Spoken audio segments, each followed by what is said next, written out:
mobile phones until the rest of the event.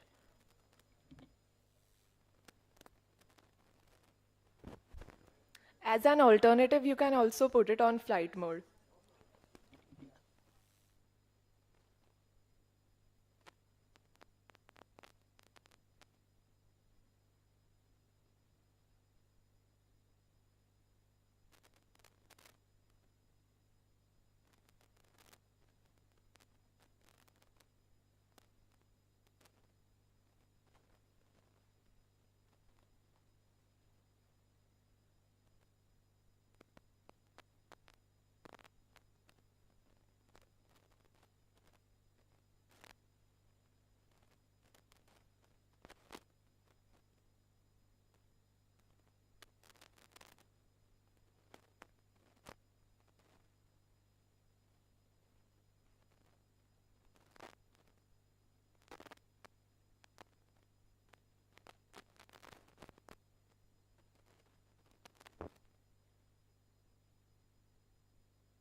Everyone please rise.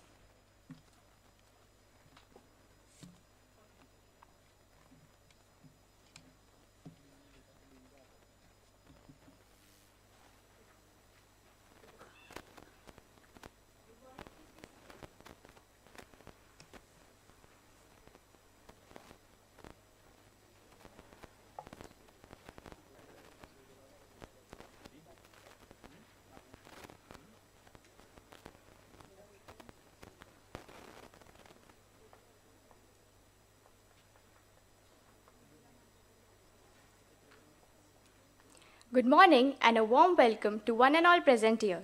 We are thrilled to have you all for the 11th Innovation and E-Summit combined with the International Women's Day 2024. I, K.R. Sevak, and my co-host Vijay Iyer will be taking you through the first half of the event today. To mark the beginning of the event, we request everyone to kindly rise for the national anthem.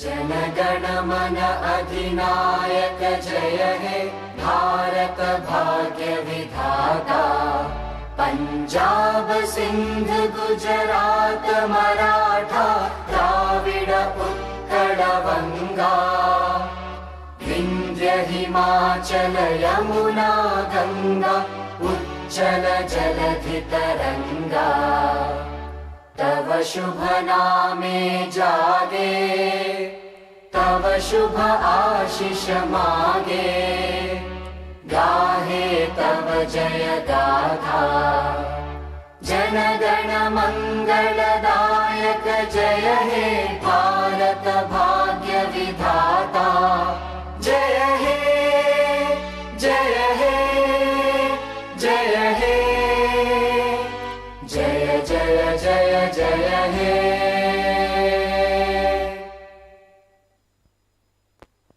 We request everyone to please take your seats.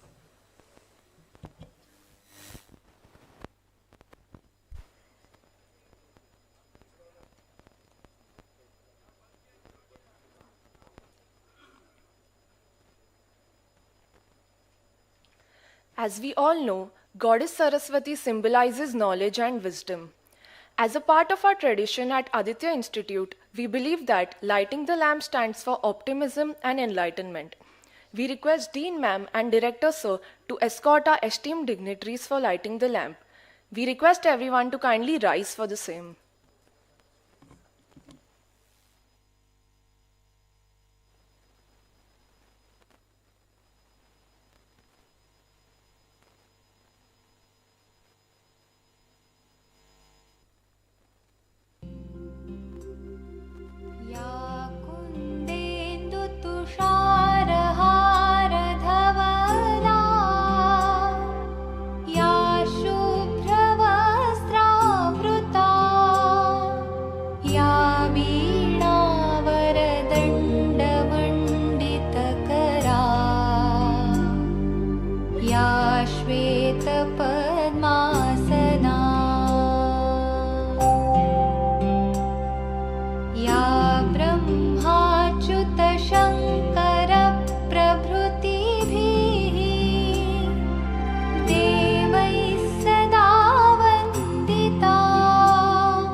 वन्दे तां परमेश्वरीं भगवतीम्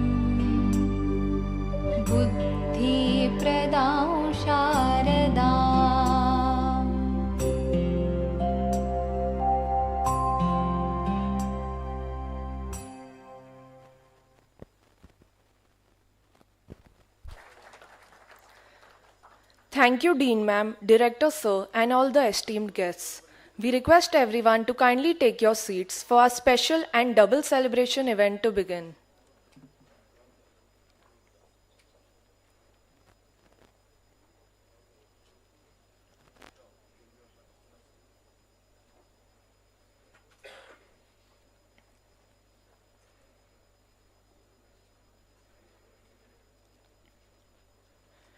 To declare the event open, we would like to invite Dean Ma'am for a welcome address. Here is a short introduction about Ma'am. Ma'am is a widely traveled management professional with more than 4 decades of experience in various capacities as director, dean, professor, consultant, and corporate trainer. Ma'am has represented the institute while signing MOUs for academic collaborations with several foreign universities including the Swiss School of Management, Switzerland, NI Business School, Spain, Lincoln's University, USA, and Leaders Institute, Australia. In 2022, Madam was interviewed by Salt, a finance startup, and the Big FM show for highlighting the changing landscape in B-School education today. Her interview with IMS on ways to shortlist the right B-School was viewed by several thousands of MBA aspirants in February 2023. She is the recipient of several prestigious awards, with the most recent ones being in the field of innovation and leadership. These awards presented to Ma'am in 2023 include Innovative Education Leader Award, Mumbai's Women Leader Award, and Special Leader Award presented by Wings of Women. She is a sculptor of human character, an excellent orator, a seasoned scholar, an inspirational mentor, and a navigator of knowledge. We would now like to invite Dean Ma'am to deliver the welcome address. Can we have a huge round of applause for Ma'am?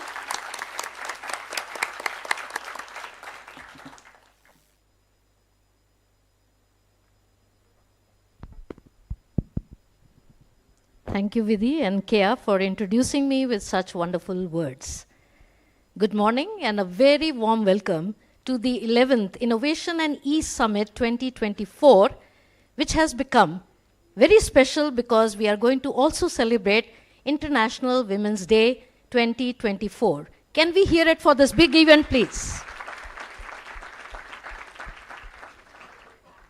Honorable Chairman, Sir, and Founder Trustee, Dr. Harish Chandra Mishra ji, respected trustees, Shri Ashish Mishra ji, Shri Aditya Mishra ji, all our honored and esteemed guest speakers for this morning, our chief guest and keynote speaker, Sir Sreevathsa, the CEO and founder of Servify, our guests of honor, Mr. Sumant Sood, sir, the head innovations at the Titan Company Ltd, guest of honor, the Squadron Leader, Kriti Bhatnagar from the Indian Air Force.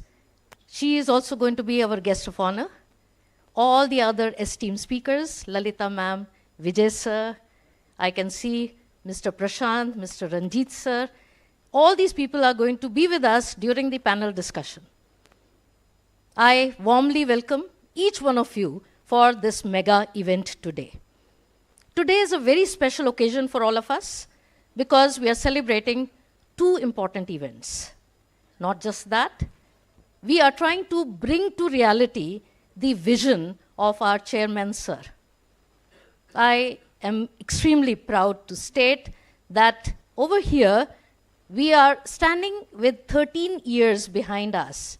The Institute has stepped into its 13th year of existence. When our chairman, sir, conceptualized the vision of the Institute, he wanted to make sure that each and every student goes through an experience of an educational journey, which is going to be intellectually, socially, and personally transformative. I would like to also try and welcome all the wonderful faculty colleagues, Dr. Suresh Iyer, the Director, ASBM.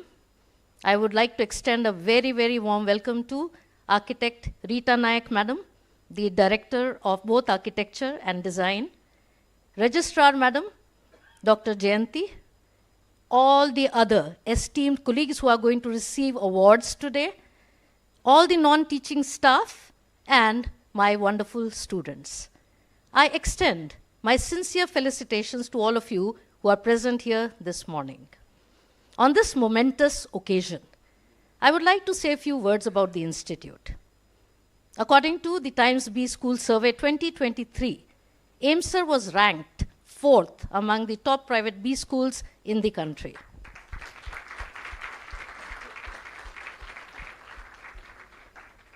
Our rankings have been improving. The national rankings have just been declared very recently on 27th of February 2024, where we have risen up the ranks, and today AIMSR is 35th among the top private institutes in India and 51st among the top 100 B schools in the country. A very big round of applause for our institute. At our institute, we take pride in giving rigorous training to our students. The institute can be stated to be an industry-facing academic institution. We try and incorporate the suggestions, recommendations from all our industry friends and incorporate changes in the syllabi so that everything is updated on a current basis. In these times of globalization, we all understand that it is important for us to have tie-ups and partnerships. And therefore, we are members of almost all the industry associations in the country, starting from IMA, IMC, CII, FICCI, and many more. We have, through our academic collaborations, tried to keep in touch with the foreign universities in terms of faculty collaborations, student collaborations, as well as research initiatives that we take up jointly with these foreign institutions. All in all, AIMSR is extremely active with student engagement and development activities. There are numerous clubs and cells which remain active. They're all student-driven. And what we can see today is the culmination of the numerous meetings which have taken place with the faculty and the students of the E cell and the Women's Development Cell. I think today we are going to witness a series of spectacular events. After the keynote address from one of the most inspirational leaders, that is Mr. Sreevathsa, we are going to hear it from Squadron Leader, Indian Air Force, Ms. Kriti Bhatnagar, a few words about International Women's Day. Thereafter, the highlight of the program is going to have presentations from some of those presenters who have experienced the Shark Tank show, Wakao Foods and BigDaddies.com. We are going to be in a position to be able to witness these entrepreneurs speak. This will be followed by a presentation by our own MCA students, a very fruitful panel discussion, which I'm sure is going to be extremely exciting. And we will end today's day by felicitating all the women achievers, not just from the institute, but also from outside, by distributing and giving awards to all these achievers. This is what we have in store for us for the entire day. Before I sign off, a few things for the women here. This is to all the women, including all the young student females who are here in this entire gathering. What I would like to say to all of you is, it is not just today, not just this day, but it is every day that you all have to be bold, be passionate, be independent, and above all, be yourself. So with these few words, I declare today's event open. Thank you very much.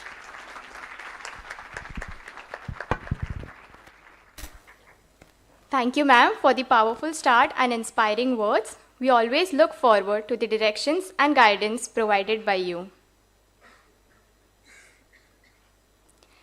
We are now extremely privileged to introduce our chief guest and keynote speaker for today's event, Mr. P. Sreevathsa, sir.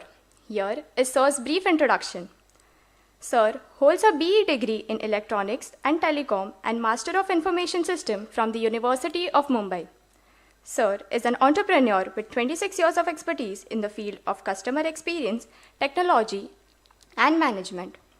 He has worked with the companies like Nokia, Tata Teleservices, LG Electronics, Samsung, and BPL Limited. Sir founded Servify in 2015, which is now operational in over 40 countries worldwide. Servify runs insurance-backed device protection business and exchange platform for OEMs, retailers, and telecom operators like Apple, Samsung, Bose, OnePlus, Oppo, Vivo, Amazon, TCL, etc. In addition to Servify, Sir also works with multiple startups either as an advisor, an angel investor, or a board member. Sir advises or mentors startups via accelerator programs like German Accelerator, Supply Chain Labs, and many more. Sir is a noted speaker and a founding member of Team, that is, Tech Entrepreneurs Association of Mumbai. We request Sir to kindly join us on stage. We request Dean Ma'am to welcome Sir with a bouquet of flowers.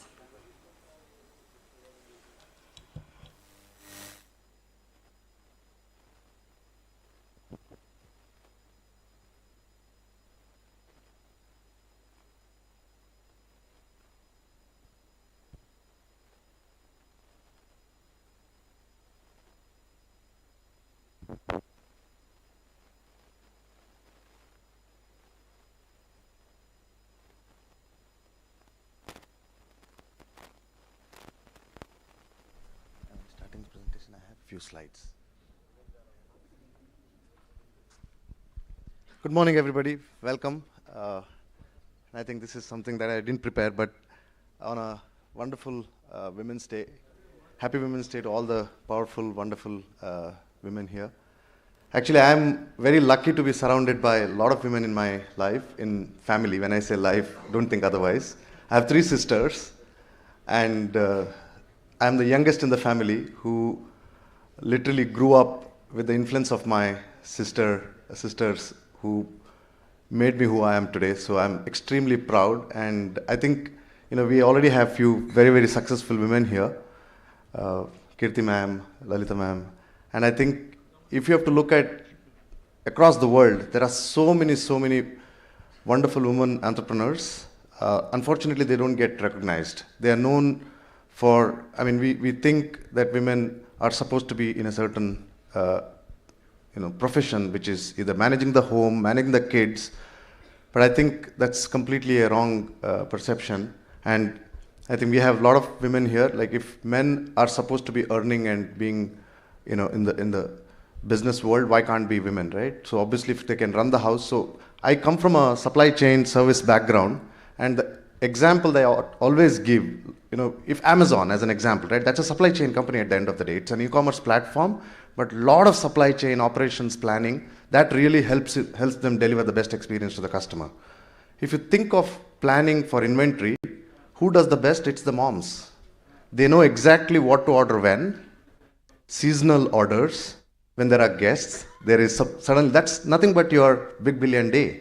That's your holidays when mom plans better. So she knows how much rice to order, which is, if you see A, B, C classification of inventory, A class.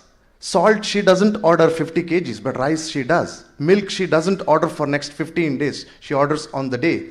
That's perishable goods. Mango, she orders only during mango season, right? So lot of this learning is what actually goes back in supply chain planning. So with that start, I have a small keynote here. This was completely unprepared, but I thought this is wonderful to remember all those experiences of great women around us. Unfortunately, we don't respect or give enough credit to their work. So I'm going to talk about 0 to 1 as a founder. So I'm lucky to be in this industry of experiencing 0 to 1, not once, probably more than once, and also therefore have experienced near-death experiences, which is also gives something, so much of courage when you build a company. How do I move to the next slide? Do we have the remote? Oh yeah, okay. Building a company, starting up, many people consider it as, of course, passion, but do you know, in the country, Maharashtra has the highest number of startups registered. Maharashtra as a state. And any guesses of numbers? Over 200,000 startups. How many of them do we know? Because unfortunately, lot of good ideas, but they don't get executed well. Or they move out of the city, they don't find customers. So I'm going to talk about some of these, and that is exactly, previous slide. So this is like the wind blowing. You get a lot of ideas. The winds of change blows consistently. It's for us to identify which direction to take. And some people build walls, if you can understand what I'm saying, and some people build windmills. And that's how a successful startup idea gets generated. And that all starts with an idea. Next slide. So where do good ideas come from? Multiple, think of yourselves. When I started my first venture, I didn't know anything else other than what career I spent my life on. So I said, that's the only space, and I found some opportunity, and I said, let's build something. But when you work for a large corporate, and those days, the last company that I worked with was Nokia. That was the world's biggest company, like how Amazon or Apple is today, right? Or Microsoft is. So there was no better company to work for. So I had some ideas, and I said, hey, if I'm doing so much for the company like how I run my own company, why can't I start my own? And it was a fantastic, sexy idea, and said, oh, okay, let's start. But when you really start, then you realize it's not as easy.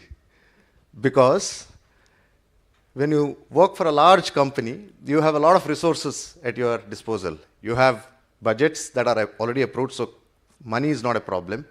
But money is not the only problem. It's the market, it's the opportunity. And when people think they have money, it's not just about the money, it is also the cash flow. And I'll explain what I mean by cash flow.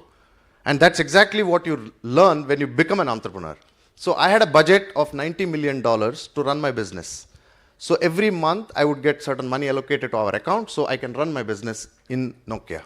And when I started my first company, very first month I had orders. I had fantastic business start, but I had a credit term of 75 days because that's how I got the business. Saying, "Baad mein paise de do, pehle kaam karenge." For 3 months I didn't have money, but theory mein paisa tha. Salary to dena hi tha, rentals to dena hi tha. So that's when you understand the importance of cash flow, right? So when you start a business, it's not just about the idea, but the execution of it, and that's what I'm going to talk about 0 to 1 today. Law of adjacent possibilities. Think of all these as concepts when you start an idea or a business. I'll give you a few examples. Law of adjacent possibilities. Do you think Amazon would have been Amazon if they had started in 1950 or eBay without internet? Impossible. So you have to have some infrastructure in place to start certain businesses. So that's one good example. Platforms, for example. Today, everybody talks about generative AI. Forget that. You have open source technologies. I'm sure a lot of you are building some form of internet-enabled businesses, right? If you do not have open source technologies, that's the platform that enables you to build and execute your ideas. So platforms are springboards for innovation. Without them, you can't really build. So people don't respect, unfortunately, or recognize these things, but everybody has an idea. Why do we become successful? When you understand some of these items. And that's the reason I have this on screen here. I'll give you one more example. Slow hunches, sudden breakthroughs. Do you know, anyone can tell me who discovered internet? World Wide Web, WWW, as we call? Fantastic, Tim Berners-Lee. Wonderful. Give a big round of applause to this gentleman. Do you know how it started? Anybody? So I'll tell you. So this scientist was working in a Swiss lab. It's called CERN Labs. And he was fascinated by a book that he read which talked about a portal of information, which means a lot of knowledge around one single space. It's almost like a library, but it was called portal of information. How do you see a library? A lot of knowledge, books on a single shelf, right? And that's how he said, what does this portal mean? How can I organize the world's information on a portal? And he started a side project while he was full-time working at CERN. And it was not approved. After almost 10 years, his institute said, okay, this seems like a good idea, we will fund you. And that became his main project. And then was internet born, by connecting nodes and computers and information. So it is a slow hunch that he had 10, 12 years back. Portal of information was a key word. And he ended up discovering internet, which became a sudden breakthrough. The moment internet was born, now you know what's the power of internet. So ideas doesn't have to be, or do not have to be overnight successes. It has to be at the right time. So I'm going to talk about timing, market, all of them. So some of them, if you see, are all related to that. Then you have collaboration. You know, at the end of the day, if there are no believers for your ideas, that idea or a business is never going to be successful. So find collaborators, which includes finding your co-founding team, founding team, all of them where 1 + 1 becomes 3 and not 2. Networking. You know, one of the big things, and I can tell you, starting a company from India and in a space which is not really, I'm sorry to use the word, sexy. It's not in the bad sense, but it is not somebody, when I hire even the best of talent, people say service business, insurance, kya bakwas business hai yaar. People, everybody wanted to be in software, marketing, you know, e-commerce, consumer. Ours is an enterprise business. Nobody knows us. I'm happy because nobody knows us. So less of escalation. I'm not on any social media. I can be. So not a popular business, not a consumer business, not a so-called marketing, tech-enabled, tech, or it's all tech at the end of the day behind the scenes in my company, but nobody knows it. How do you really get people to know what you do and also get customers like an Apple, AT&T, Amazon, Samsung, big companies, right? Power of networking. When you have a good idea and you are starting to scale, if you don't have the right believers, there is always one big customer who will believe in your idea and give you business. And that's all because of networks. I travel over 100 days in a year, minimum. This January to now, I traveled twice to the US, once to Barcelona, once to Dubai, twice to Mangalore, once to Hyderabad. Now think of it, in the 60 days, how many days I would have spent here in Bombay. And only Mangalore is where I went for personal work. In the 6 weeks, I spent 5 weeks outside weekends, traveling somewhere or the other, networking. That's the only way you can expand, and that's the compromise you're able to do, you should be ready to do if you want to really build a long-term sustainable business. And of course, then there are accidental discoveries. Everybody goes through accidents, and you can try multiple things, and I can tell you our accidental discovery. When we started the business, today if you go to a Chroma or a Vijay Sales or any electronics shop anywhere in the country, and you want to buy an Apple iPhone or a Samsung Galaxy phone or laptop, the promoter will pitch also for an Apple Care or a Samsung Care, which gives you accidental damage coverage for 1 year, 2 years, etc. So that's our business basically. So nobody knows Servify, but that's the brand product, we white label for them. But what has given us is access to 180,000 retail outlets across the country. Now that access gave us distribution. So we said, hey, jab access already hai, why don't we help the brands also perform exchange on the same platform? So that's an accidental discovery for us. We didn't have to invest a single rupee, except for building some capabilities tech-wise. But market, distribution, contract, everything was in place. So that's an accidental discovery we found ourselves. It was never part of the vision, to be honest. And then we also started aggregating lending, no cost EMI.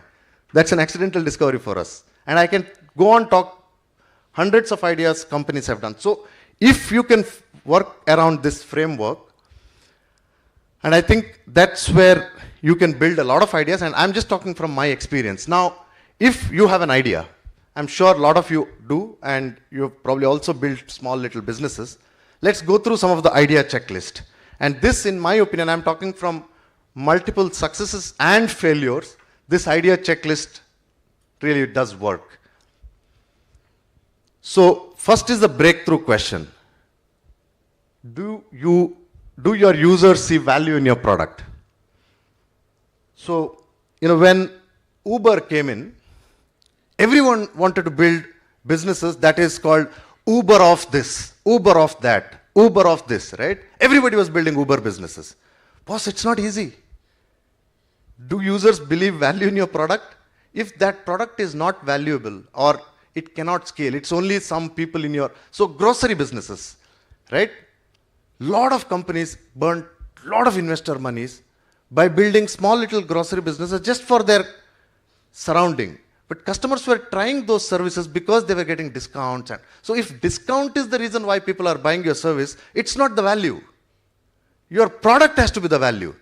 And with due respect, and Vijay is a very, very good friend, I'm not quoting, Paytm, the day they stop cash back, probably a lot of people will not using Paytm.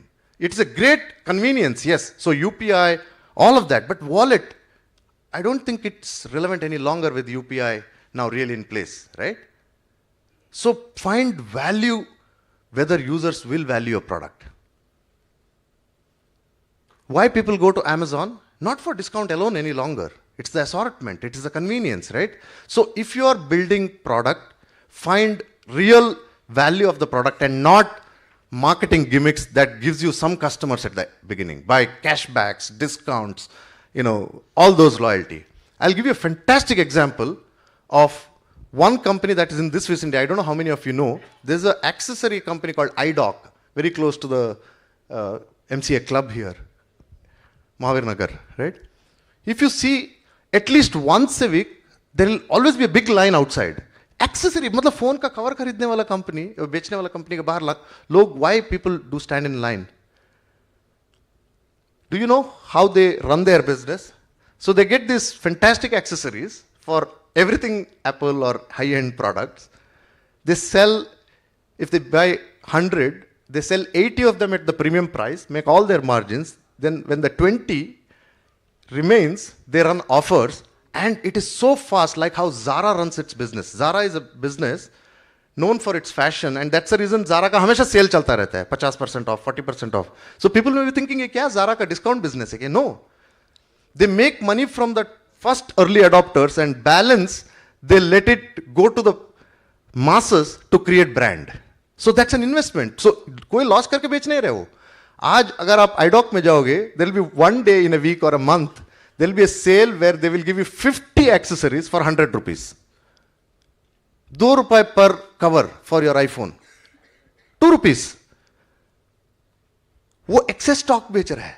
उसका वैसे भी बाकी 80 में पैसा बना लिया है. So at least he is bringing audience. वो ₹2 में आज खरीद रहा है, लेकिन कल ₹200 का और एक बड़ा वाला नया खरीदेगा. So he is using his excess inventory to bring customers so that they become lifetime customers for him. That's how you build value, right? Otherwise, accessory is a commodity business. Everybody gets it. You can buy it every second shop in the country, right? So that's how you build value. So it's not a startup, but believe me, how they're building a successful business, right? Because startups are always in fashion, but these are boring businesses, but makes money. Next. The secret question. There's a fantastic book I recommend all of you to read called High Performance Entrepreneurs. It's a book by Mr. Bakchi, who used to be who's still the founder of Mindtree, who used to be the founder of, what's the first company? I'm forgetting. Sorry? Happy Minds, yes. So in his book, he wrote about somebody. So this is the secret question, which you can't generally discuss in public, right? But I'll tell you what he's written there. In that book, he writes, when is the right time for you as a founder to really build a business? Because one is for the customers, the value in the product, etc., etc. But are you ready? So he talks about some of his colleagues who came to him one day with a great idea, 3 of them, and said, sir, this is the idea we want to really build now work. So we want to take your guidance. And he explained क्या करना चाहिए, क्या नहीं करना चाहिए. And when every discussion happened, they had dinner.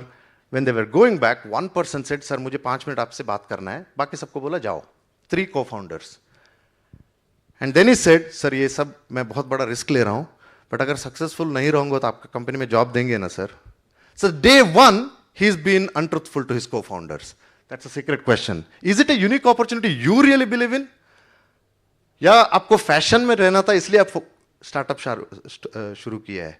So if you don't believe in the idea yourself, believe me, nobody else will believe in your idea, right? That's the conviction I'm talking about. So secret question, ask this question. Do you really believe in it and will struggle, thrive, run, compromise for the next 20 years? Because building a business is not overnight phenomenon. It's a long, long, long story. Infosys, HDFC, so many companies to give examples, right? Titan, Tata Group.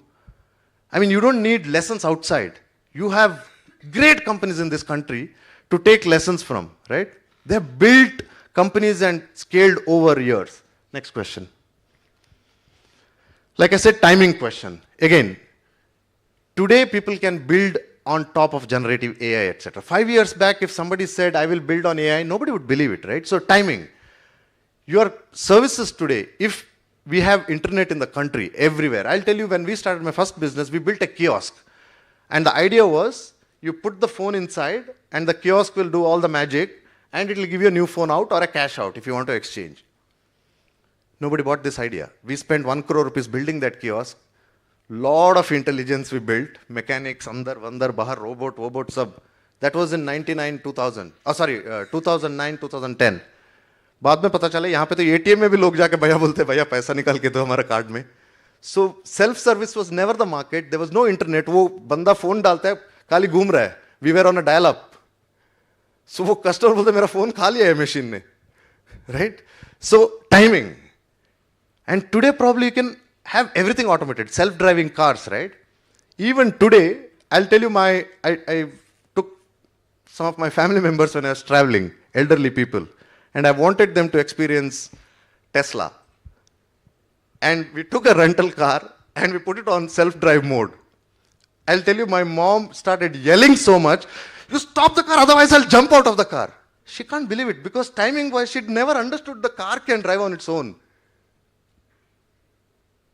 Versus my son, if I keep him aside, Papa, why are you keeping your handle on the steering? Leave it, let it drive on its own.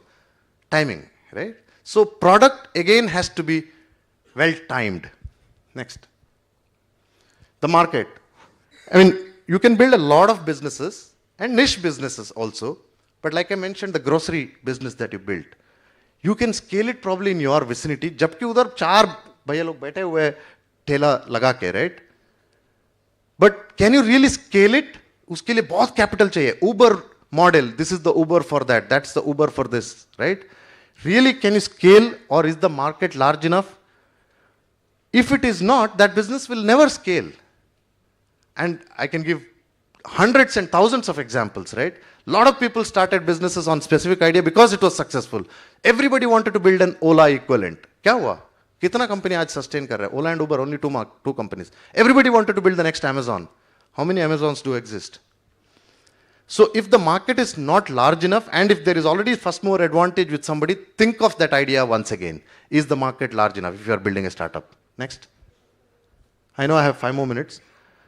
Do you have believers? Believers, when I say, many a times, and I can tell you when we started also, so we said, let's build a business, and the whole product when we were building, a lot of smart young engineers with me, they said, okay, starting point, we will have email ID as the user ID, and then user will have a password. Now think of this very carefully. Email ID and a password. How many access IDs we have in our lives and how many passwords we have to remember? So we said, why email ID? Let it be mobile number and we'll push an OTP so that the user doesn't have to remember email ID, password. OTP is safe and mobile number everybody remembers. क्योंकि मेरा 4 email ID अभी मुझे याद नहीं है कौन सा email ID मैंने कहाँ रखा है, कौन सा access के लिए use किया है, right? And password हर 3 महीने में then rules, caps डालो, special character लाओ और 3 महीने में change करो. And most importantly, in our business where my driver is also a customer and my supervisor is also a customer who is smart. So we said, बस मेरा driver को email ID पता ही नहीं है, अगर उसको मेरा सर्विस यूज करने वो email ID से कहाँ शुरू करेगा? So then the engineers asked, sir, email ID आप क्वेश्चन कर रहे हो, but Android phone या Apple phone email ID के बिना चालू ही नहीं होता है. The reality is, उसको जरूरत नहीं, वो retailer चालू करके देता है.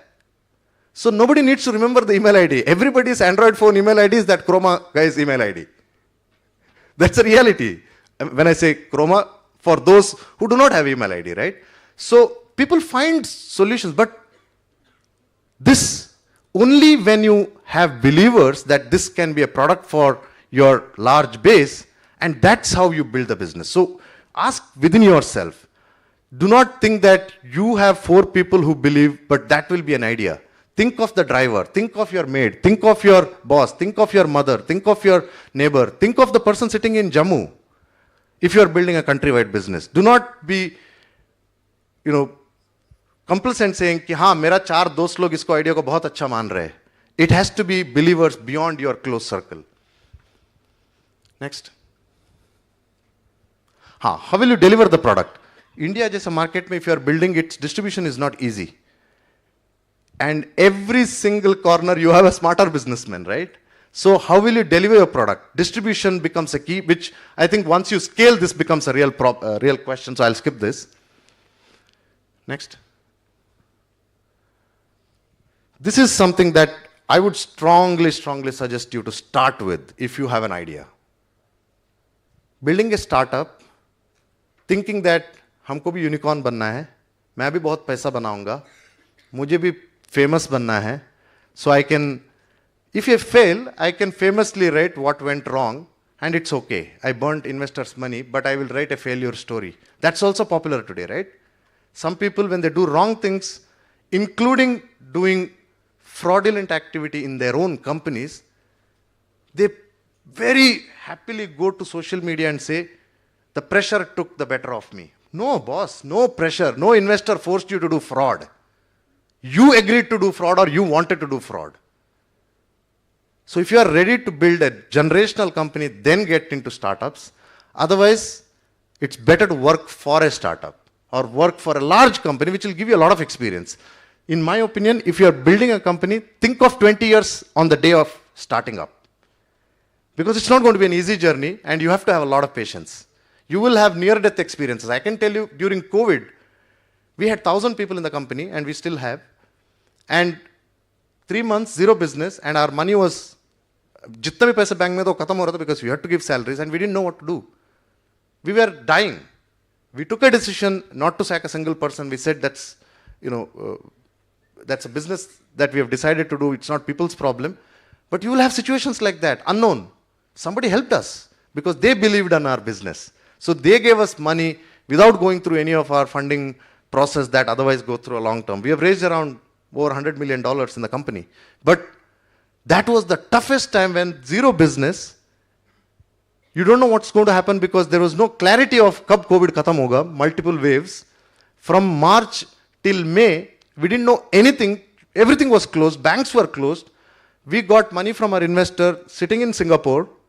He was ready to give money, but there was no transaction possible. Just think of such situation, the pressure that you go through. Easy is to quit. But we decided to build a long-term business, and that's what you do when you want to really do a business. Last couple of slides. So, this is my advice. Luck is good, but that's good for playing cards. Don't rely on luck if you run a business. Lucky, आप बनते हो बहुत बार, like how we were lucky to get money during COVID. But अगर नहीं होता तो मैं घर बेचता, गांव में जो property वो बेचता. I would have still done. I wouldn't have relied only on luck. So luck is a good to have factor. Do not depend your success based on just luck. It's like your exams. आप पढ़ के नहीं जाओगे, luck में लिखोगे नहीं होगा, right? So how do you make ideas happen? If you can just quickly go through some of these ideas. I think I will share this presentation. I know I'm taking too much time, more than the given slot. So focus is one of the most important things to get work done. So whatever I spoke earlier was on ideas. But all those ideas will only be successful if you execute well. So this whole section is about execution. बहुत लोगों के पास idea रहता है. Only Bhavish could build Ola. Only Amazon, Jeff Bezos could build an Amazon, right? Only a Steve Jobs could build an Apple. So it's all about execution, ruthless execution. So some of the aspects are, how do you execute? Focus. What customer wants, what segment of customer wants, what kind of services. So prioritize your segment of customers. Innovate.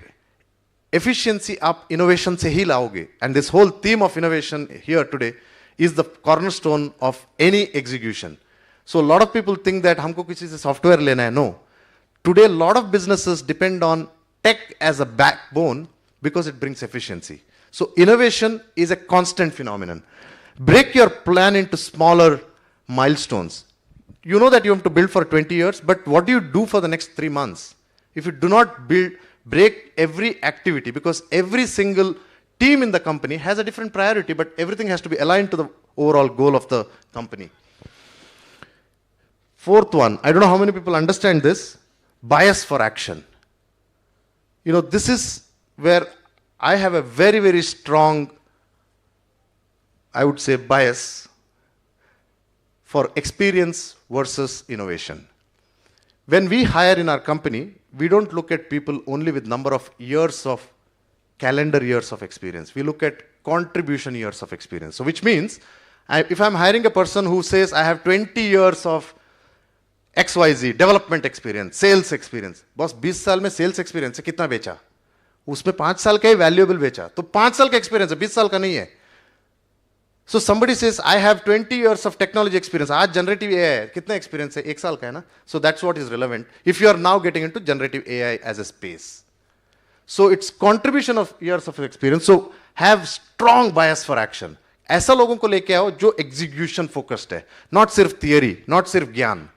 So whenever you are building a team, bias for action. Those who may not tell you the right, nice things, but are willing to deliver.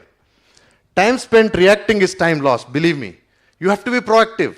In any business, if you're not proactive, you're just wasting time giving excuses. Example, a bad customer writing a bad review.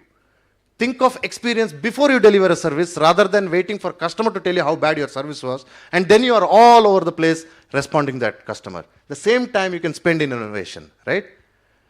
Then build a complementary team. It's always good to build a team that is complementing each other. Like if I'm a great technology guy, co-founder भी अगर technology है तो कोई फायदा नहीं है. बहुत sales का बंदा लेके आओ, कोई HR का बंदा लेके आओ. So build complementary team. If you are a startup, and if you are 1 or 2 founders, don't think you are the superstars. You have to build superstars around you. You're only an architect of managing superstars. If you think you are the superstar, boss, वो सिर्फ Steve Jobs कर सकता है, Elon Musk कर सकता है. बाकी कोई नहीं कर सकता है, right? HDFC, how many people know who's the founder of HDFC? Nobody knows. Infosys, yes, popular है, but a generational company without the founders being there, right? And that is because they built superstars all across. And that's how you build business. So last couple of slides, improving your odds, just move. This is the last slide. I'm sorry I took a lot of time. But I think one of the things I'm extremely, extremely proud of, and I keep telling is be curious. Keep learning. You are at a platform today which is a college that enables you learning. But the moment you go out of the college, most of us, human tendency, we think we know it all. हम सीखना भूल जाते हैं. Learn every day. Please do not leave the habit. You are tuned, at least the students are tuned to learn because you are in a college, but do not leave this habit when you go out of the college. Please keep learning. The moment you are 40, the moment you are 50, you think you know it all. No, every day is a learning. So be curious. When you are curious, you get a lot of clarity. That's why curious, keep learning is my central mantra. Be around the right people, not those who always talk nice to you. Right. There is difference between right and nice. Be around the right people because they will teach you better things. So दोस्तों को भी ऐसे ढूंढो जो सिर्फ आपको रात को वीकेंड में पार्टी के लिए बुलाता है. वो भी है, रखो, no problem. But business build करना है, वो दोस्त नहीं है आपका. वो पार्टी करने के लिए ठीक है. So for all of your objectives in life, find the right partner, right team. Last but not the least, conviction. And I'll go back to the same example I gave of Mr. Bakchi. अगर आपको business में conviction नहीं है, don't do it because you are under pressure. Startup is not sexy. Boss 1 साल आपको venture money, angel money, family से पैसा मिलेगा. Series A to Series B to Series C, when your company grows bigger, and you need more and more money to run the business because you have to invest in every business. This school didn't happen overnight. They kept investing and they're constantly investing even today. The ROI comes after a while, right? Return on investment. So if you're building scalable business, don't think of just overnight success. So conviction and patience. And that's where patience, persistence, and resilience. A lot of businesses, you take any business that's successful, they have these three, 100% return in their success. This is where I'll end. Thank you very much. Keep learning, and thank you for this opportunity, ma'am. I'm extremely honored. Thank you.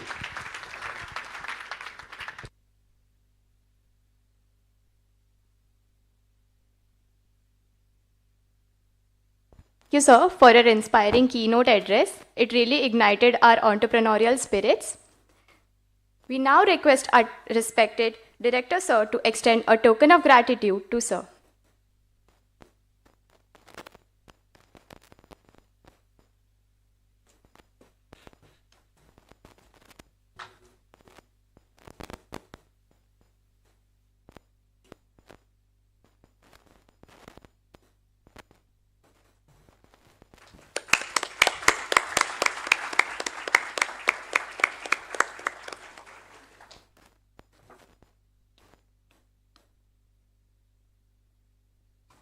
Thank you, Director, sir, and Sreevathsa, sir.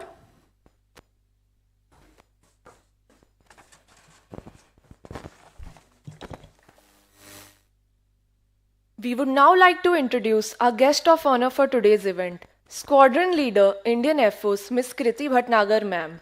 Ma'am is going to talk about the theme of the International Women's Day, that is, Invest in Women, Accelerate Progress. Here is ma'am's short introduction. Kriti madam is a seasoned professional with 11 years of rich experience in the esteemed Indian Air Force. Madam has been an integral part of the air traffic controlling branch of IAF. She has been a part of various strategically important missions and operations for the IAF and has been accredited at various levels for her service to the nation.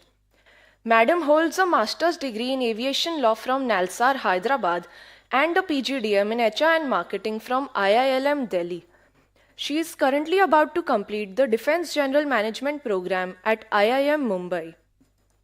Kriti madam is committed to continuous learning and development, which is evident with her certifications in Strategic HR from Harvard X and Project Management Professional from PMI.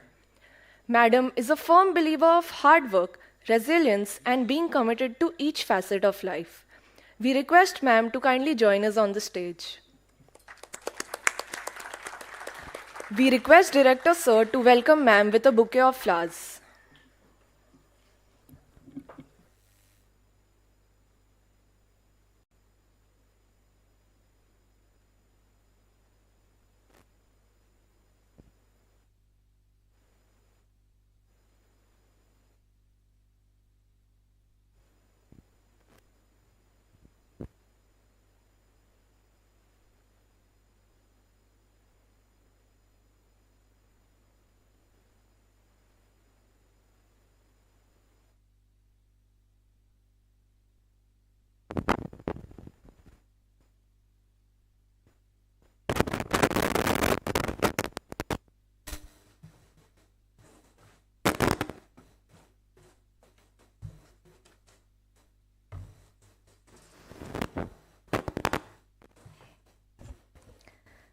Good morning, everyone.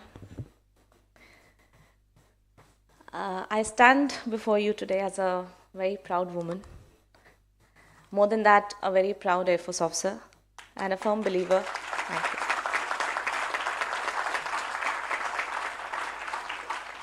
I'm honored.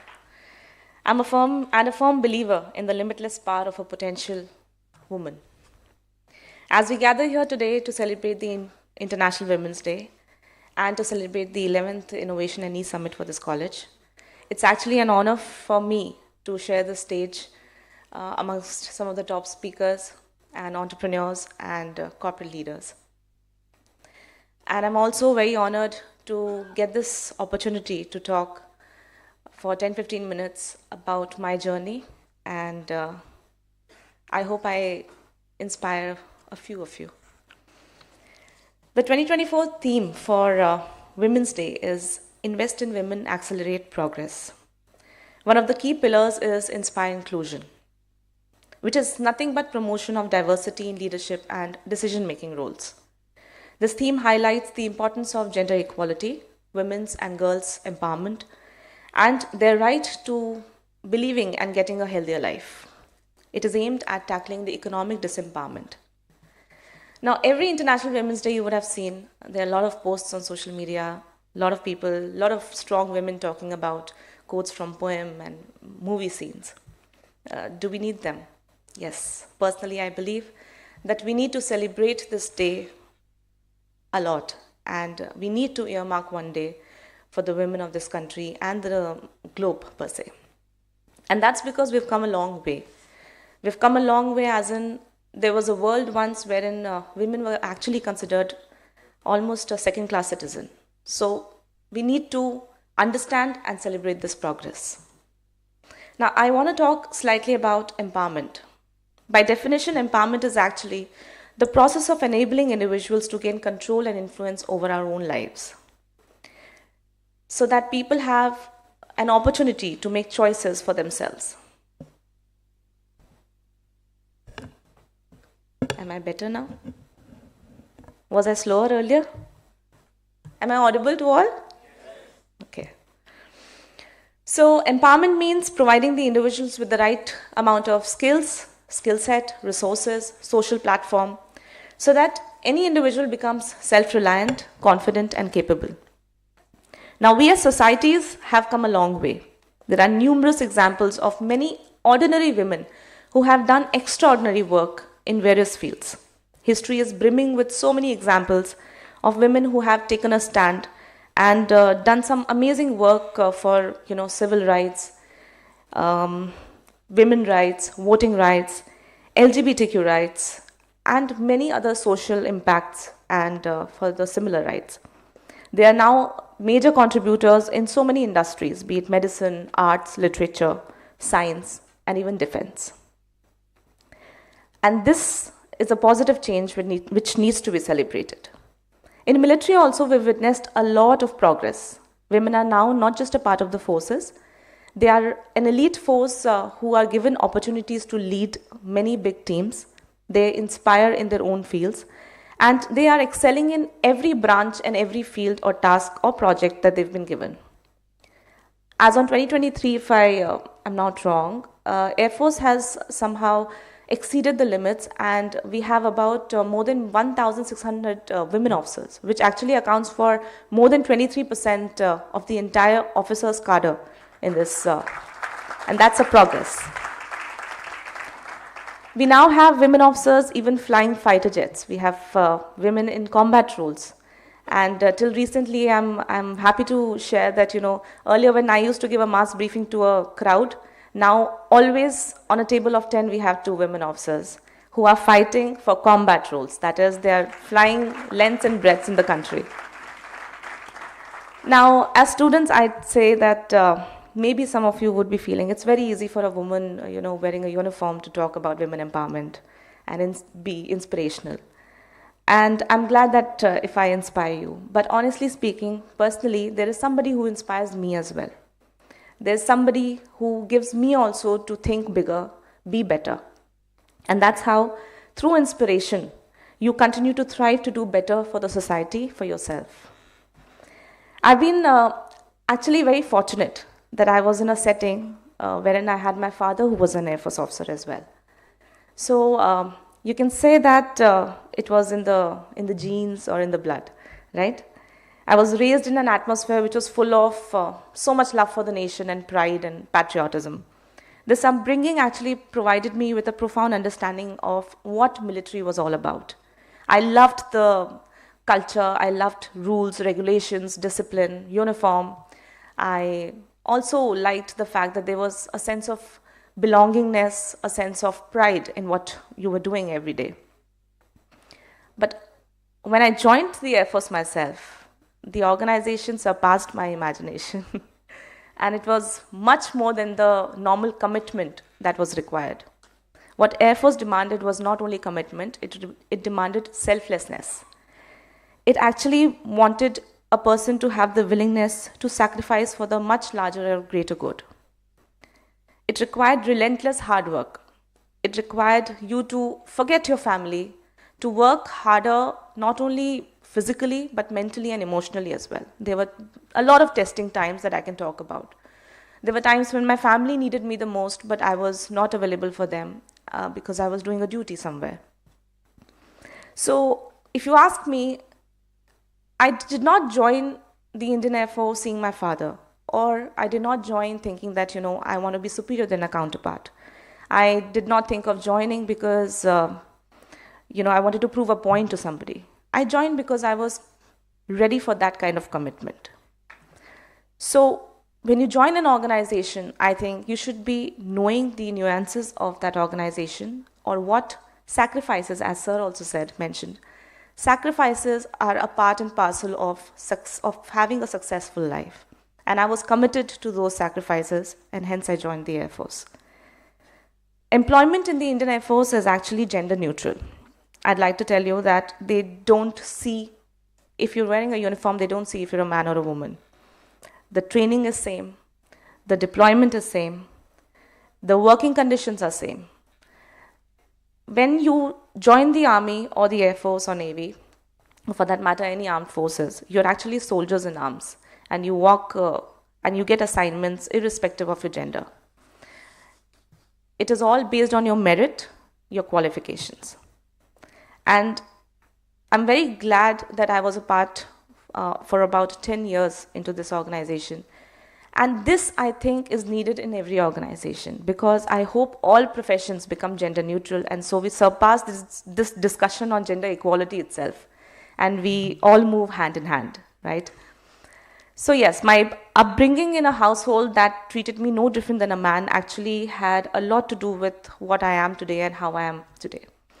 And it taught me very accurately, like my parents taught me very accurately, how to be a poised woman, respectful, with dignity, and yet be, I'd say, resilient and powerful, how to be questioning and demanding to the world, especially in a world which may or may not like my nature.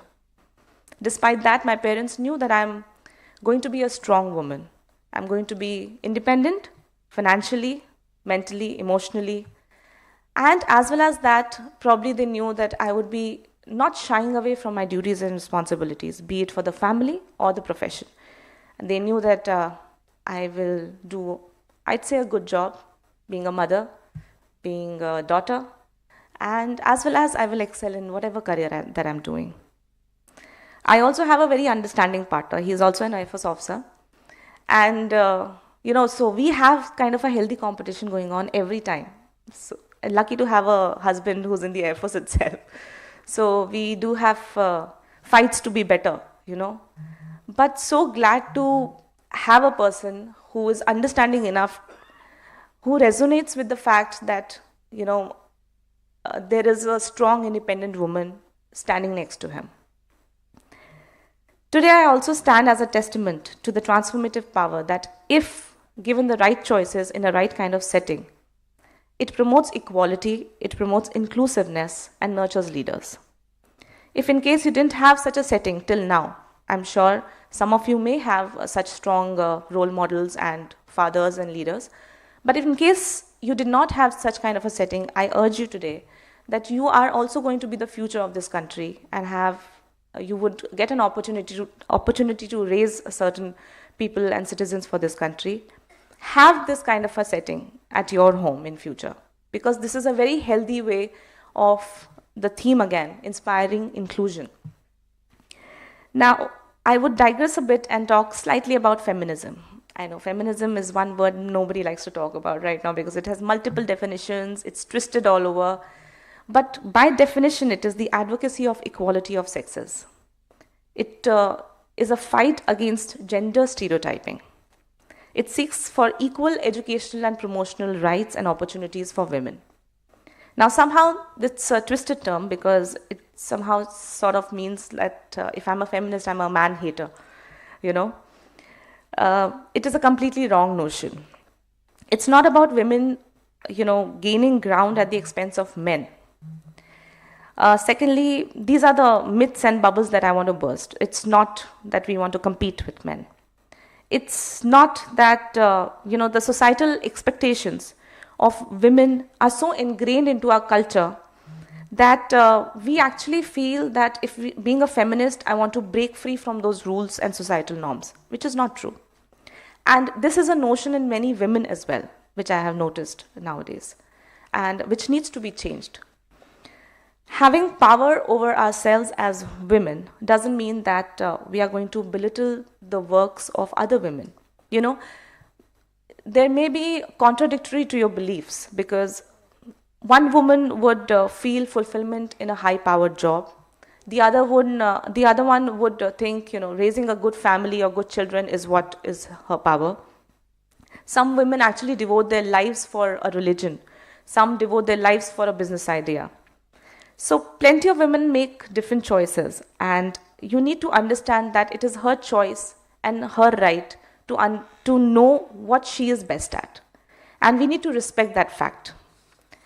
And not every, life journey is similar. So maybe we need to respect that fact about a woman, and it doesn't make them any less of a woman, right? I'll tell you a joke. So after 10 years of a baby being born, the mother thought that the son doesn't look like either of them, not the father or the mother. So she goes and chupke se does a DNA test. And to her horror, she finds out something, and she goes very sadly to her husband that, bro, this is not our kid. And he belongs to a completely different set of people. Parents. So husband is all fine. He says, how come you did not know this? Do you not remember when you gave birth to the baby and he soiled the diaper? You told me go change the baby. So I went. I got the clean baby, and the diaper soiled baby was there only. So he's not our son. So moral of the story, don't give a man a woman's job, right? Now let me share a perspective. The lines of traditional mindsets wherein we knew what a woman would do and be good at, and the job roles we knew a man could do or be good at, they are now blurry. And I think kudos to all the men who are trying to uplift the women around. When we talk about empowering women, it's not a zero-sum game. Throughout history, we've seen so many men and examples of men who have stood for women, uplifted them, supported them. Think about the male leaders who have been fighting for women's rights. Think about the fathers who have been, raising their girl child, saying that you can dream big and do big. Think about the colleagues or maybe your male counterparts and friends who are actually uplifting you and, celebrating each success of yours. It can be as simple as giving a very good presentation, right? The truth is, each one of us plays a very crucial role in building a more equitable and inclusive society. It starts with acknowledging the fact that equality is not a finite source. It is actually something that can be shared, and if shared, it multiplies exponentially. And we can move towards a society which is better. I personally believe that irrespective of gender, there are a few things that need to be kept in mind for a happier, successful life. One needs to have clarity of thoughts regarding your own capabilities. This is the first thing I feel is very important. In a world that is often filled with so many external pressures, external, dilemmas and expectations, understanding one's own capabilities is really fundamental. Whether you identify as a man or a woman, acknowledging your strengths, weaknesses, and understanding your unique capabilities is really important in challenging times so that you move forward with resilience. Secondly, one needs to be authentic. Now, this is something I have really noticed in this, world full of facades and filtered realities. I think the most genuine thing to do to get a genuine connection is be authentic. Be unapologetically you. Authenticity is the unwavering commitment to being true to oneself.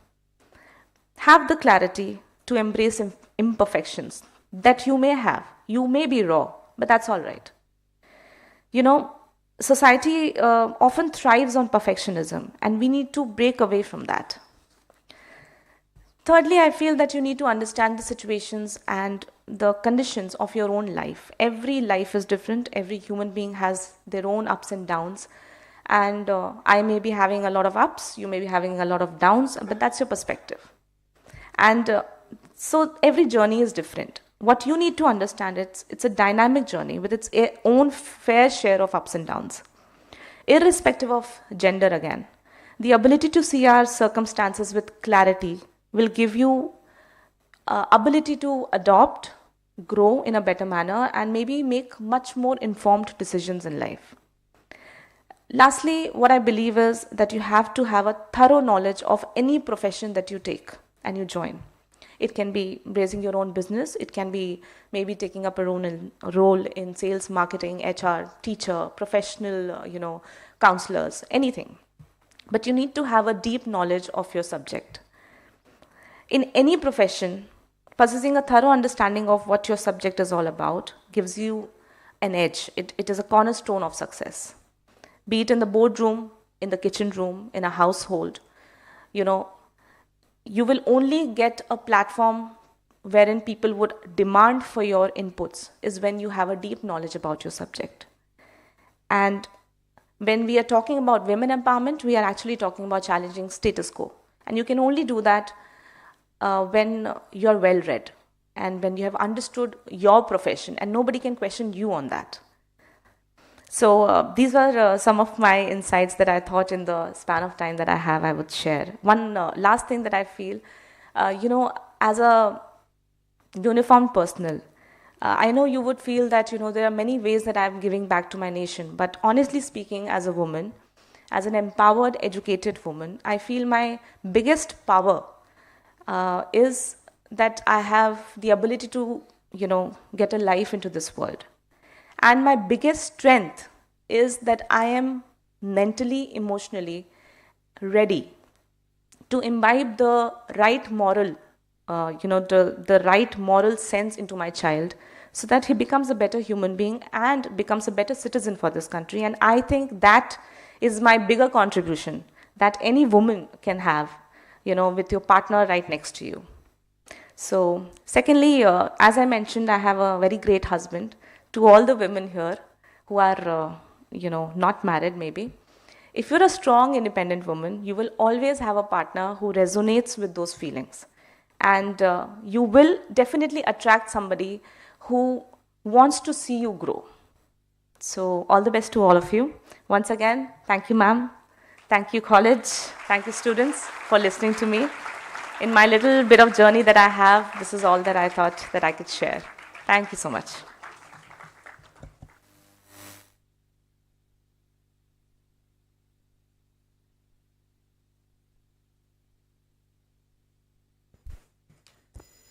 Thank you, ma'am, for your insightful words. Your mention about women thriving in roles like flying fighter jets was really inspiring to hear.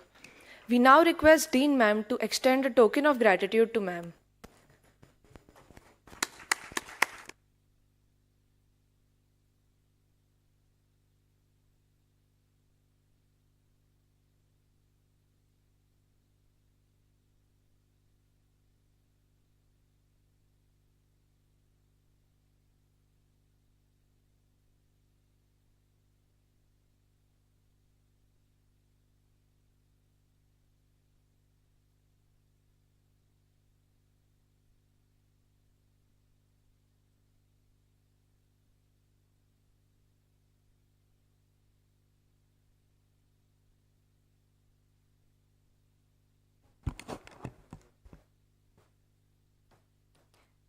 So Vidhi, could you let me know which television shows have you been watching lately?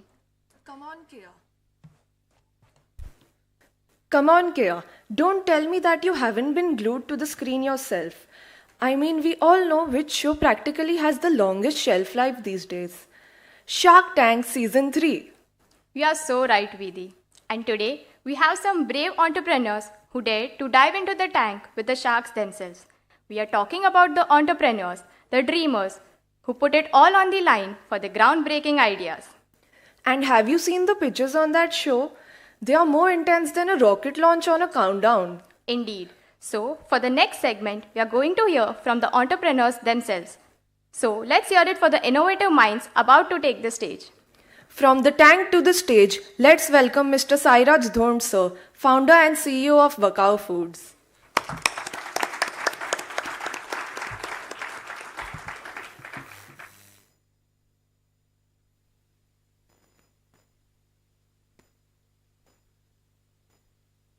Check. Good morning, everybody. Firstly, thank you so much for having me here. It's been quite a bit of a journey for me. I was in Delhi the last 3 days. Back-to-back meetings, came early morning, got up at 4 in the morning because I wanted to make it here. And as soon as I finish, I'll have to run for my flight to Goa. But I really wanted to come here and speak with all you guys because I wouldn't like to miss any opportunity to, if I can inspire even one person, then to try do it. The life of an entrepreneur, like Sir mentioned and everyone would observe from the outside, sometimes looks very glamorous. In fact, most of the times now with Shark Tank and all the shows coming, it looks very, very glamorous. But it's not always the reality. There is a lot more that goes behind. And for an entrepreneur and someone who's building a brand, he knows that perception is everything. And you need to get that whole facade out and show people how well it's doing and how well the brand is growing and how well everything is, but the trials and turbulences behind it are real. So I'm going to talk about my very short journey, which is not really very short. Wakao Foods is around 3 years old, but there is a 10-year journey prior to Wakao Foods, and that's the real thing of an entrepreneur. Very early in life, once I heard someone talking, and so one thing that I like to make very clear right here, everything that I say or I mention is either something that I have done myself in my life and I've experienced, or I've heard somebody tell me. So these are all real things that I'm going to tell you all today. So one day somebody told me that when you spend 10 years of your life doing one thing every single day, you're going to see the result of that coming up in the 11th year. So for 10 years, you really need to put your head down and work really hard to build something which is really concrete. So my work life started somewhere 13 odd years ago when I finished law. So I'm a law graduate. I did 5 years of law. I always wanted to be a lawyer. I wanted to be the best lawyer in India. My dad's older brother, my uncle, is one of the top criminal lawyers in Goa. And I finished law, I was raring to go out and practice. I practiced hardcore criminal law, like real hardcore criminal law. I did it for a whole year. Every day, morning 9 till evening 9:30, 10. Any person who's any good lawyer would know that a lawyer's life is like that. If you want to be a good lawyer, you need to live that life. And after doing it for a year, I realized that this is not something that I want to do for the rest of my life. I didn't know what I wanted to do for the rest of my life, but I knew that I didn't want to do this for the rest of my life. You know, that it is, and all of you young guys here, that feeling is, you know, when you go to work every day in the morning, you need to be excited about going to work. The minute you feel you're being dragged and you don't want to go, but you're going, is the time to sometimes call it quits. And this is one very interesting thing that I'd heard from someone. He said, every morning when you get up, you need to stand in front of your God, whoever it may be, whoever you believe is your God, and ask yourself just 2 questions. One is whether you're feeling healthy, and the second is whether you're happy. If the answer of any of the 2 is a negative, then you need to change something in your life. And I thought I needed to change something in my life, and I overnight quit law, and to the disappointment of my entire family, and everybody was, except my mother. I think mothers are that special character in your life who really synchronize with you and understand what you're going through. But everyone was really disappointed because they thought, firstly, I would be a good lawyer, and they thought I was wasting everything. I come from a family of entrepreneurs, so I'm a 4th generation entrepreneur. We have a family business in Goa. So after 3 weeks of sitting on the dining table doing nothing, my dad finally got irritated. He said, come join the family business. I joined the family business, and I lasted there for exactly 6 months. When I realized that I'm not great at taking orders, I wanted to do something which was innovative, which was different. And that's when I started my first venture. It was in solars. So I'm talking about 12 years ago. the aim was always only one. Singular aim I had in life. Once I left law, the aim was one, and that was to build a brand. I wanted to build a brand which would be proudly called a Goan brand, made in India, and would go to the world. Now, what that product was, or what that service was, I did not know. It was just, sometimes you manifest something, you dream of something. So it was like that. So I started, and I always say this, the one most important thing any student or anyone should always be out looking for are opportunities. Opportunities seldom come, but when they come, you need to catch hold of them, strangulate them, till that last drop. Kapda jaise hum gila kapda kaise we pillow it completely, till the last drop is taken out, you have to use that opportunity. So I started doing solars, then I did another venture with lightings, LED lights, then I did a third venture which was in a very unique kind of real estate. But I always knew throughout these ventures that this is not my final calling. There is something more in store. There's something that will come across the way, along the way something will come, but you can't sit and wait for it. You have to keep doing different things till you reach that thing. So when I did my real estate project, we built a house, a heritage home, and we sold it. And we made a bit of money. And then lockdown happened. And lockdown happened and everything came to a standstill. And I was going to do my next real estate project. That's when I was looking at what next can be done.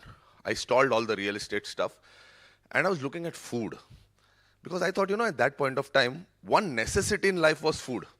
Something that you really needed. And everyone was at home stuck, and the only thing that they wanted was healthy food. And that's when I came across one article. It was a video article by Palki Sharma Upadhyay, today of first post, then WION. And it said, the next superfood of the world, jackfruit. And I was like, shit, jackfruit. Jackfruit, anyone from southern part of India and some north parts has eaten jackfruit since childhood.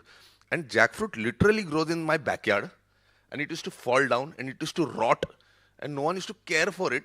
And here the world was calling it a superfood. So I thought I need to explore this. I went deeper into it, started reading about it. And that's when I realized it's not jackfruit. It's a jackpot. And we were stupid or foolish to have not seen what potential this food had, which was growing in our backyard. 1.4 million tons of jackfruit is grown every year in India.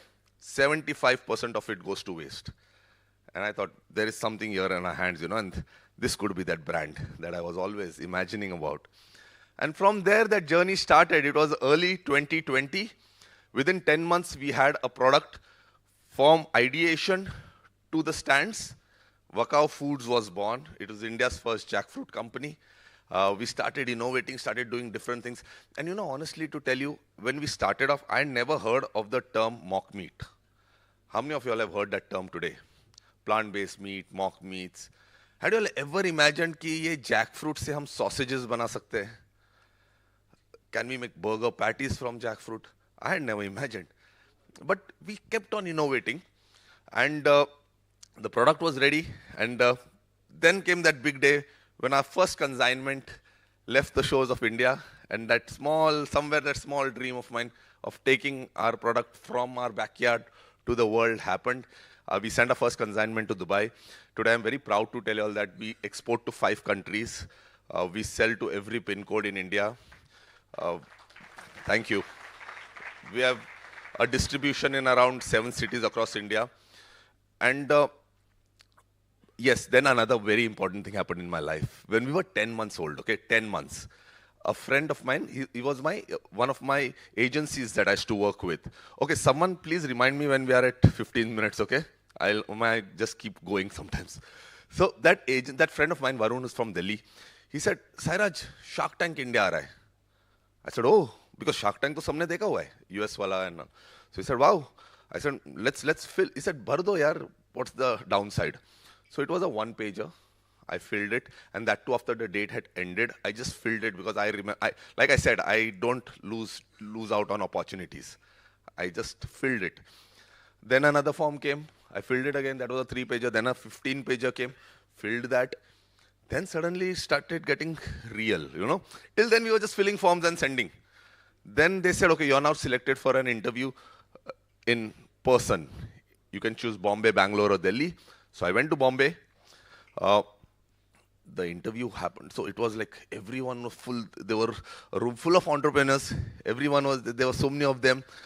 It was a little nerve-wracking when you go in Goregaon in the hotel in West End and they mic you up, and then there's like 10 people sitting there, but all of them from the Sony team.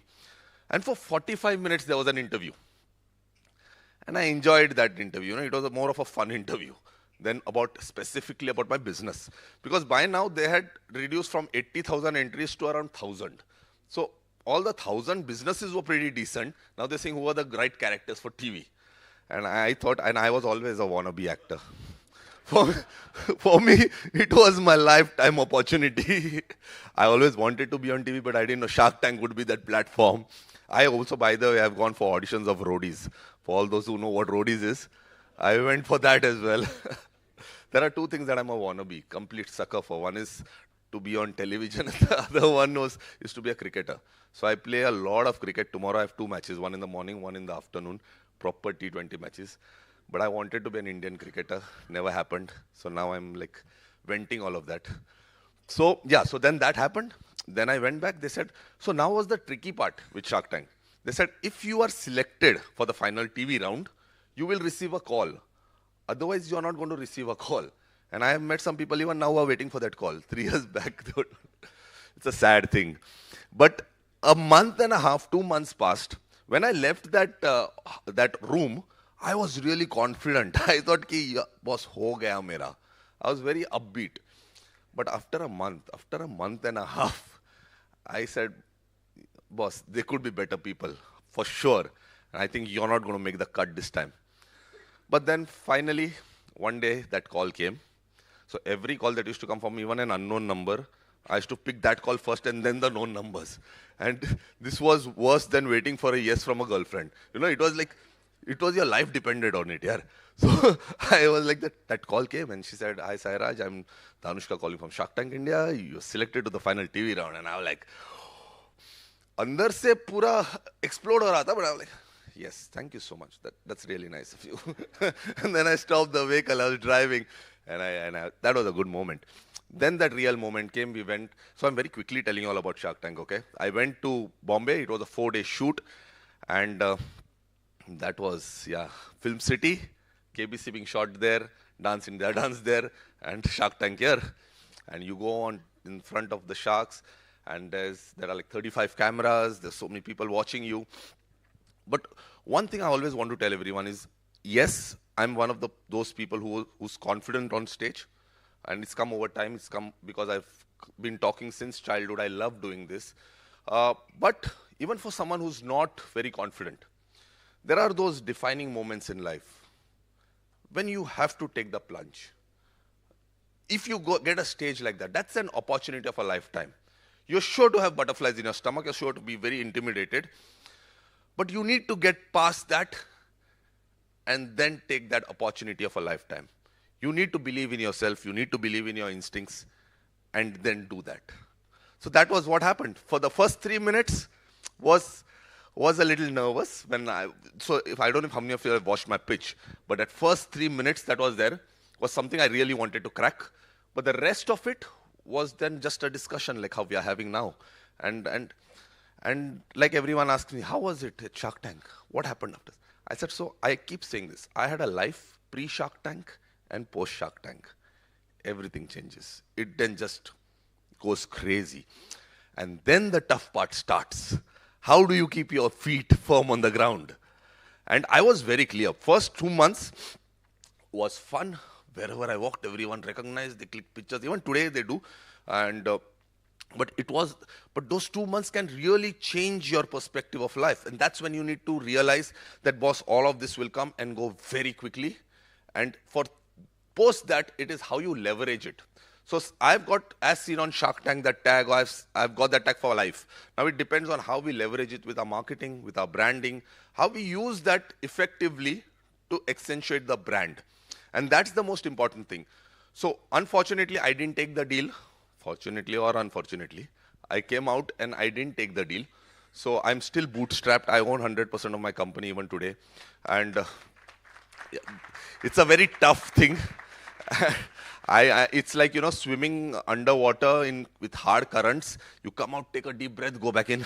Again, you're struggling, then again, somehow come up, take a deep breath. We are looking to raise a first round now, but we are also looking at doing a lot of innovative stuff. We've built certain channels of sales, and now we are looking at our next big pivot, and which is going to be setting up our own QSR. So you will have Wakao Eats outlets very soon, and hopefully one very soon in Bombay. And I think that's going to take us to the next stage of our journey as a business. But all I want to tell all of you guys is that, see, I'm just one of y'all.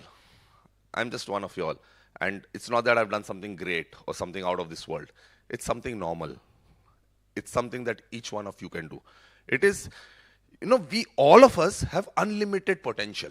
Always remember this. Each one of us has something very special within ourselves. It is us who puts limitations on each other, on ourselves. We say कि हमसे नहीं होगा, या मेरे parents के पास इतना पैसा नहीं है, या my situation is different. His is अलग का situation. Each one of us can create miracles.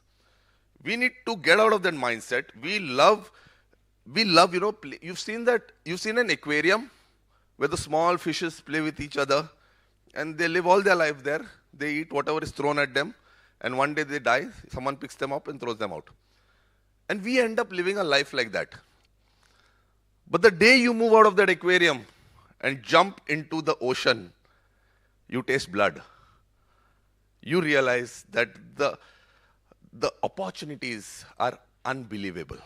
What you can achieve is marvelous. So my only humble request to all of you all, don't make your city, your village, your state, your country your playground. Look beyond, make the universe your playground. Try and create something of excellence.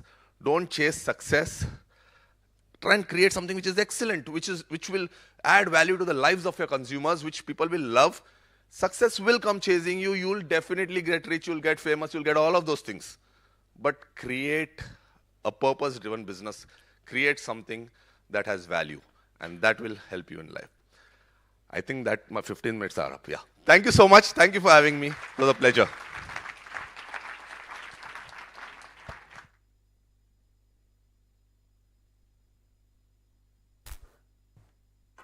Thank you, sir, for the wonderful description. We would now like to invite our respected Registrar Ma'am to extend bouquet of flower and a token of gratitude to sir.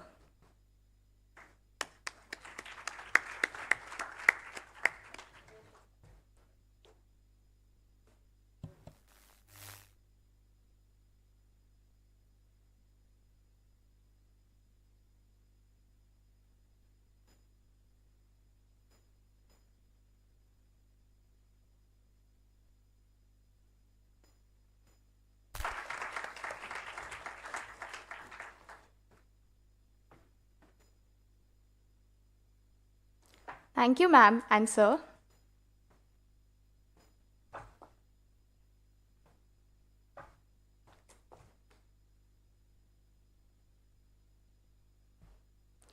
It is now my pleasure to invite Mr. Roshan Mishra, sir, founder and chairman of Brands Daddy.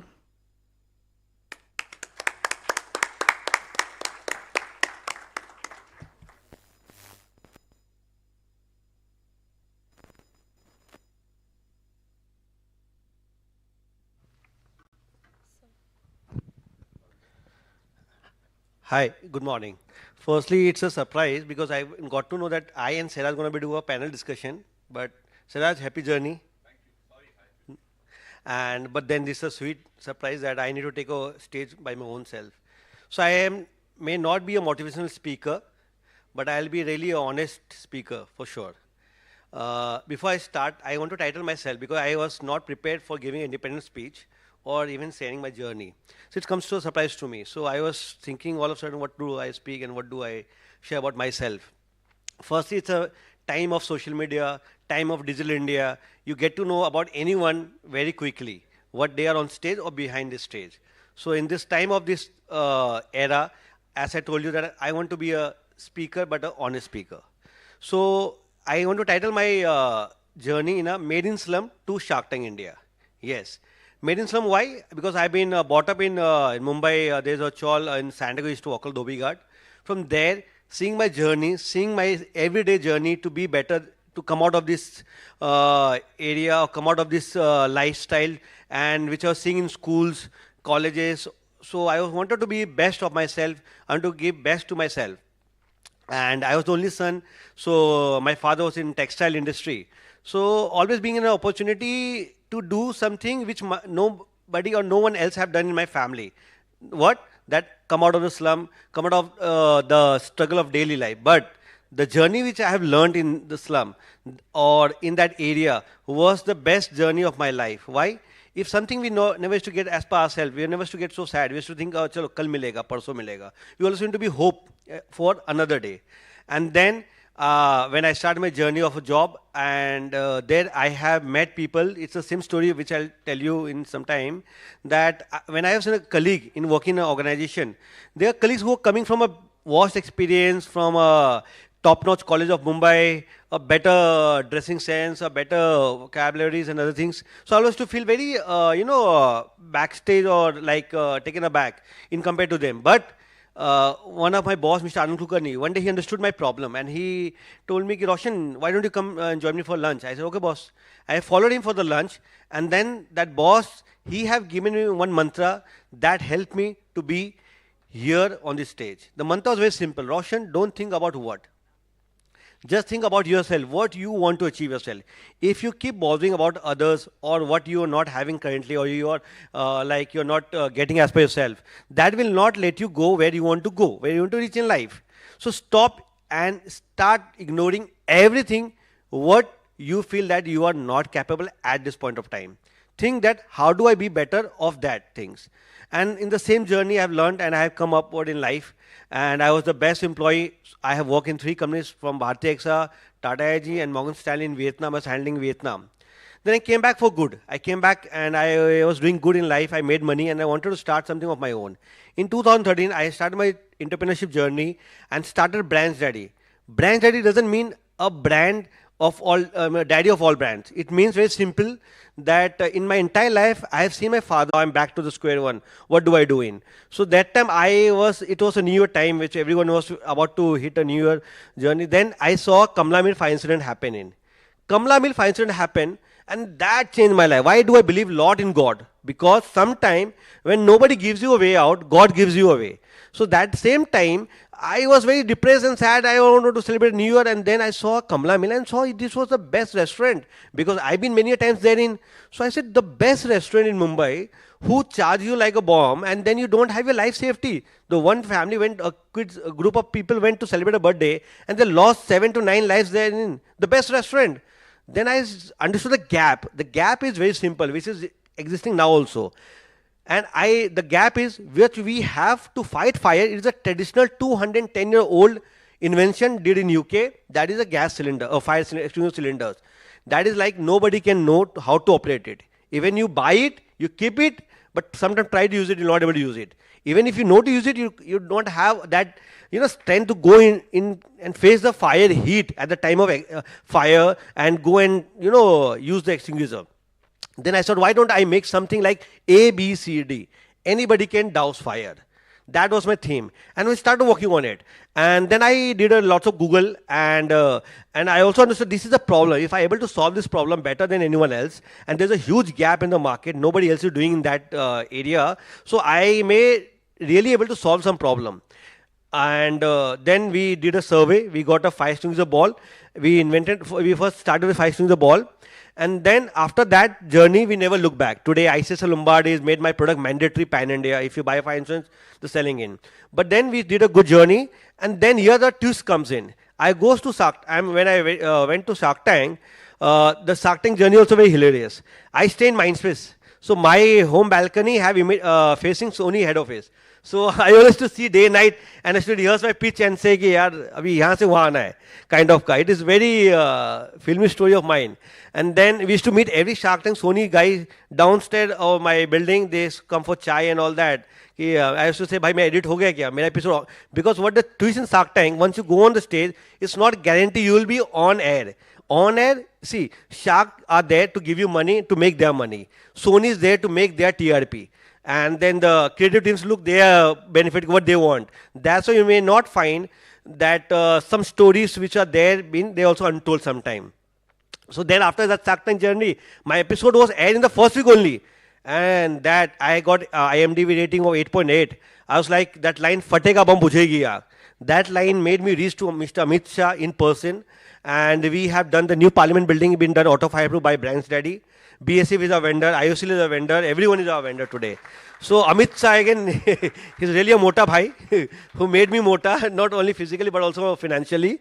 Because there are many multiple companies start contacting me, and overnight I used to think, IOCL is calling me. I said, I'm such a small company. How can an IOCL director call me?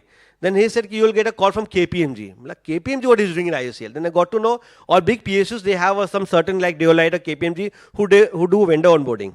Then KPMG got me, then we are now in touch with IOCL and everyone in. So I understood that in India, there has to be AB, because whatever fire takes, nobody can bring it back. We got Taj Hotel, again renovated. But when Nissan Tata been told, sir, how do you feel? It is almost same to same what we lost in the incident. But Ratan Tata said one line, it is not same. The painting which we copied, which we made it now digitally, it is not the original painting. The life which we lost are not with us now today. So that is what thing. The what fire takes, nobody can bring it back. Either it's your aaj, kal, ya bhavishya. So same thing, I want to dedicate my life in an Aag Mukt Bharat mission. I want to reach to every home and make that people's life Aag Mukt really in a very simple mantra, ABCD. And now we got a challenge Shark Tank coming therein. Anupam, which was editor in the part, he said कि यार ball तो China में भी है, यहाँ भी वहाँ भी है, तुम्हारे पास कुछ ऐसा प्रोडक्ट जो तुमने इनोवेशन पेटेंट कर लिया हुआ. It been 6-year journey, we haven't done such work. I took that as a challenge. I came back. This is a second year, and proud to say I am not only a speaker but I am also now innovator. I have got a patent of world first auto fire car extinguisher. That is which I got a utility patent for that innovation. Why? And now you won't believe we are in touch with multiple car manufacturers because we understood the car problem. Now car problem, what the fire happens in, it's happened in the bonnet, and extinguishers are under a seat, and cars are centrally locked. At the time of fire, you can't open a bonnet and douse your fire. I understood this problem. So my line here was inside problem, inside solution. And we invented a product. It took 5 years, but today that product been passed, it been innovated, patented also, and people are buying it also. So we made a solution which is inside the bonnet. So if there's a fire, it should douse it there itself. You don't even have to come out of the car. And if we fail, we are giving a compensation of rupees 10 lakh unconditionally. It is on the website, box warranty card. If we fail, no sorry boss. We are giving you 10 lakh rupees. That's how we are confident of our product. And same we made it for our products in. So now coming to the last phase of my speech, that Aditya Business School, today we are here. Tomorrow there may be another session, another year, another every year you will have annual day.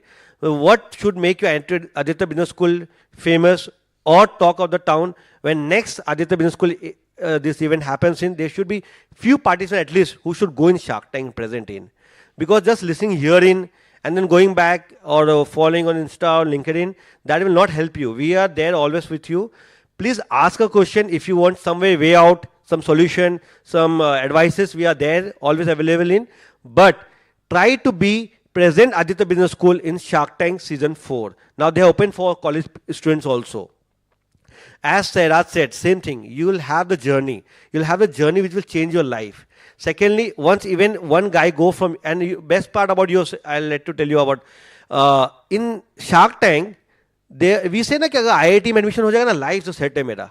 अगर मेरा यहाँ होगा set हो जाएगा. ऐसा कभी set नहीं होता है. There are so many examples, like see Ravichandran Baiju, revolutionary man, but what he end up day. So you need to have a problem solving company. Same thing, if you see in Shark Tank, Jugadu companies were more popular than IIT and any guy who went in Shark Tank. So people love You, by your skill, by your vision, by your innovation, by what you are trying to do in society, you bring a change in society. Not about any degree will change your life, boss. नहीं है, guarantee नहीं है. Because if that been a guarantee, तो आज हम लोग बेरोजगार होते, सब IIT नहीं हर जगह जॉब करते बैठते. ऐसा नहीं है. The people who change in the India or a global map, they are not IIT, they are not from any big business schools. I don't want to demotivate someone who want to try for IIT, but I want to say, please, whatever, wherever you are in, you can bring the change if you think only. If you don't think, nothing will happen. And last, I want to sum up in the line that never say no. Everyone say it. क्योंकि आपका सपना है, कोई और समझ ही नहीं पाएगा. आप उसको उतना डिटेल में बता ही नहीं पाओगे तो सुन के उतना आपका एडवाइस देगा, हाँ यार मत कर, छोड़ दे. And any idea has to come with expiry. आप कोई बिजनेस कर रहे हो या कोई प्लान या कोई करियर देख रहे हो तो यू जस्ट थिंक कि इतना टाइम में दूंगा, यहां में मेक अ ब्रेक, या बन गया तो टिका रहूंगा, नहीं तो I will pivot, I do something other things which I can do in my life. Any idea, if it not come with expiry, it will make you expire by mentally. So any idea has to come, take up with expiry, and that's all from my side. If any question, I can love to answer you. Otherwise, you can always get in touch with me. I'm also a neighbor, close by, 3 kilometers away. So I wish all the luck Aditya Business School students. Next season, there has to be someone from Aditya Business School in Shark Tank Season 4. That will be an achievement for us too. Thank you.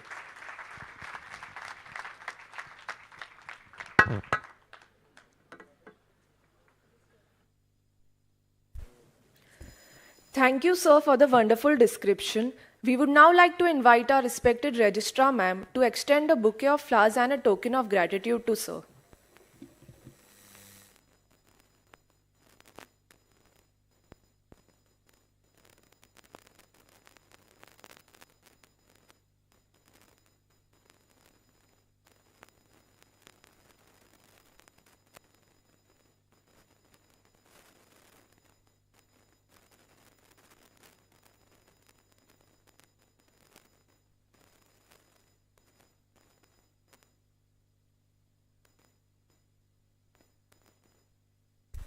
Thank you, ma'am, and thank you, sir.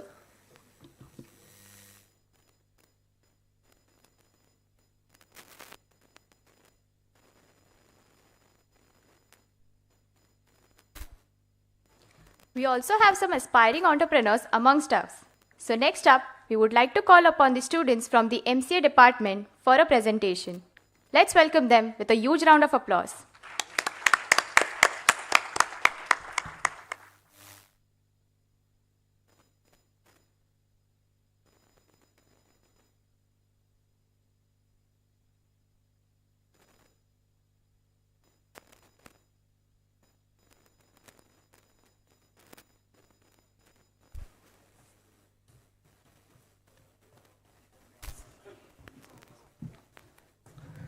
Good morning, everyone.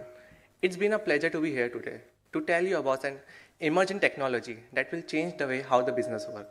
The technology I'm talking about is RPA. You all must be thinking, what is an RPA? Let me show you a quick video about an RPA.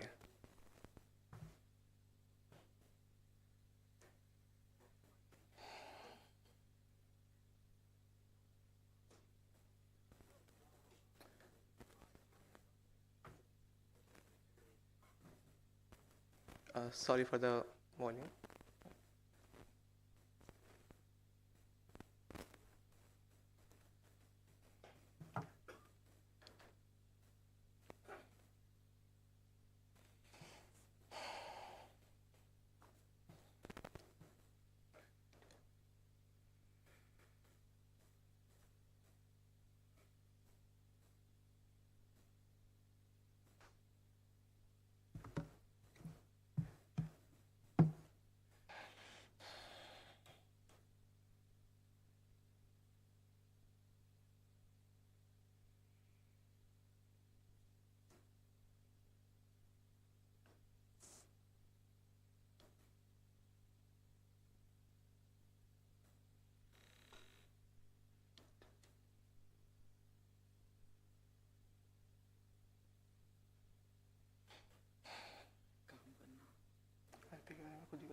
by many manual processes. Managing them is impossible for our human. Not so for the robot. Robotic Process Automation, in short, RPA, is a software bot equipped with learning power. They can mimic human intelligence in action, automating repetitive tasks like adding records to systems, and this is called robotic. When AI is used to execute complex processes with an ever-changing context, it's called cognitive computing. Let's say you're in the business operations department and your clients and colleagues are waiting for you to review loads of documents and reports. This can be very stressful. RPA bots can help you extract, read, prepare reports, and even do analysis, leaving you to focus on review and decision-making. Robots and people make a powerful combination. Are you ready for the workplace of the future? In every organization, there is a HR department that plays an important role. They are considered to be the heart of the organization, as they do many tasks like candidate selection, resume shortlisting, etc. These all tasks take some good amount of time. To overcome this time complexity, we have created a project in RPA in HR development. Now I would like Ibrahim to tell about the details of the project. Now we will see the working of how the project will be worked.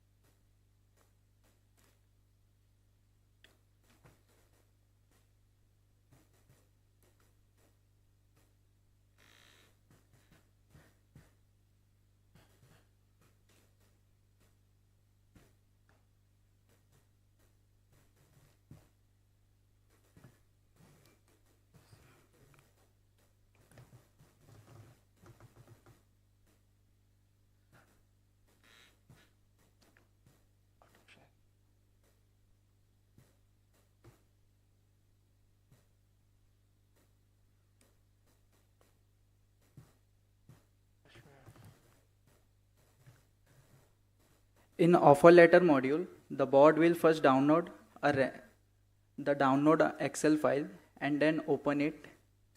In Excel file, the bot will first get the data. 1 minute just. You will see the employee offer letter, and the bot will automatically generate an offer letter and send it to an email.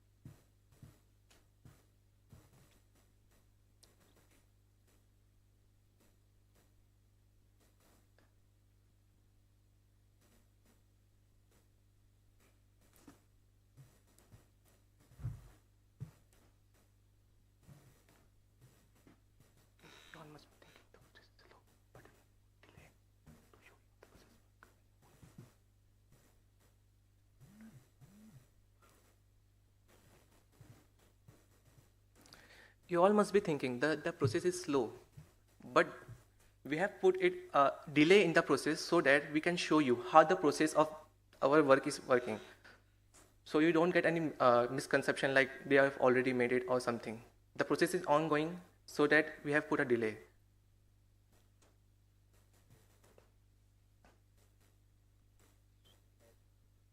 As simple as whatever the work the HR done in the department, we have tried to automate it so that that work time complexity can be overcome, and moreover the HR jobs which take more time can be less and done in a proper time and be beneficial for the organization. Please change the bot. Bot will also send the offer letter in Gmail.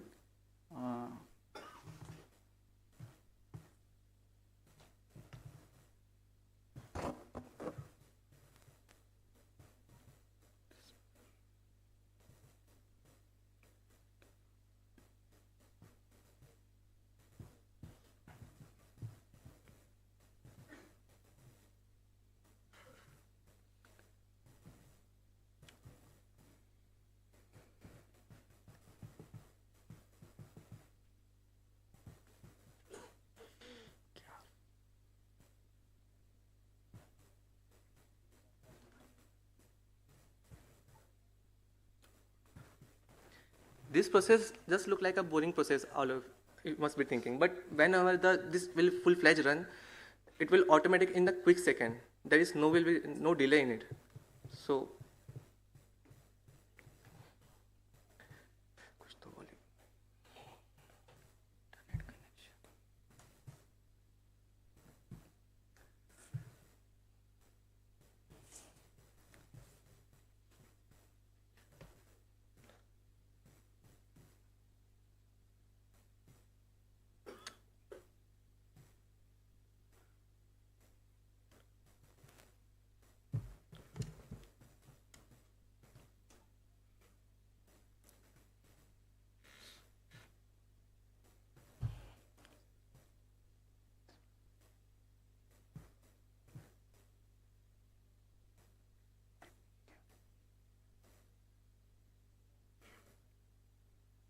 in the process of creating ID card, the board will first open an Excel which contain a new joiner employee data.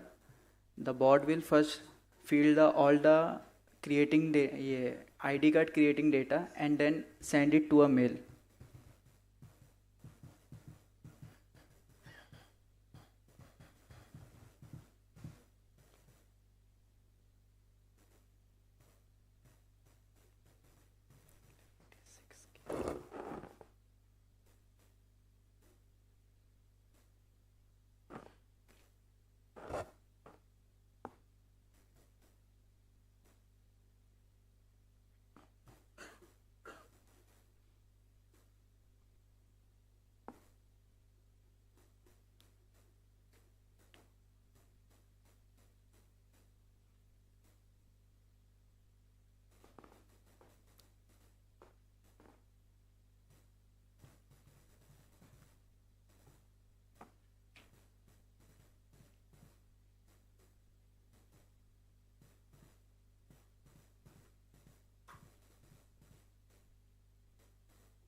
Board will automatically generate an ID card and send it to a mail.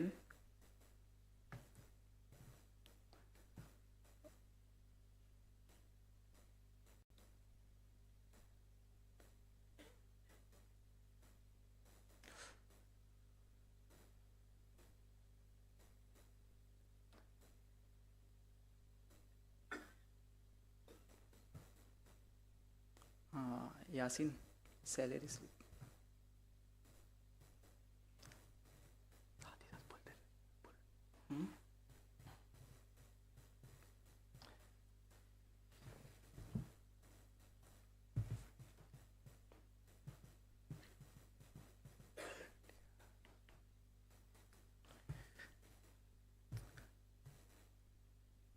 A simple conclusion for our project is like that. Whatever work a human HR is doing, we have tried to automate it and make the work more easy and faster way, so that the process will be easy for the organization, and this will also help for the organization to process the work in a less time, and it will also be beneficial in the cost way also. The salary slip the employee gets, we have also automate that.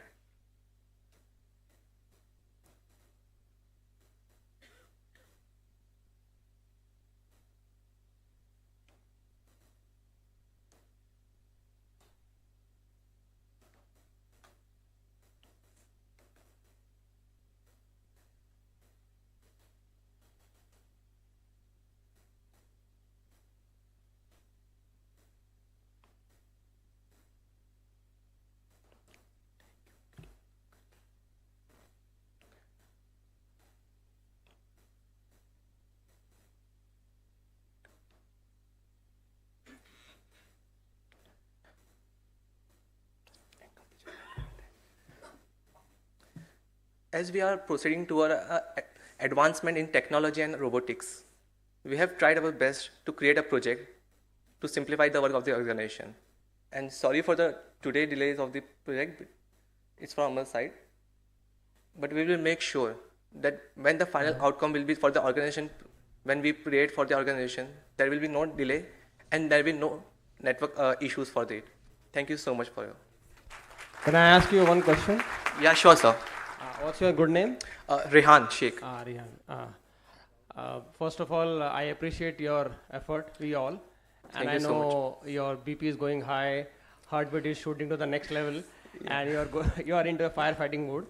And my question is, we have a team of roughly around 450 employees in our organization. Yeah. How can we use this for an MSME?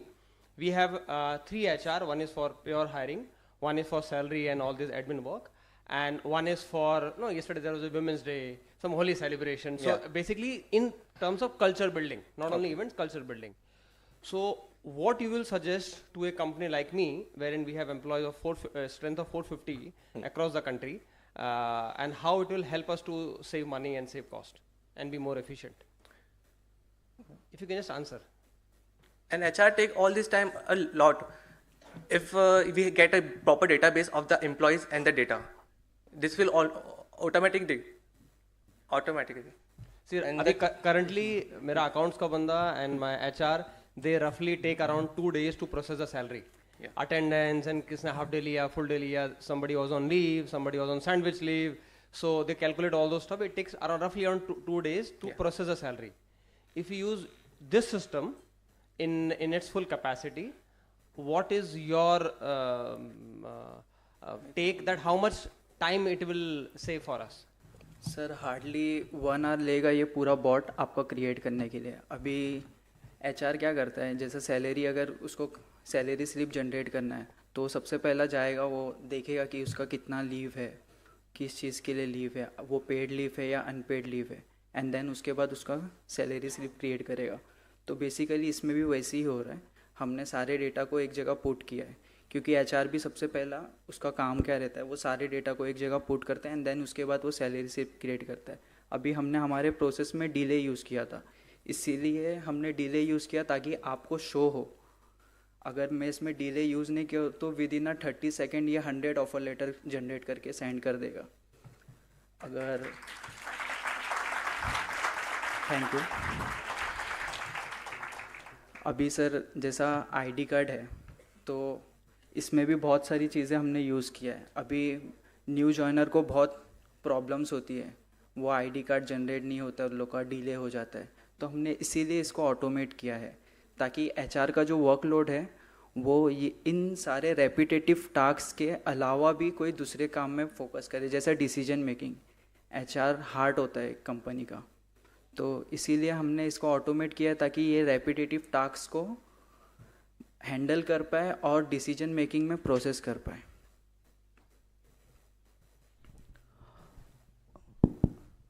First of all, this is really a good product, let me tell you. And I am already in touch with one international firm for this work.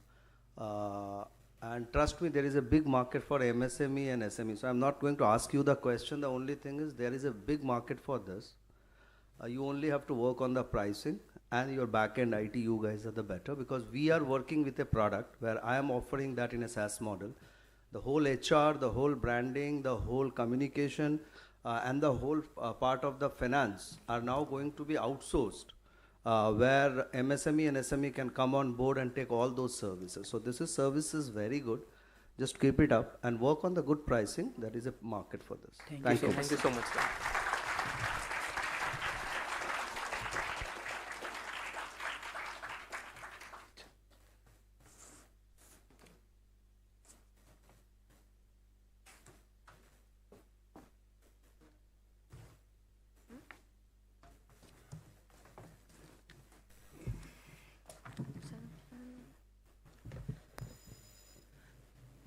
Thanks a lot, Vijay and Kea, for conducting the first half of the event. I, Mayuresh, and together with my co-host, will take you through to the next half of the event.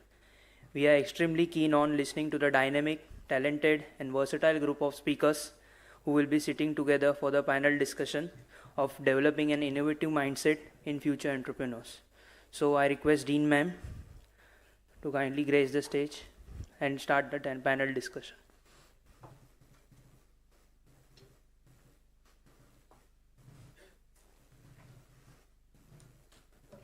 so much. We would be starting this in a slightly unconventional manner because we had originally planned for each person's introduction to be read, but now we are not going to do that. We'll be showing the introduction on the screen as I request each participant, each of our esteemed speakers to come and join me. So can I request Mr. Vijay Kaulgud to please come on stage. A big hand for Senior Director Capgemini to be here with us. He has been extremely innovative, and I am going to talk soon, very soon, about one of the terms that he has coined in the field of innovation. My next request is to Mr. Yuvraj Mehta. Mr. Yuvraj Mehta, he is the founder of a very interesting company, StrateRise Consulting. So my request to please, okay, you can be here on this side. Thank you so much, sir. The next request is to Mr. Ranjith Bhanu, VP Relevance Lab. A big hand for him. A person who believes in the holistic approach. Welcome to the panel, sir. I would like to invite Mr. Prashant Donde, the founder of a company whose name is so interesting that we will have to ask him, what is this Tijori.ai all about? A big round of applause for Mr. Prashant. Moving on, we have Ms. Mona Shetty. Ms. Mona Shetty from the glamour world. She's the managing director for Sound and Vision Studios. She has been a dubbing director for most of the heroines and most of the artists. You can name any of them. So a very, very warm welcome to you, Mona madam. Please grace the stage. My next request would be to invite Mr. Amit Sharma, co-founder of two great companies which are doing phenomenally well. One of them is Mobile Ka Doctor, M-Care, and the other one is Salt. A big round of applause for Mr. Amit Sharma. And finally, the last call is to invite Miss Lalita. And I think one thing very special about her is she's the founder of one very good brand, that is Laura's, but her track record as a cabin manager for Jet Airways has brought her where she is today, mentored by none other but Mr. Ratan Tata ji himself. So a big round of applause for Madam Lalita, please. So thanks to all my esteemed panel members. It's great to have such a wonderful panel here because you all are going to bring, I think, lots of ideas which are going to be taken away by the young audience present here. These are the future entrepreneurs who are looking forward to building a career first and then switching over to setting up something of their own in due course of time. So if we really ask this question, and just for you to know, how many of you would want to set up a venture of your own in the next 2 to 5 years? Just raise your hand. Show of hands, please. Okay.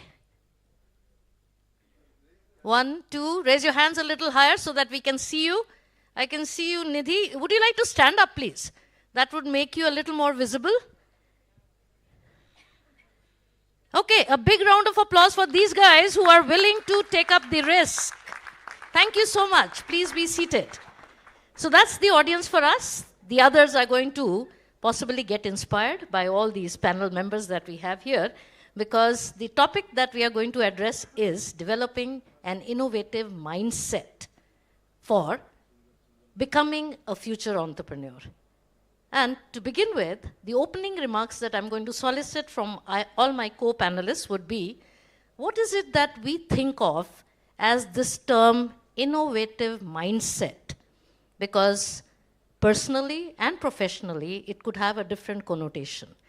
I would like to ask this question of Mr. Yuvraj. So can you please let us know about what is your thought process about an innovative mindset? Thank you, ma'am. And thanks, Aditya Institute, for calling me as a panelist. First of all, ma'am, honestly, I have no clue about what this innovation mindsets is all about. I can just talk about a little bit about my journey, and from that journey, I started taking out all those words, which now became a very, fancy management terms, which sometimes confuses me also many a times. So I was a government employee, pure, coming from the middle class background. I took the All India exam and cracked the All India exam. because there was a family pressure not to do the private job after completing my MBA. But after a few years, I realized that there is a monotonous in the job. The learnings is going down. By the way, it's not true. Many people enjoy that job, so please don't take me wrong. And then I moved out to the private sector, and I got multiple rejections because they didn't consider my government job as something which I can be useful in the private sector. Then I spent many years. I failed many times. My last job was L&T, where I was global head, handling their all verticals in the communication aspect. At the peak of my career, I again decided that nothing is moving up. I am now going to be a next level senior vice president, president, director, and then I'm going to retire after a few years. That gave me very sleepless night, and many people again are still not very happy with me, including my wife is not very happy why you have left the job. And when I was deciding to leave the job, Adani Hindenburg crisis started. And trust me, I enjoy this crisis because I specialize into handling and managing the crisis. And then I started saying that, okay, I don't want to retire. I don't want somebody to tell me that, no, you are no longer required. I don't want HR to tell me that, oh, your bell curves are not going properly, you are not performing, the company is not performing, and then suddenly you're out on the market. So at third fag end of my career, I decided, let me take that risk, which anyway is going to come after I become 60.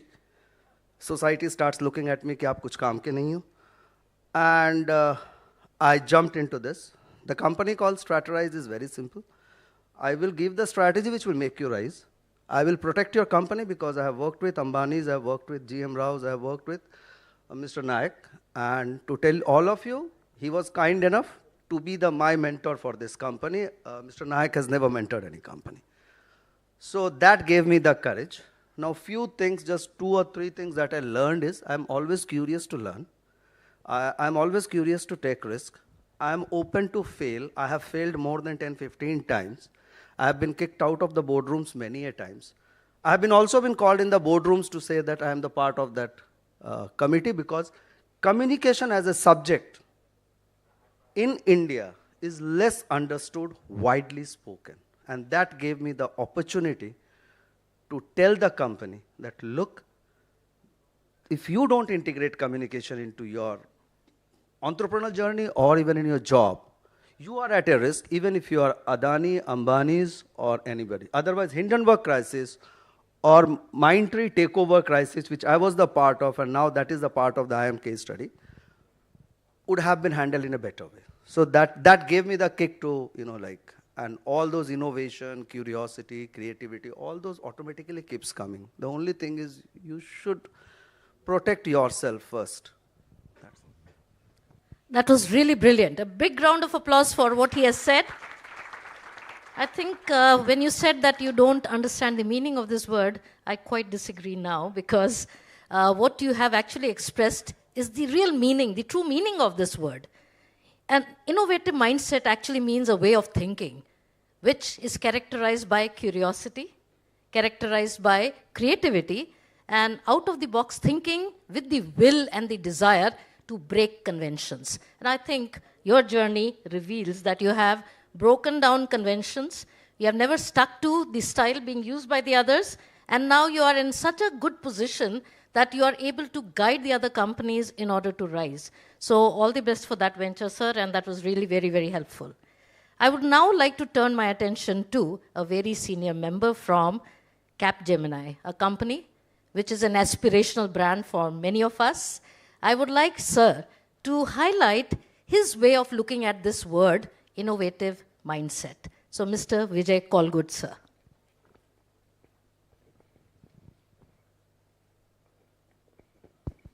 All right. Thank you very much, ma'am. Great question, great audience, great institute. Thanks for having us here today. See, innovation mindset, in fact, what we might probably now know is a theoretical answer, but what you saw since morning was literally practical there on display for each of you. And you might have extracted that from those sessions that each one of talked about. Innovation mindset, I mean, curiosity. Innovation is actually an attitude. And I was amazed at the two students here who were talking about RPA. You know what? I think one of the things that we should take here is when you say it will make faster, you just quantify the extent of fastness. You know, and the entrepreneurs here who were actually seeking a solution, they will be zapped. One of the questions that was like, 2 days or 2 people, I can actually do everything in 4 hours for your organization in 400. So the moment you talk about that 400, so that is an attitude. Bring numbers. I think many times we say this is faster, better, cheaper, but try to quantify it. Secondly, I would say that, what is the difference between a great performer and an innovator? A great performer would actually hit the target that nobody can hit. But an innovator can hit a target that nobody else can see. So you visualize that. You actually dream about that. The examples of some of the entrepreneurs here, you talk about Wakao, how they identify that opportunity. I mean, people say that, necessity is the mother of invention and challenges are the mother of innovation. You have that eye to identify that challenge. Fire in the car, it's in the bonnet. Identify that. It's all around us. Jackfruit is there. You read an article, you read a lot of things, you be a learner. Okay? And I won't take much time, but one of the things that I would quote here from C.K. Prahlad is, an innovator should have the mindset to fold the future in rather than extrapolating the present. So just don't say that, okay, I'm here, how can I improve this by 10%, 20%? You think about the ideal final state, how it should be. Just take a back seat and think, if this is the way an offer letter has to go, if this is the way an ID card needs to be made, no.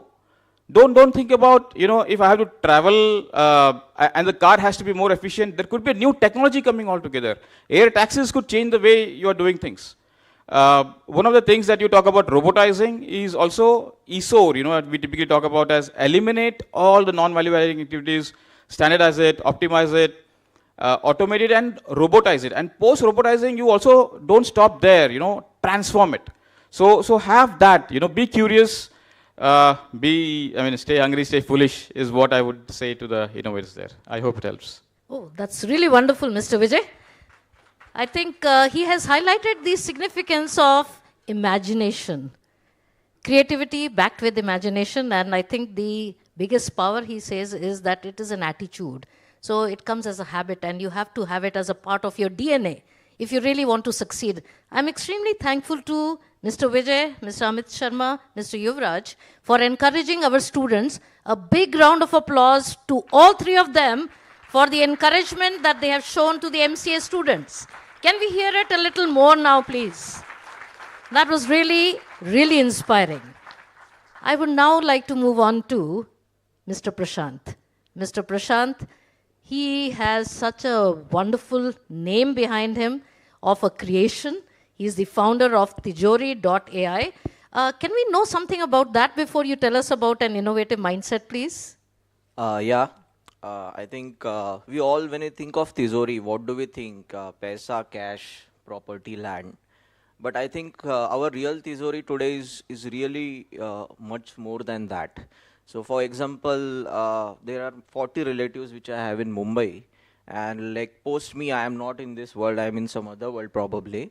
How will my daughter understand that who is the best person to reach out for any kind of problems, right?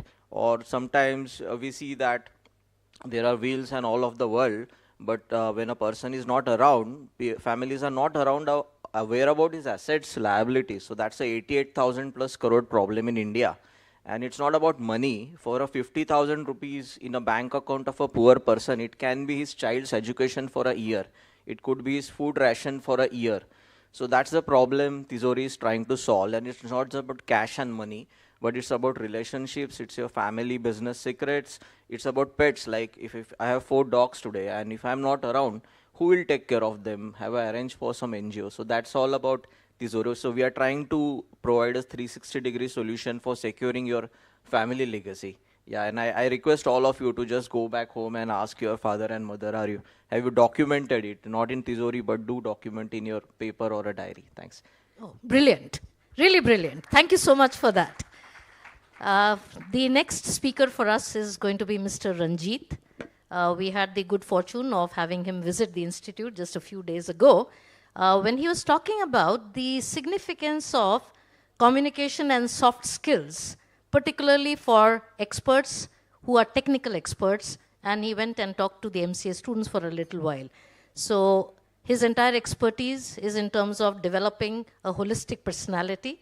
So I think he's going to give us an overview of what is an innovative mindset from a holistic point of view. So Mr. Ranjith, all over to you.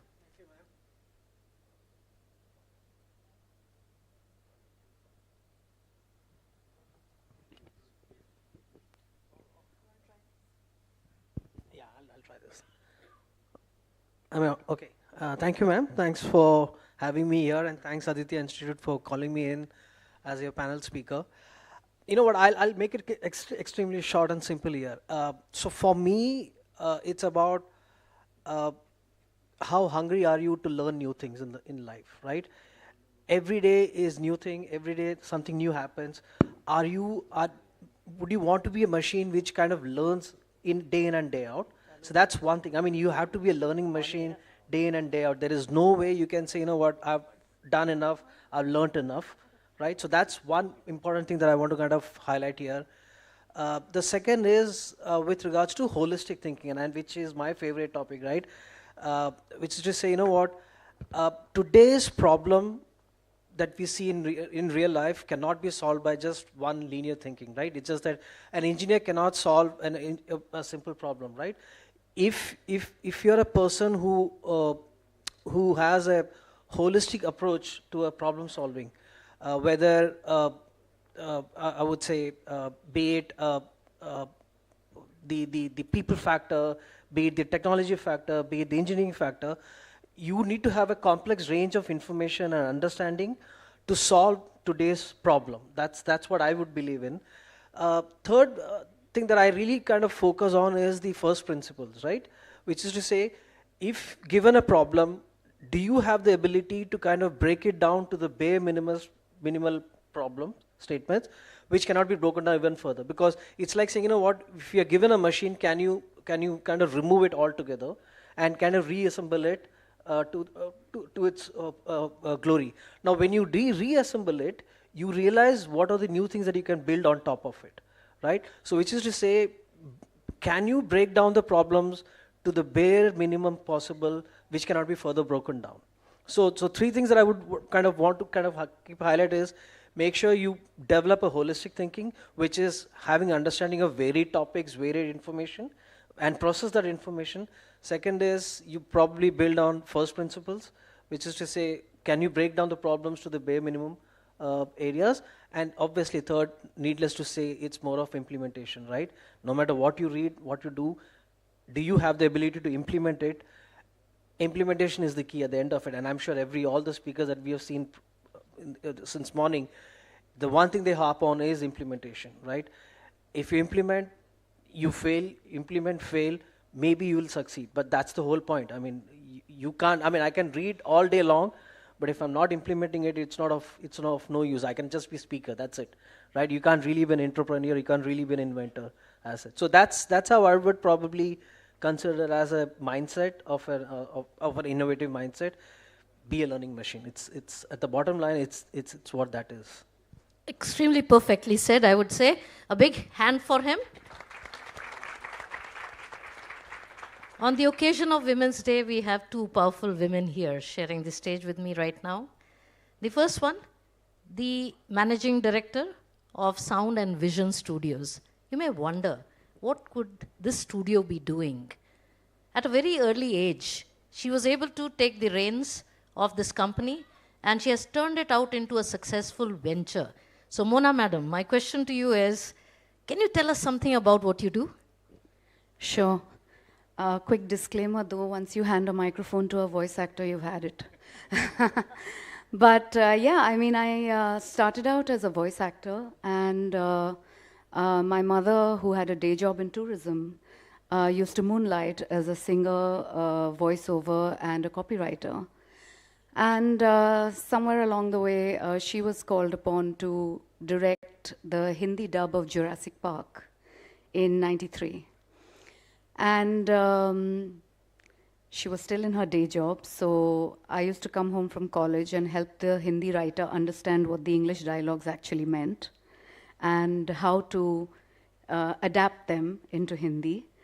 And I just helped her along the way, and I was happy doing my own thing as a voice actor, you know.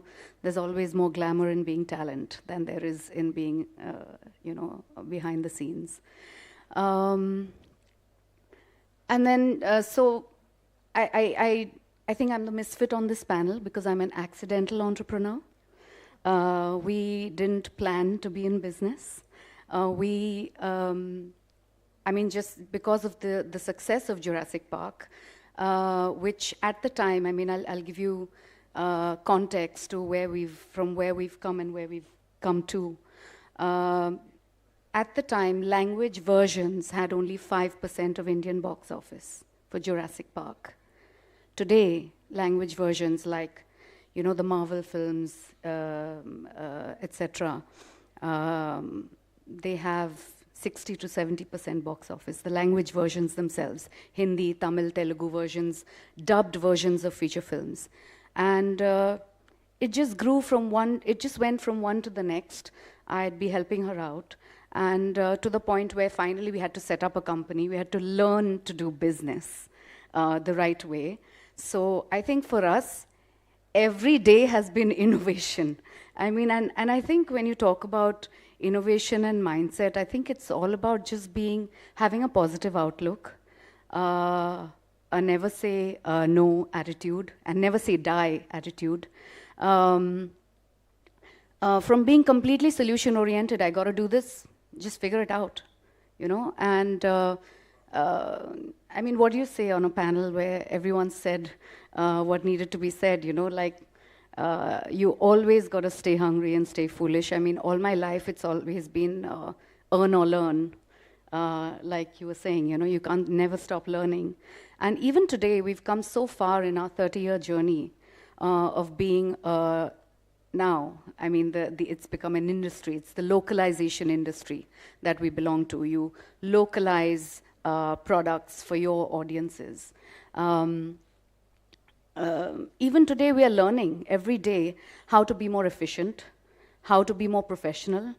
And I was reading on some of the CVs, especially Squadron Leader Bhatnagar when she came on.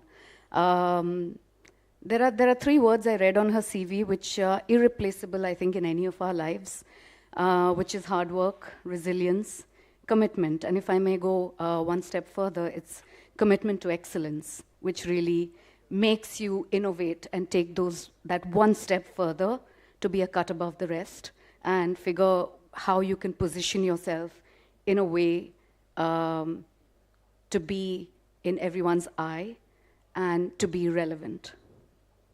That's really brilliant, extremely brilliant. The way she has seen an opportunity and created some unique proposition out of it, I think that's really commendable. So innovation has got defined in so many different ways. We have yet to hear 2 panelists. The next one I'm going to turn to is my favorite, Mr. Amit Sharma.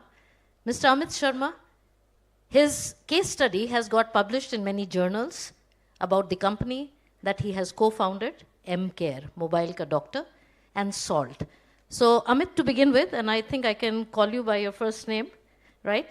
I would like to get you to tell everybody about the beginning of your journey and how is it that you have this innovative mindset which keeps you ignited all the time. Thank you, madam. Madam was my teacher 2003-2004.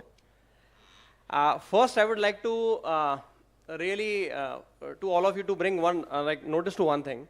Mr. Sumant ji is sitting here. Believe me, I have been into formal teaching since 2008. I have never seen in an event where the chief guest is there since the start of the event and talking to people and making some notes. So I really appreciate at his level, he is there since morning with all of us. normally are not seen. So I think big round of applause for Sumanji. And why I resonate, because just 4 months back we were in Shenzhen, and because we are also into smartwatches and earbuds and those products, and we were visiting one of the prospective supplier, or you can say manufacturer. They are one of the biggest partners with Boat, and they told, sir, just aapse thode der pehle hi Titan ke CFO and the CEO has visited our company for their smartwatches and sort of thing. So I thought I had to go there and I had to see what innovative things they are coming up in terms of the product range and the SKUs, especially when it comes to wearables. Of course, their TG is different, our TG is very different. Madam asked about the 2 startups. First is AIMSR, of course, mobile ka doctor, but now it is AIMSRSpareParts.com. When we started first, we were the competitors of Servify, Mr. Srivastava. See, he was our biggest competitor, if you ask me, in 2020 COVID time and on-site go. But it was a failed venture from me and my co-founder side. We immediately realized, we pivoted. Pivoted means we fucked up, if you really ask me. That's the actual word. Thoda English jargon hai, but we really fucked up in our tech, in our organization scalability, everywhere. In sales, and we envisaged that we will achieve this number, but we couldn't. Luckily, within 8 months, we realized कि घर का पैसा है, ज़्यादा पैसा नहीं तोड़ सकते. On a serious note, बहुत अच्छा लगता है मैं घर बेचूंगा, but जब really situation आती है, तो मैंने स्मार्ट वॉच पहना है, तो I could see still कि जाकर घर बेचना है. I have got 2 daughters and 2 parents and 1 wife. Very difficult, right? So we immediately pivoted and we launched AIMSRSpareParts.com.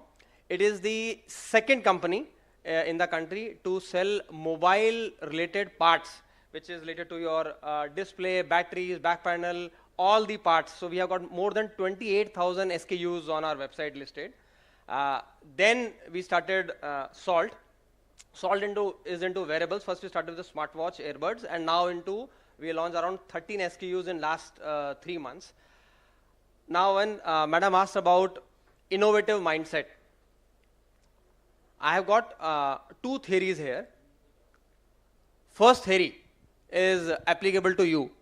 Can you raise hand if you have taken education loan ever or for this course? Can you just raise hand? Because I have taken in 2001 education loan. किसने लिया है? बाकी सब घर का पैसा है. Okay. Now I have gone by this theory. When I was in my 20s, I've said yes to every fucking opportunity, everything. Like whatever opportunity is coming, it's a weekend gig, it's a small project, it's a mini project, summer project, winter project, delivery at, that time Pizza Hut was not there, it was Smoking Joe's Lokhandwala. So delivery boy, opening accounts, selling mutual funds, mutual funds, every opportunity. But then I realized when I've crossed my 40, in my 40s, I can't say yes to everything. Because when I say yes to everything, when the real thing comes up, or you can say the innovation which really can trigger the trajectory of both my companies, I don't have the bandwidth to do that. And that's when I come up with another philosophy that to have this innovation mindset, basically to see where the opportunities are, I started saying no to every opportunity. Just no. If it is not a hell yes, it is a complete no. That's my philosophy. But when we are in our 20s, it is about saying yes to every opportunity. You never know where the innovation will strike. And the last part is execution. What sir said is about ruthless execution. Because I realize it's very cool to say I'm an entrepreneur or co-founder or startup, but real में फटती है यार, बहुत difficult है. Every day कोई तीर कहाँ से आके गिरता है और मालूम नहीं है, you have planned for the day कि ये करना है, but suddenly a new problem has come. I'm not talking about opportunity. Every day there's a new problem. Every day, right? So it's about ruthless execution. What Srivastava ji was saying, that 50% of your job is about showing up. Every day showing up, not backing off. Every day just showing up, 50% of the battle is won for you and especially for your team. So these are my 3 rules. First is saying yes till your 30s.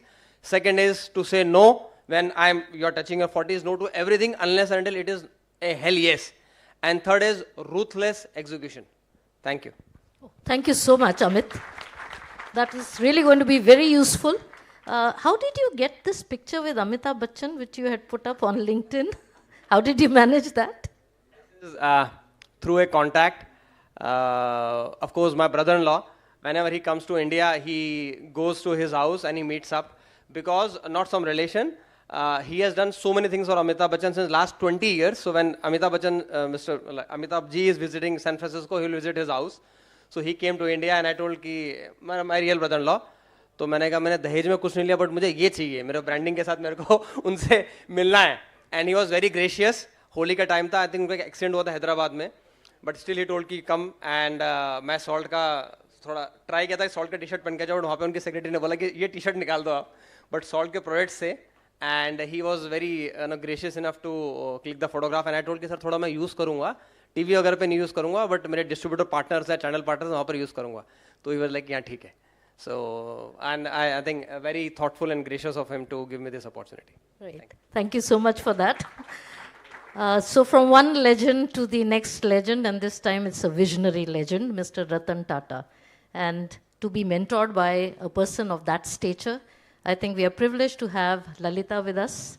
So Lalita, we would like to know about your experience while you were getting mentored by him, and also how did you end up developing an innovative mindset on account of that mentorship? Sure, ma'am. Firstly, thank you for inviting me here. Thank you, Aditya Institute, for having us here.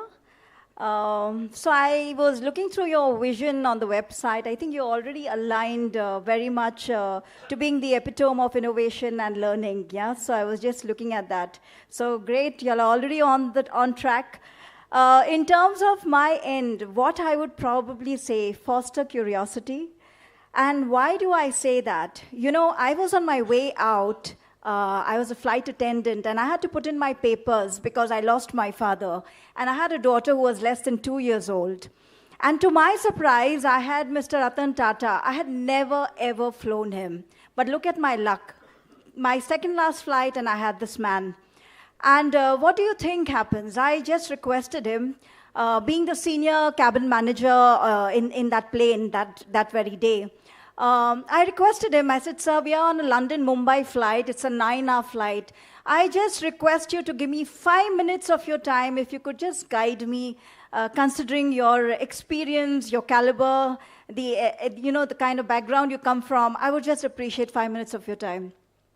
The humble Mr. Tata, I don't think I need to say that to any of you. But he said, okay, Lalita, give me some time. So what happens in a first-class cabin, they have their secluded suites. We had only 8 suites, and nobody serves them except for the senior people. So I had the privilege of serving him. Nobody else could do that. So when I would go and serve him, all he did is he would look into his magazine, which was always next to him, The Economist, and he would keep looking at me serving him. That's it. There was no conversation. And you'd be surprised, 2 hours prior to landing into India, he calls me. He says, can I have 5 minutes of your time? I said, I just left everything. He said, what about your service? I said, sir, it's okay. I mean, I really need to have this time with you. And I went up to him, and I was sitting right there next to his feet. And he turned around and said, Lalita, my observation about you is, I see a lot of authenticity in you. I think today, I've heard this word from most of our people today, speaking about the word authenticity. And I completely resonate with it because he says, there are very few people left in this world who are authentic. I see authenticity with you, and if you club your work with the authenticity and the authenticity of the society, you will see a different world. We will all see a different world. And at that point of time, I was a bundle of nerves, anxious. Nothing made sense to me. I just couldn't understand. I thought I was even more confused now. And I said, authenticity, I'm on my way out. How do I prove my authenticity? And I don't even know where I'm going from here. It took me 3 to 4 months. I kept pondering and pondering about this particular words, the words of wisdom from Mr. Ratan Tata. And today where I am is because of him, because I thought within myself that if I have to be authentic, I have to be my boss. And if I have to be my boss, I call my shots, and I be an entrepreneur. And that's my journey today, and I make uniforms, so that's how excuse me, that's how I've started my entrepreneurial journey and I've opened up this company called Laura's. Thank you very much. Oh, very nice. Thank you so much for sharing your inspirational experience with Mr. Ratan Tata. I think by now we all have realized that this panel and the words of wisdom given by each one of them has defined innovative mindset for all of us very clearly. We are totally clear about the fact that an innovative mindset above all requires a problem-solving approach, a solution orientation, and the ability to be able to see every problem as an opportunity rather than shying away. In the final round, and that too in the interest of time, we are just trying to start with the final round, I would like each panel speaker to give us one example, one way in which they have created a culture of innovation within their organization. So we would like to start with Mr. Yuvraj to begin with, and you can cite any example of maybe a company that you have already worked for or the company that you now own. I will take this example, it's a general example because my work is like a communication, so I expertise in the reputation and communication. And most of the company where I have worked, that is one area that I have found that they lack. The boardroom, when I speak, they talk about marketing communication, they talk about internal communication. Most of the company doesn't understand the whole sphere of that branding communication and reputation management. Let me tell you, ma'am, even today, most of the management institute doesn't teach reputation management, except for IIM Ahmedabad, where I'm the guest faculty. So the question is like, we can talk about innovation, we can talk about curiosity, we can talk about anxiety to take risk. Are we teaching the students? So I'm not getting into that subject because that subject is actually required. People want to be entrepreneur, people want to do the work, but they are not properly trained. They are not properly handheld. And for the generation and for the younger generation, I can only tell you one thing, because there is an opportunity. You have heard everybody. I am a new entrepreneur, but I feel that entrepreneurship, innovations are part of you. Some may have developed that, some needs to develop that. But please be ready to take the risk. The early you start, the better for you. And one example I will give you. The work that has now become the part of the perception management. When I joined L&T, L&T was about to take over Mindtree, and most of the media was talking about the hostile takeover. And my induction was not even proper. Like, I just joined them and this fire started. The Mindtree didn't want to sell the company. L&T want to take it. I don't want to get into the details. We can have that case study which is uploaded in both IIM and Harvard. Now, L&T is an 80 years old company. Mindtree is a 20 years old innovative and young company. L&T has a full process in place. How do you fight the perception in the market? Their structure is more flat. Our structure was more hierarchical. Now, each step from handling the story to putting the information in right place to training the boardroom members to ensuring that all the departments are properly aligned, each step was honestly innovation to me. If I would have gone through the traditional process, we would have lost that perception battle. Because my job was to manage the perception, to say that, okay, L&T as a company is good for Mindtree, number one. Number two, we have not gone to take the hostile takeover done. They came to us to, sell it off because one of the promoter wanted to move out. But whole thing in the media, social media, digital, other stakeholders have got the different informations because the communication channel of other side was much faster than what we had. We didn't even have the social media platform ready. So, asking the question and moving fast, challenging, even if you're in an organization, this entrepreneurial skill set is very important. It's not just you do your own business. My suggestion is, ask the question. When I joined L&T, first thing I came to know कि ऐसे ही होता है sir, यही approval process है. This is how the story gets done. Digital integration was not in place. But today, without digital integration properly done in the communication, I don't think any company is going to survive that. Now, that again is a past. I know I'm taking a little longer time. Sustainable communication, where right now I'm working, when I'm going to the companies and talking about sustainable communication and adopting the ESGs, trust me, most of the company look at me as if it's something which is. And then comes your AI and the fake news. I keep on writing and I keep on training people on how to identify that. Now, these are certain new world that's opening up. But from the organization perspective and as an individual perspective, have we opened up? So this is what the question each one has to ask yourself. Thank you, ma'am. Thank you, Yuvraj sir. That is very useful. We are definitely going to invite you to come and share the case study. You must have seen on the screen that sir's case study is available at IIM Ahmedabad, and he is a regular guest faculty there. So we are definitely going to look forward to the next interaction soon. I think what sir is trying to indicate to all of us is that you have to be willing to change. And the example that he has cited is of his going up to the new companies and pitching for ESG, which is known to all of us as mandatory, and yet it has to be talked about. Ironically, that is how the status of the things are with respect to communication. And sir is a communication specialist. I would like to now move on to Mr. Vijay sir. One thing which attracted my attention while I was reading his bio was this term, pervasive innovation. I would like sir to throw some light on that. Thank you very much, ma'am. So when you are in an organization and you talk about a lot of things, so Capgemini, as you know, is like around 4 lakh people, 2 lakh in India. Pervasive innovation is something that we say, well, innovation doesn't happen somewhere else in the ivory tower. Innovation happens everywhere. Every employee has their own role, and they are all thinkers. We respect them. We also acknowledge that each of them can innovate.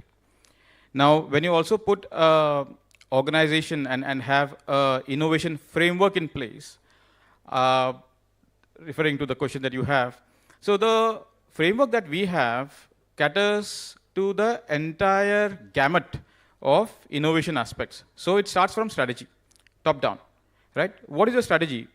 And that has to be crystal clear to each and every employee, because they are innovating. They are actually meeting our clients. They are in front of those client managers, and where the business actually happens. You know, the moment of truth is where they are. So how can we enable them to innovate? So we have to tell them, you know, what is our strategy? Are we there play to win or play not to lose? Are we there for point solution or developing platforms like, you know, some of those entrepreneurs here who are actually developing platforms? Or it is like, okay, I should do this, an RPA bot, for example. It's a point solution using one of the platforms. So what are we doing there? How is our innovation portfolio? Are we okay with incremental? Are we okay with semi-radical? Or are we really only interested in radical? And what it means when we talk about radical? How can our employees put skin in the game in those radical things? Because you have also not everything works for you at times. So how do you ensure that? How do we equip each and every employee in the organization to do this? And then based on that, how do you put a structure in place? So for example, you know, people talk about founders and people also talk about co-founders, and they also talked about complementing skills. So we also believe in whole brain thinking. You know, whenever you have some ideas, typically right-brainers, you might have heard about this, you know, they will come up with ideas and they say, okay, fantastic idea, you know, why don't you go ahead and implement it? I said, implementation? Oh, well, I never thought about it. You know, that's a point of failure again. So how do you then equip this right-brainer who has come with an idea with some nice left-brainer who could put things in place on the ground that I can help you implement this? And the moment the left brainer is actually stuck with something, you know, again, you need an idea to actually overcome that problem, and the right brainer is there. So you have those complementing co-founders who typically would complement each other and take that idea ahead. So once you do that, that's the strategy and the structure in place, then we have the concept, then you talk about business case. I mean, we want numbers. It cannot be just said that it will be better. You know, to what extent it can be better. Now, can everybody come up with a business case? Probably not.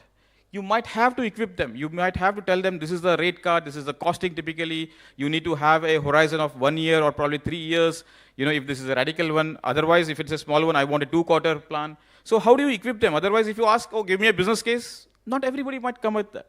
So how do you equip them? How can you train them in that?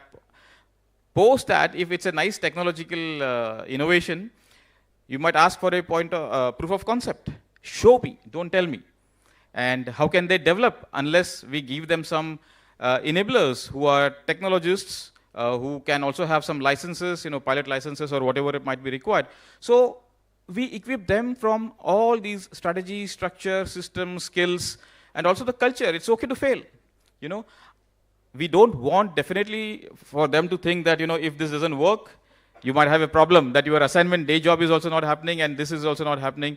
So we also want to have stories. I mean, Titan is definitely something that we talk about as a good case study of how do you keep on taking care of the contradictions. You want to have the slimmest watch. Well, glass is a problem. The the mechanism is a problem. The strap is a problem. Solve one by one. So that's how we approach and ensure that each of our employees are equipped, they feel empowered to change the norm, to challenge the norms, and innovate. So that's what we do. I think that created such a visual picture of, the entire process. It was so vivid and clearly described by you, sir. Thanks a lot for that. A big round of applause for that, please. Thank you so much, sir. Mona, madam, can you cite any example of any innovations that you brought about in dubbing?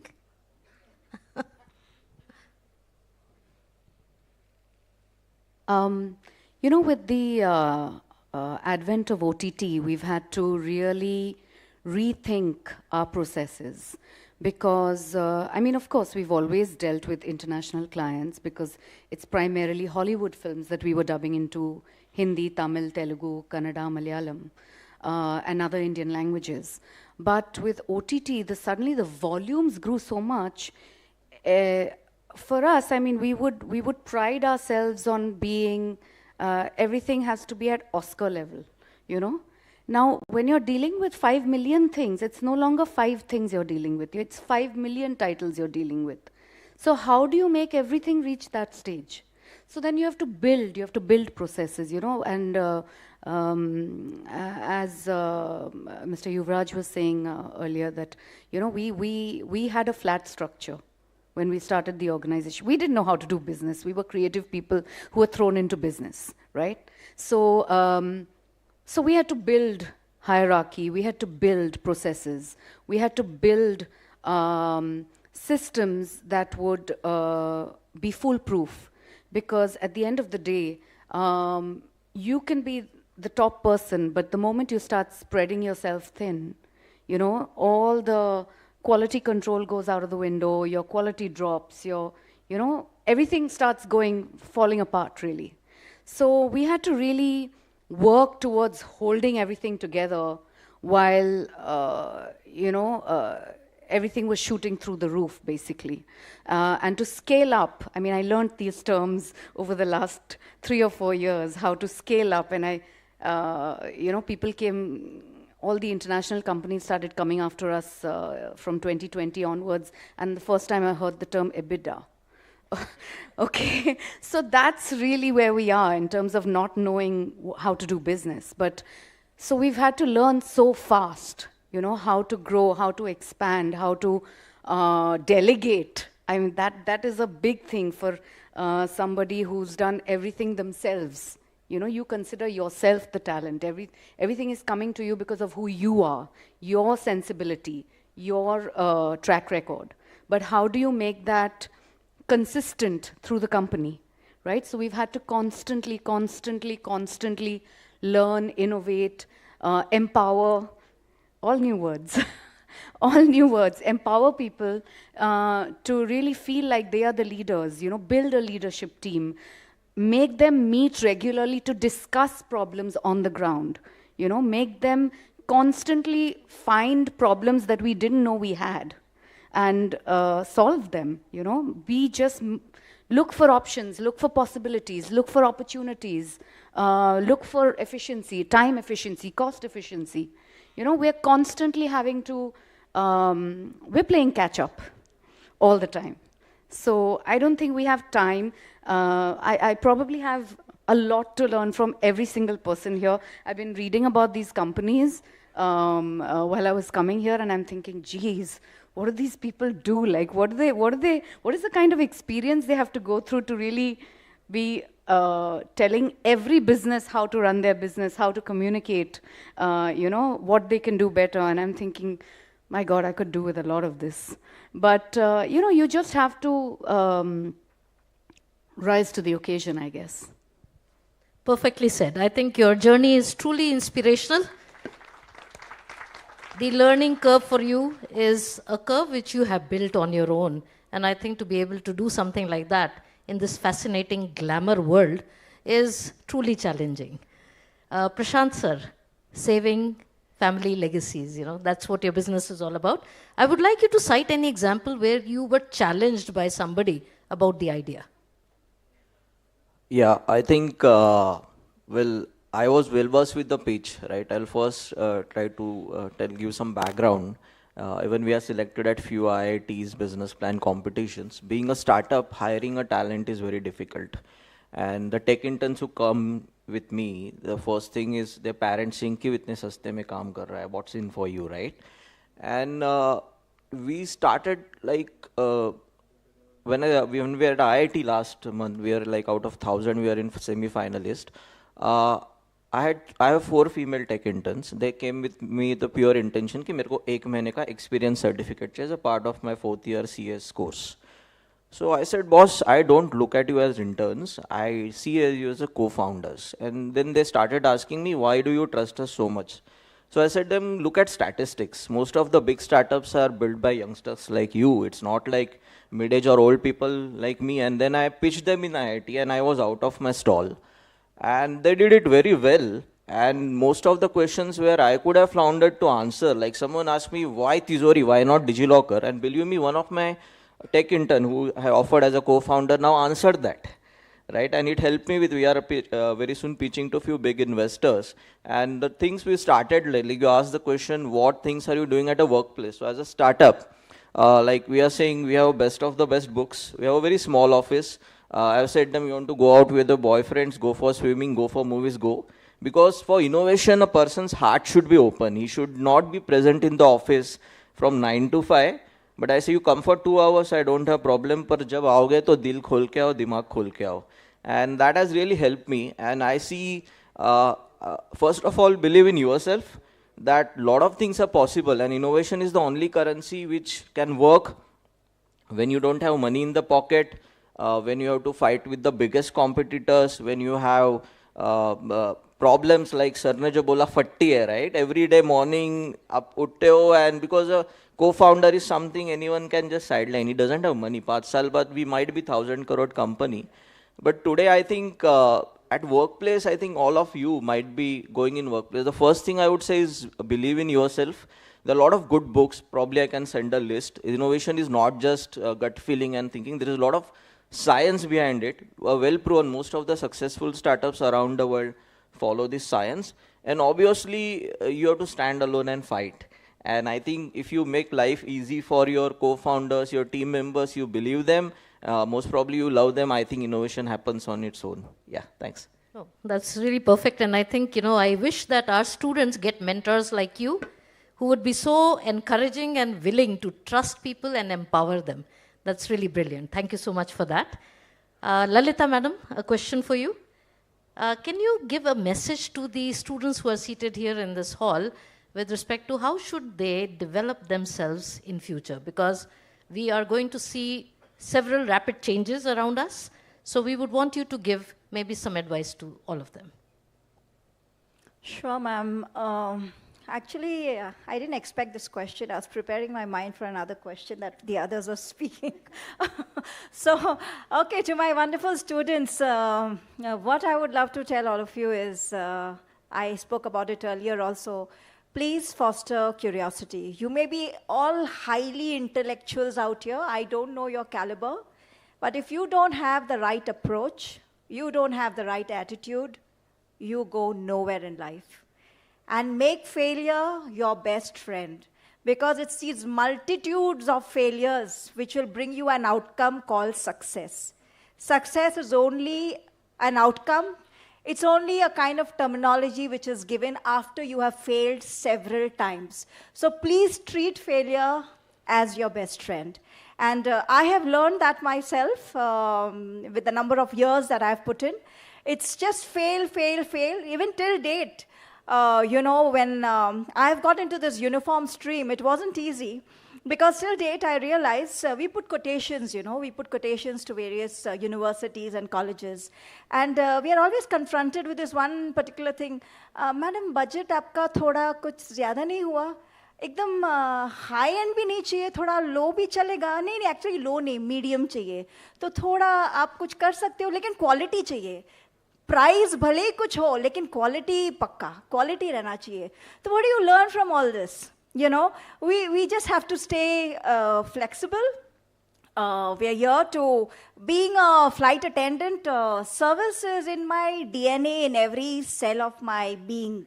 Let me say that to you. So my one basic thing to each of you is go beyond that milestone, be of service to people, and I think you would be the wanted person in this world. Thank you.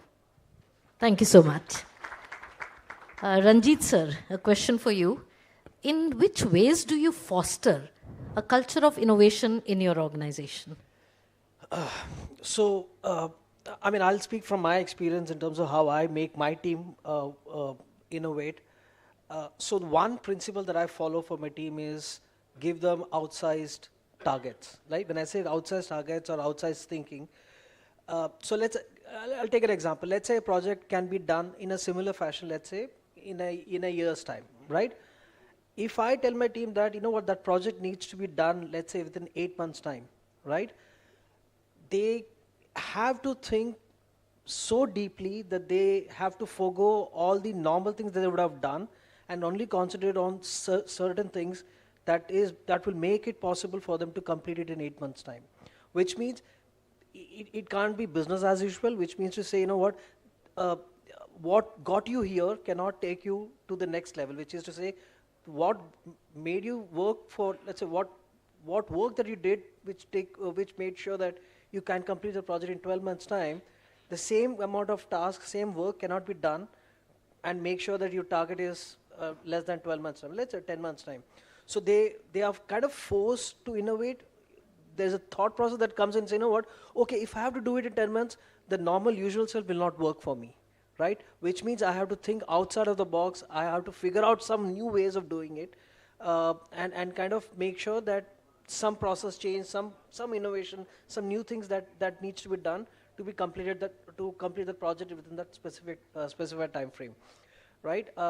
But while you're doing that, you also need to give them assurance that failure is okay, right?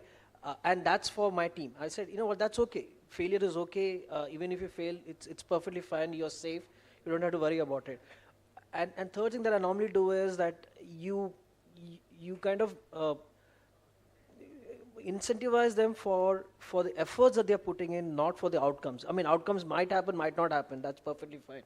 But if you incentivize for the effort that you're putting in, that's more important. But when you're incentivizing the effort, make sure that they're extremely strict and stringent, right? In that sense. When I say extremely, not in a negative manner, and when I say strict and stringent, it's more of to say, okay, have you given more than 100% of your effort and time and thought into getting that stuff done?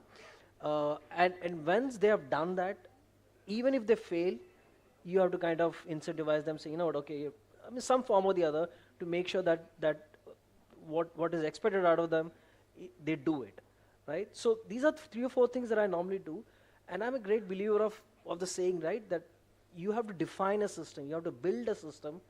And once you build a system, specific system, certain behaviors come out of it. Right? And once the certain behaviors are built within that system, events are supposed to happen, bound to happen. Right? So if you have a system which encourages failure, and which I do, right, which encourages failure and make sure that they try new things and other stuff, you will build certain behaviors like, everybody is willing to try new things, everybody is happy, everybody wants to tinker around few stuff and everything. Eventually, you will get some innovation out of it, right? So systems defines behaviors, and behavior defines events at the end of it.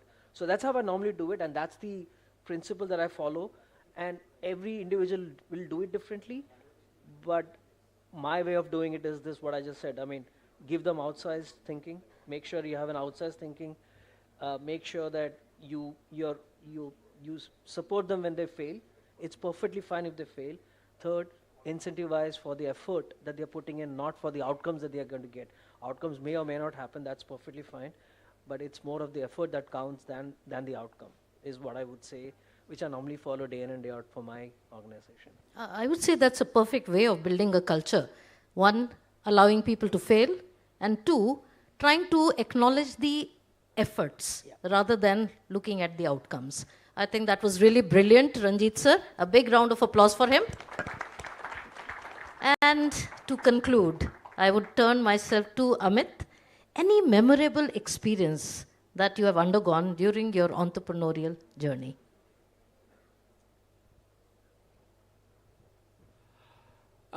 First of all, madam asked me about a memorable experience.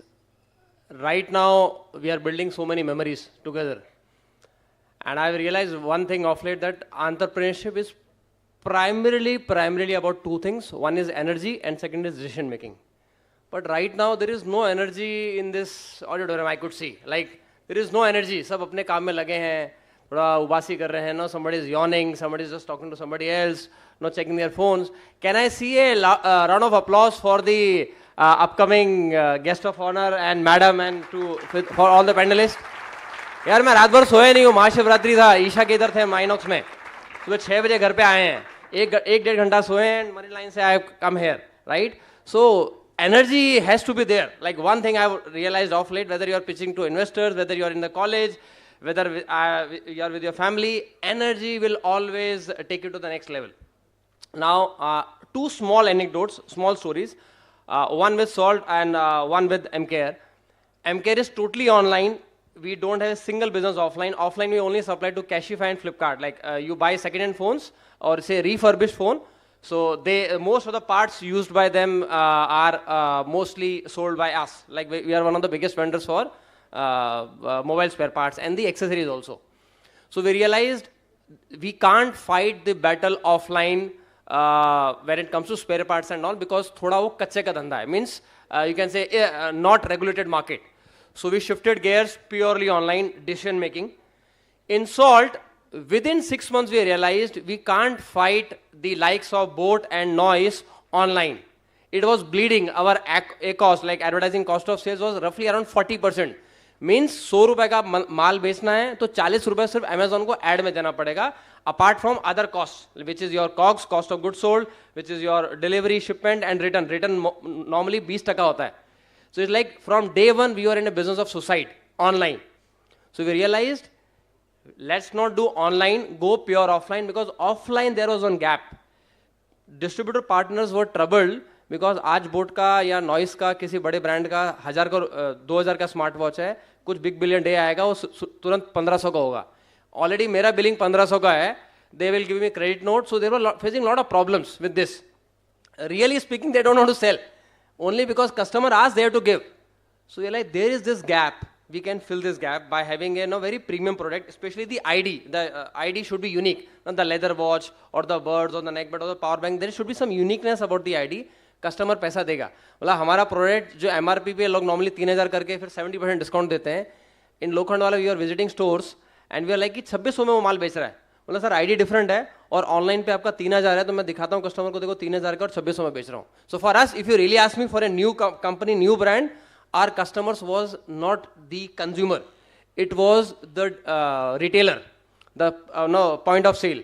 So we realized these two gaps, ये gap हमको fill करना था, and we took a calibrated decision. We will not go online, we will go only offline, right? And in one business we will only do online, we will not do offline. Again, matter of saying no, like complete no. Whatever opportunity, we will just say no. And last thing is, I was just thinking, how can I utilize this platform to communicate? So anybody, if you want to buy anything into charger, cable, smartwatch, a coupon code will be live by 6 o'clock. Salt 500, SAULT. It is not SALT, it is SAULT. You just type salt.in India type Aditya 500 and you'll get 500 rupees off on any products which you're buying on our website. Any problem, you can touch base with me on LinkedIn. My surname is my wife's surname, no feminism. She told me you have to use my surname also. And no, being a married guy, I know what's the pressure of this. So my name is Amit Sharma Khandelwal. You can find me there, and any problem, I'll not be answering, to be very honest with you. My team is there. They will answer.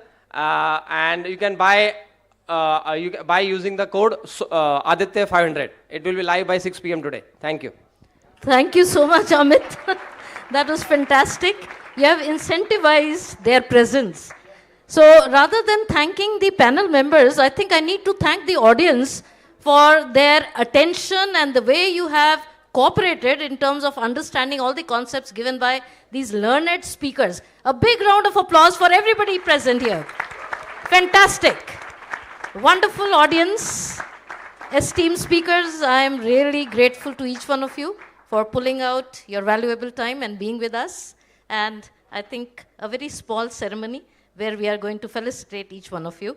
So all over to the hosts to take it to the next stage.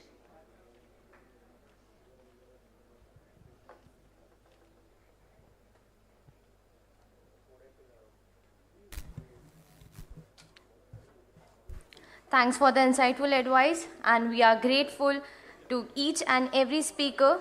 Your guidance and suggestions are immensely useful. We feel enriched and now know how to go about thinking and developing ourselves as a future entrepreneurs. Please accept our gratitude. We request Dean Ma'am to extend a bouquet of flowers and a token of gratitude to all panel speakers.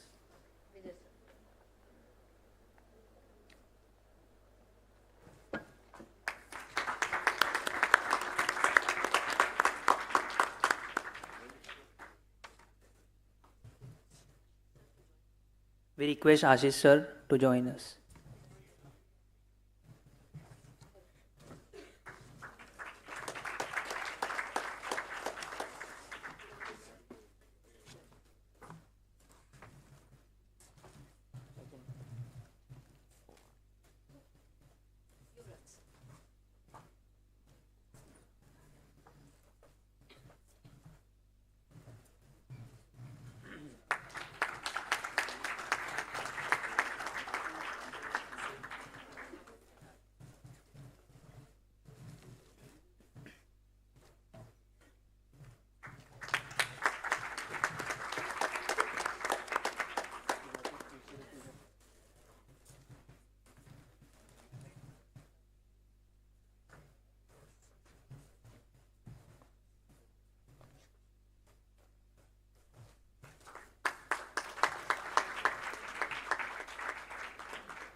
We invite Director Sir to join us.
Thank you, everyone.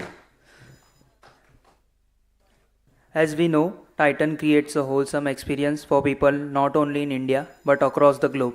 The diverse range of brands within Titan eyewear, jewelry, and watches has elevated them to world-class status, characterized by their contemporary, innovative, and progressive approach in all business endeavors. This dedication aims to establish them as India's most desirable brand. So we are extremely privileged to have our guest of honor, Mr. Sumant Sood, sir, Head of Innovation at Titan Company Ltd, with us this morning. Here's a short introduction about sir. Mr. Sumant Sood, sir, is a science graduate from Delhi University and a quality and innovation professional. Sir has acquired many certifications from universities in India and abroad. Sir has worked in various functions at the Titan Company Ltd.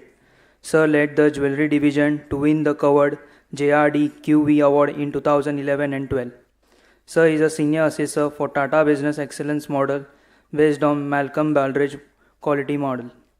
Have completed 18 assessment of various Tata Group.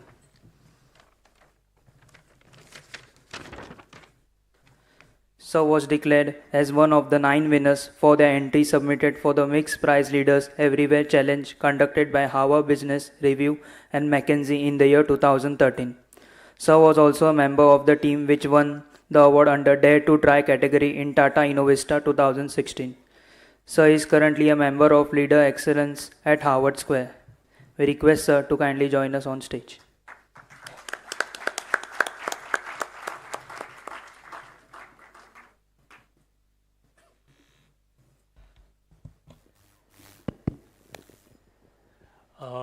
Good afternoon. Good afternoon. Much better.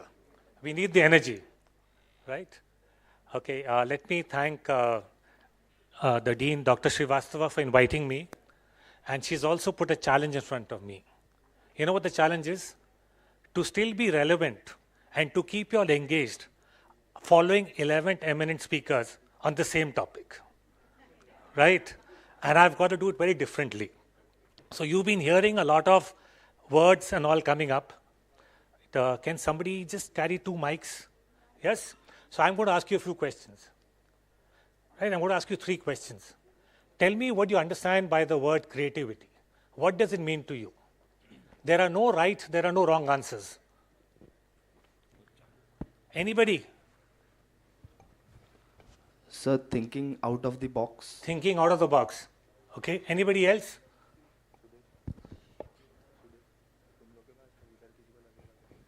There are no right or wrong answers. Please tell me. Because you heard these words being spoken earlier during the day. So the only thinking out of the box is creativity.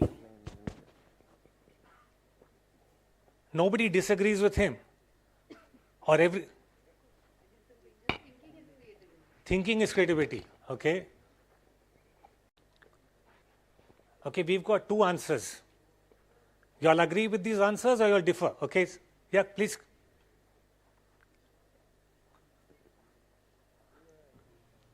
Sir, being innovative. Being innovative. Okay. So let me move to the next question. What is invention? What is invention? Original discovery. Anybody differs from ma'am? Nobody dares, huh? Now, but you heard this word. You've got to dare to challenge, differ. Any other word? Or you think that's the definition of invention? Yes? Having your own patent for something that you have done. Okay, one more. Anybody? Solving a problem. Solving a problem. Okay. And let's come to the third one. What do you understand by the word innovation?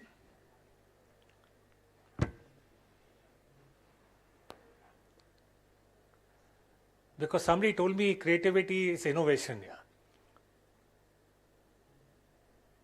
So anybody, what do you understand by the word innovation? Yes?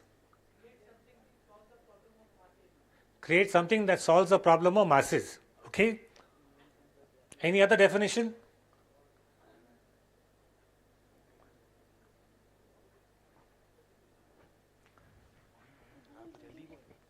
Sir? Yes? Invention plus value propositions.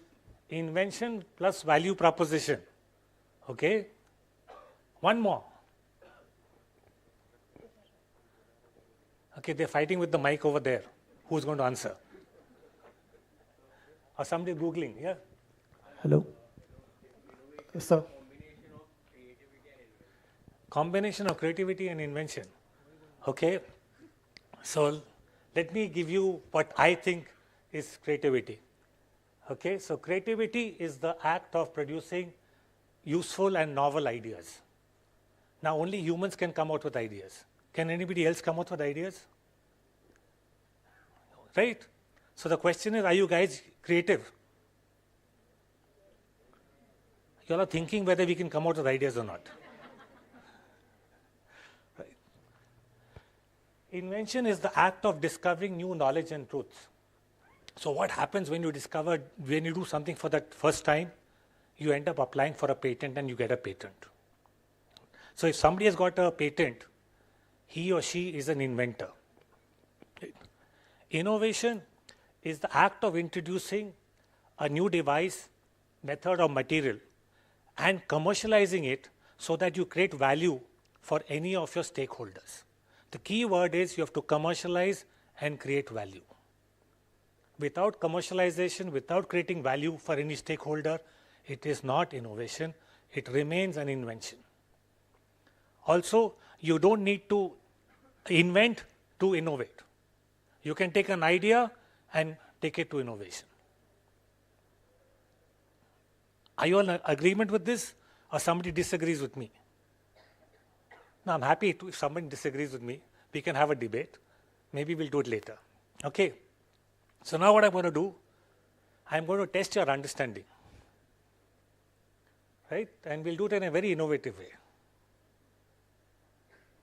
So I request all of you to stand up.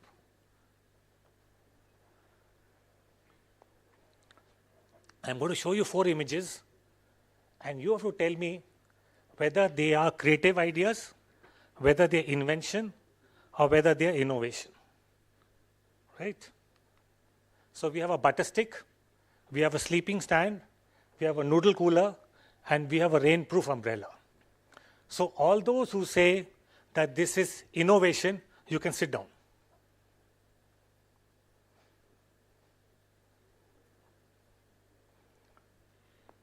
Okay, we have some people sitting down.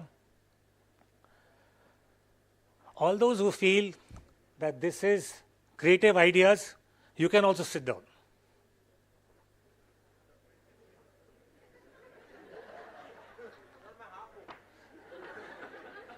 So we have one gentleman standing here who says these are inventions.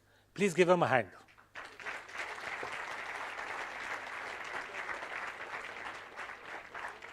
Okay, so technically all of them are actually creative ideas. All of them are inventions because all of them have got a patent. But none of them have been commercialized. You cannot buy these. You cannot get them in the market. Right? And if you go to the US Patent Office, only 0.2% of all patents that have been granted have been commercialized. So the key word is that you've got to generate value for your stakeholders. And who are the 5 stakeholders? The customers, employees, partners, shareholders, and society. So you've got to create value for any of these. Otherwise, you're not innovating at all. Okay. So let's move to sports. So what do champions do? Champions always keep raising the bar. Now these are 4 athletes. I'm not sure you all know each one of them, but the first is Bob Beamon. He broke the previous world record by jumping 2 feet longer than the world record. Second is very famous Jesse Owens. He disproved Hitler's area superiority by winning 4 gold medals in the Munich Olympics. Third is Dr. Roger Bannister. He was the first person to run the mile under 4 minutes, but many others followed him much later. And the last is Dick Fosbury, who invented the Fosbury flip used by high jumpers here. So each one of these have actually done something very different. And so therefore champions achieve what others could not. Any reason why you think champions could achieve all of this? Now what do champions have in common? I call it PDA. Passion, discipline and action, and together it gives them remarkable performance.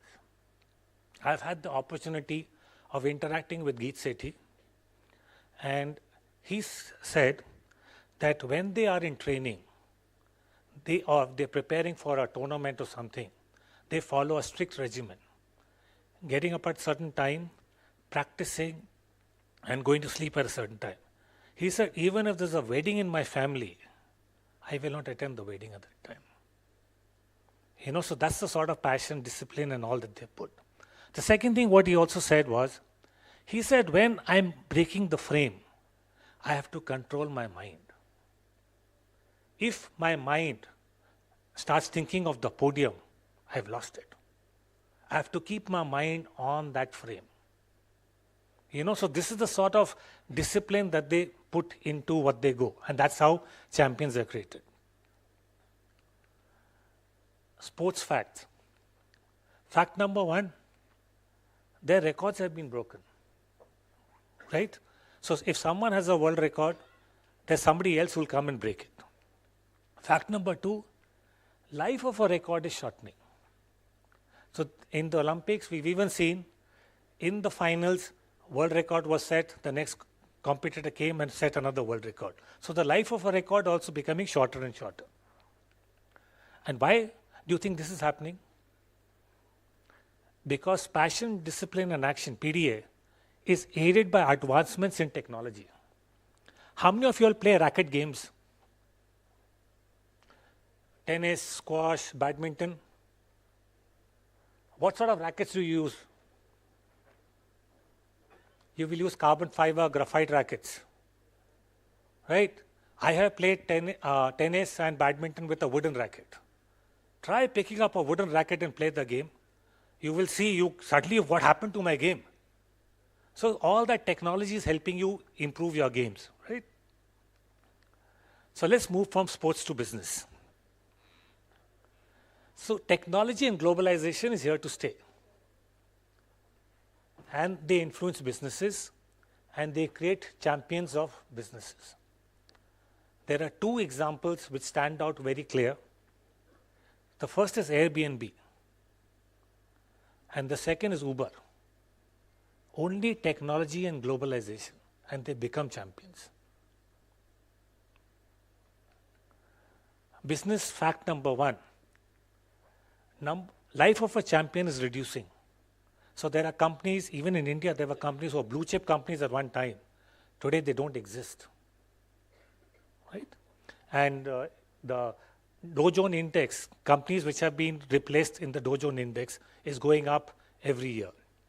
The second is life of an offering comes down and penetration goes up. 2 examples you see. One is mobile phones and the second is automobiles. Earlier on you had a car, 30 years you would keep that car. Today every 2 years you're changing your car. Mobile phones, 3 months, right? Very soon you'll come, every month you'll be buying a mobile phone because the day you're nodding your head, you're not the audience. Look at the ones at the back. You're the older generation, you know. You all are the ones who say, okay, 5 years, at least 4 to 5 years. They say 3 months, very soon they'll say 1 month because newer features are coming in. So we have global competition and technology and they influence both sports and businesses. So what is the hallmark of a champion? One is to set new standards and second is to continuously raise the bar. So innovation, how and where? So can we have the video, please? So we'll see some innovations across the globe. there was some glitch. Therefore, they're playing it in a different platform.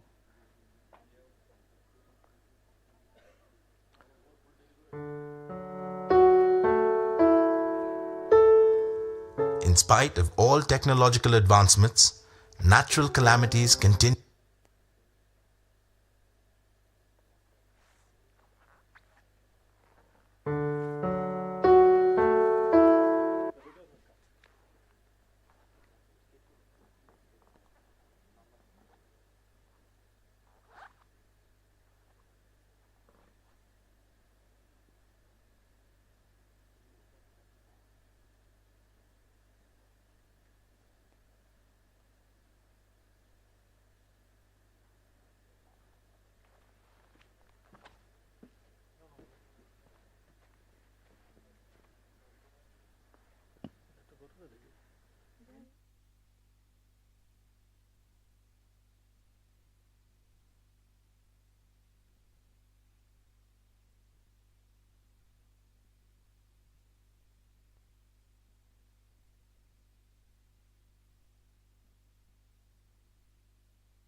In spite of all technological advancements, natural calamities continue to destroy millions of lives and homes.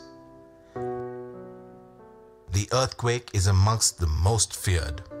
It can devastate many cities at a time, killing millions of people, destroying thousands of homes. Earthquake-resistant buildings are expensive and cumbersome to build. With over 1,500 earthquakes a year, Japan has the highest occurrence in the world. One such Japanese citizen, Yuichi Sakamoto, had a thought.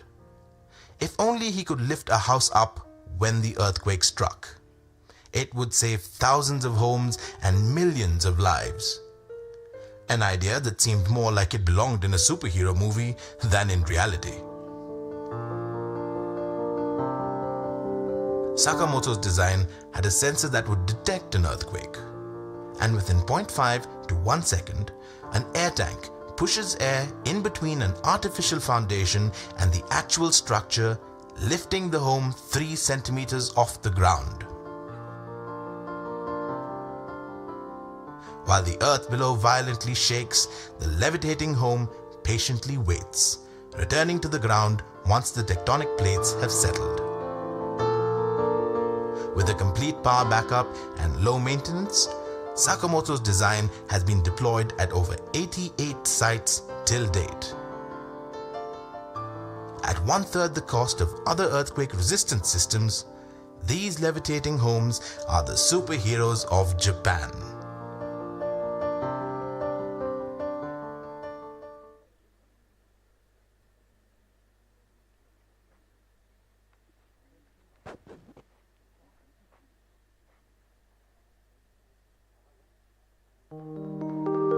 The average tomato travels 1,500 miles before reaching your plate.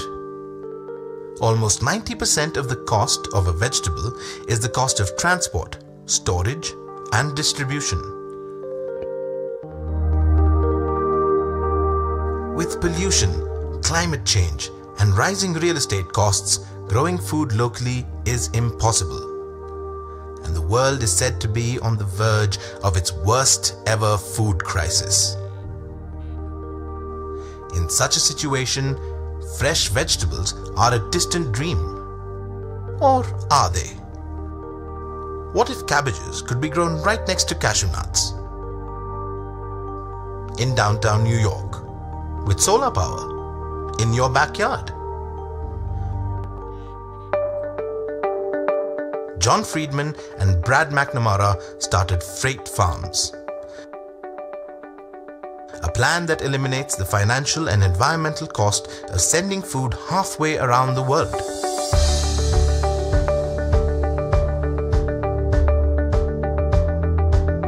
Built within a recycled freight container, It is equipped with photovoltaic cells that power the insides. Air ventilation and an air conditioning system are integrated into the back wall. LED grow lights provide plants with the color of light essential to their growth. Equipped with nature's own pesticide, the ladybug. From vegetables to expensive spices like cardamom to treats like cashew nuts, all grown in a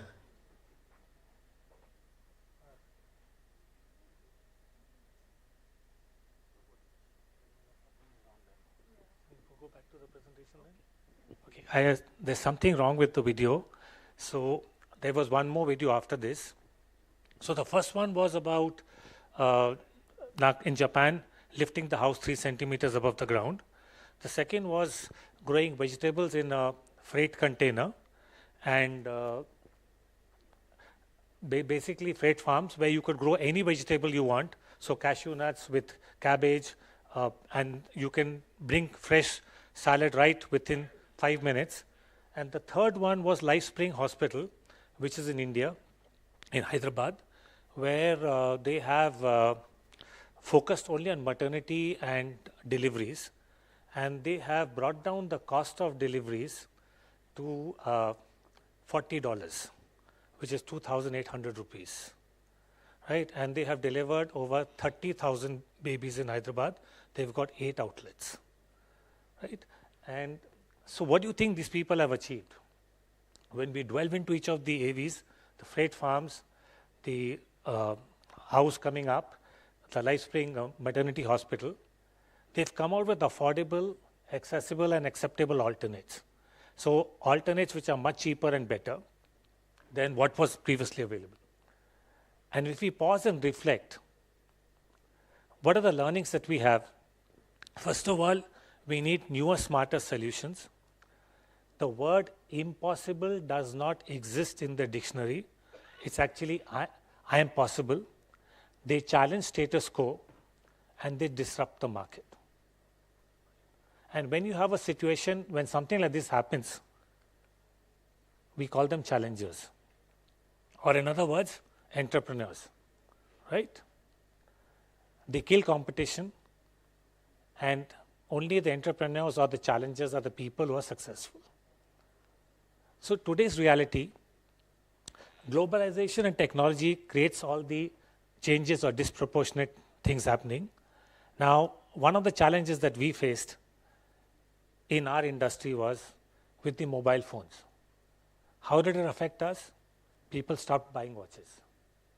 Because the phone will tell the time, I don't need a watch. How did we react? We made a watch a fashion accessory. We no longer said it's a timekeeping device. It's now a fashion accessory. What it meant were to keep coming out with new designs, new styles, and make people buy watches. So a lot of people today have multiple watches. You only need one watch to tell you the time. Don't need multiple watches. But that's what we created. Okay. And the only beneficiaries in this are the challengers and the customers. Because customers are spoiled for choice and challengers are the ones who pull the rug out of the feet of other people. So what should established players do? They have no other option but to innovate. Right? So established players, they have to run the business. So business as usual has to happen. But they also need a challenger mindset and they need to create challenges. And this is known as entrepreneurs within the company. You need entrepreneurs in the company who have to innovate, who have to change what it is, because past plus present cannot guarantee the future. I've been successful in the past, I've been a leader in the past, doesn't mean you will continue to be a leader in future. And this is called art of managing the present without losing focus on the future. To sum up, technology has disrupted both sports and business, and champions raised the bar. So where does one begin?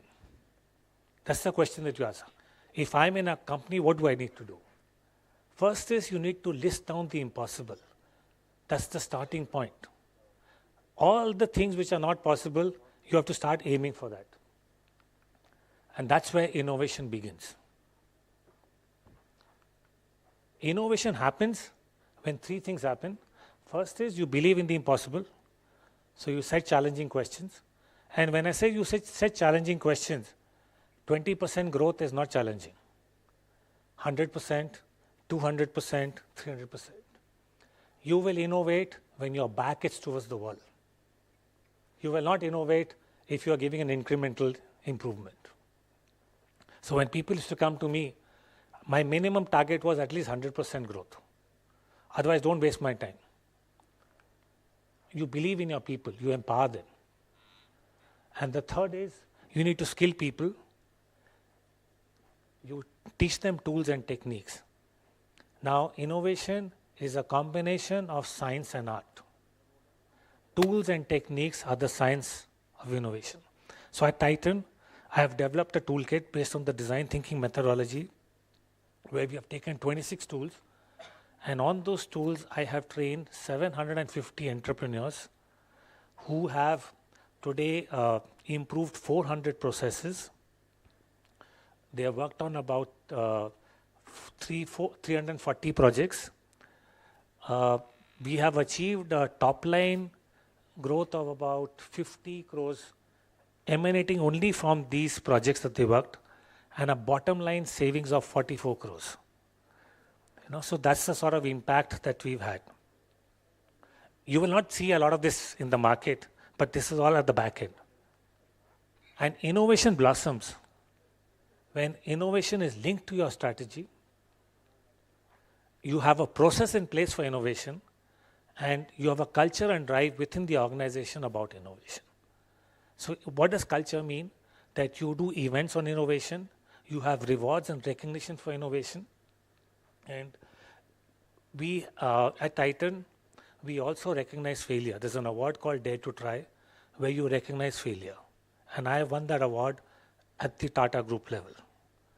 Where failures, and it's, when you start recognizing failures, in Titan, you can take a project, you can fail, you can cause a lot of losses, you're not fired. But if there's an ethical violation of 40 rupees, out. So that's the sort of culture that you need to have within an organization. There are 10 types of innovations. You can have innovations in processes, in offerings, in deliveries, in finance. Innovation cuts across every function, and I have done projects in all the functions within Titan, including HR, including internal audit, including commercial. So all of these you can innovate. In fact, we had one on in admin when we were shifting our office, and what it meant was that people were supposed to now start traveling 1 hour more every day. So how to get the employees to embrace the new office and come to work and be passionate about it. So that was also a innovation project that we had. It led to timelines being changed and modified and all that. But today people are happy coming to work. Yeah. With that, I come to the end of my presentation. Thank you.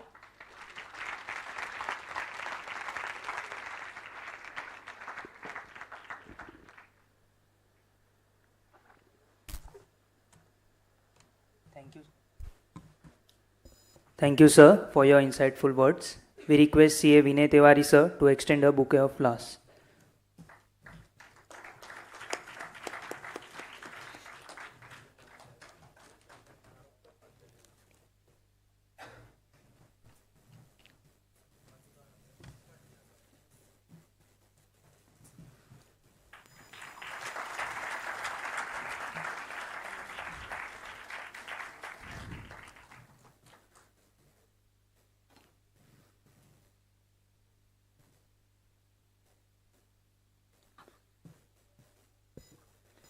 Now we request Honorable Trustee Ashish Mishra, sir, to extend a token of gratitude.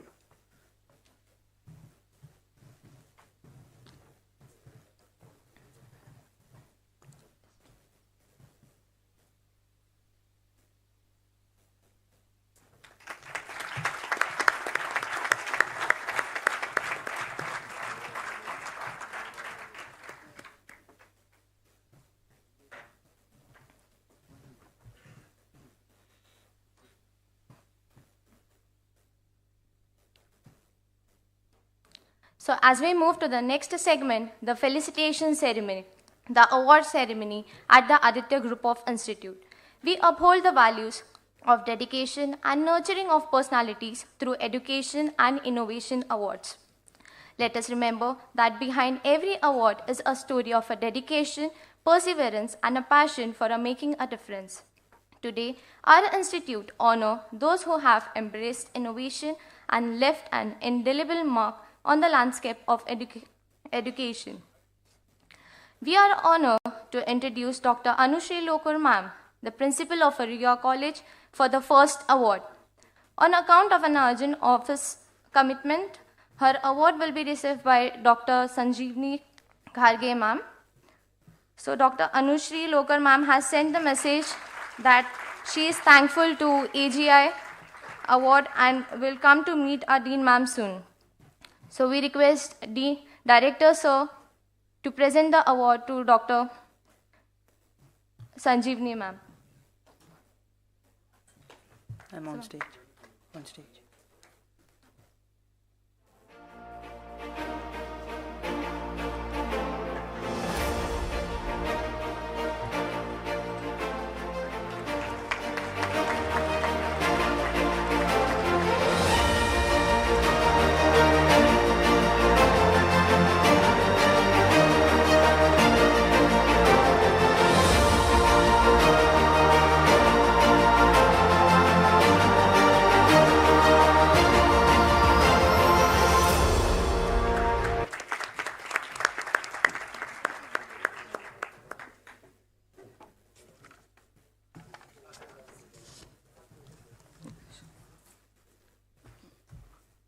Good afternoon.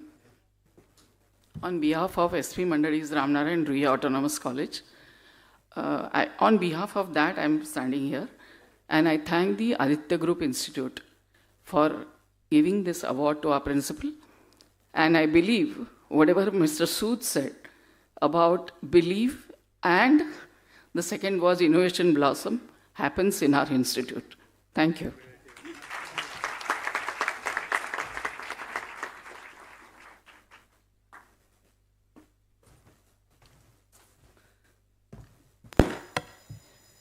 Now join me in extending a warm welcome to esteemed Professor V. Manikandan, Principal of MPV Valya College of Commerce. We request sir to kindly join on a stage.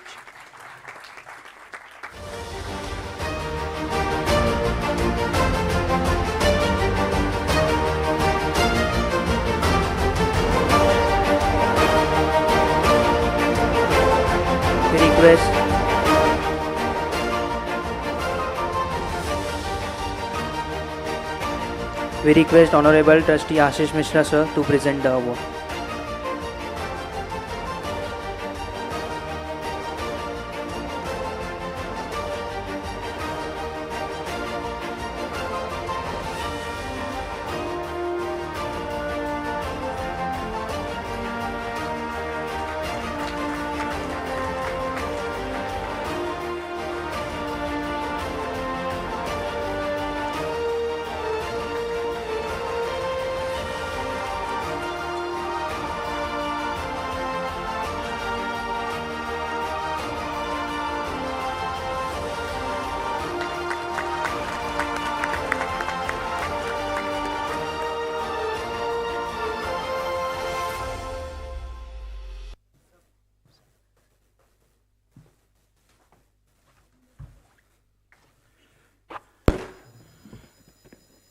I would like to extend my thanks a lot for the Aditya Group for recognizing the service, my service towards education. Thank you very much.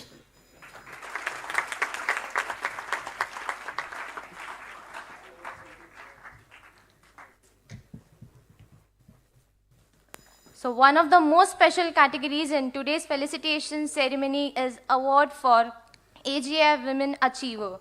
For this award, it is a most befitting for us to request our Dean Madam to please grace the stage and announce the award.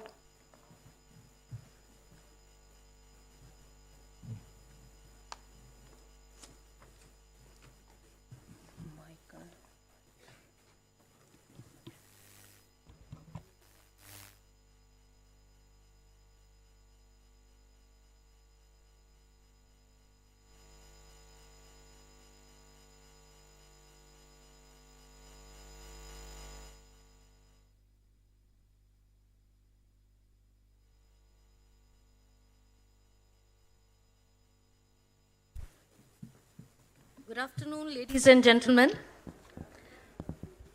Good afternoon. That sounds a little better.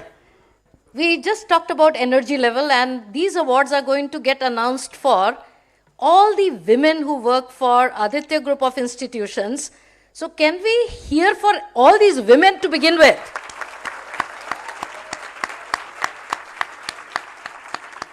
For the first category, I'm going to call upon all these lovely women from Architecture College, ACA.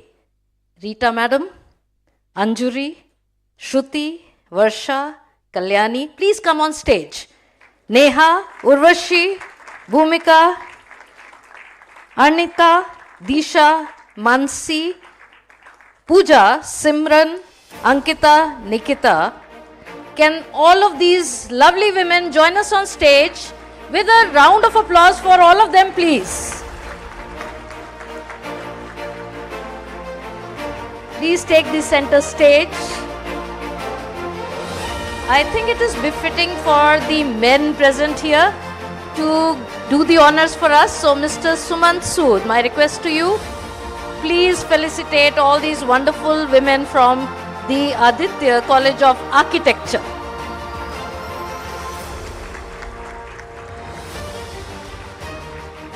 We should not stop clapping, please. Congratulations to each one of you. You are so valuable that your contributions will always be remembered by all of us. Wonderful.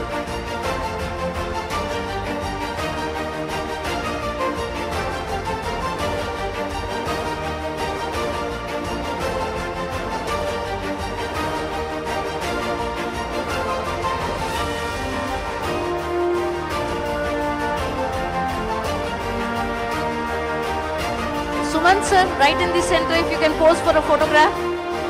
In the center, please. Okay, let's clap for all of them once again.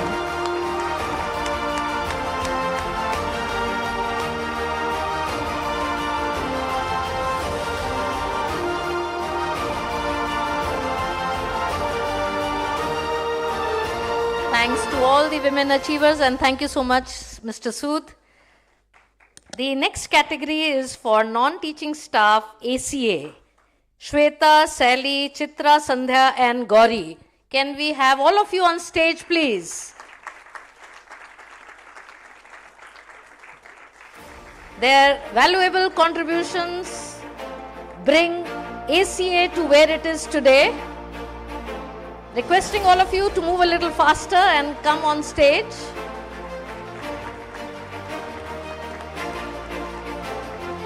Mr. Yuvraj sir, can I request you to please do the honors for these lovely women?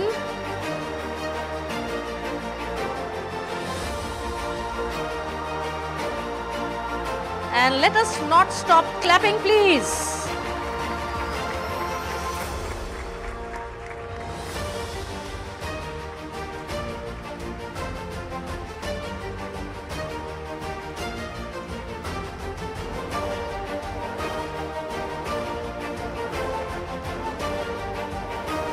Sir, a photograph?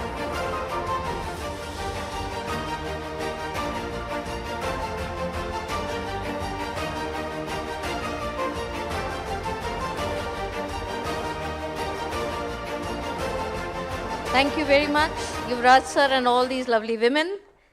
Now we move next to AIMSR non-teaching staff, headed by none other than our own Seema Madam, Manju Madam, Pooja Madam, Sarika, Jeenal, Shivani, Bhumika, Neha, Anushka, Vaishali and Neha. What a long list of wonderful achievers. A big hand for all of them, please. I can't hear people cheering for them. To do the honors, may I request Ashish sir to please come on stage. Sir, please. Okay. Director sir, please do the honors.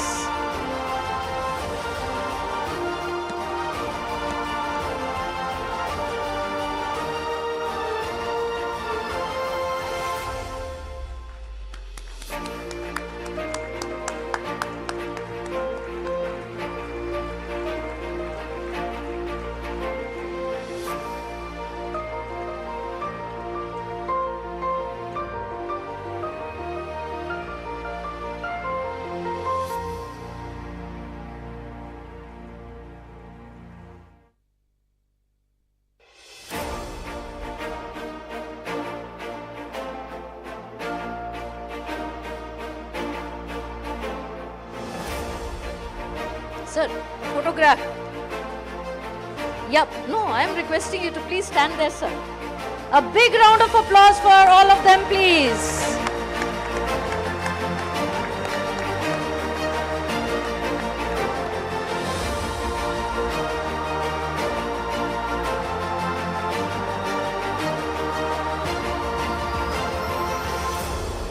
Thank you, everybody. Thank you very much. Now we come to the next category. The category for AIMSR, teaching faculty. So to begin with, we have Sonali Madam, Neeta Madam, Kriti Madam, Shweta Madam, Rashmi Madam, and Jayanti Madam. Can we have all of you please come?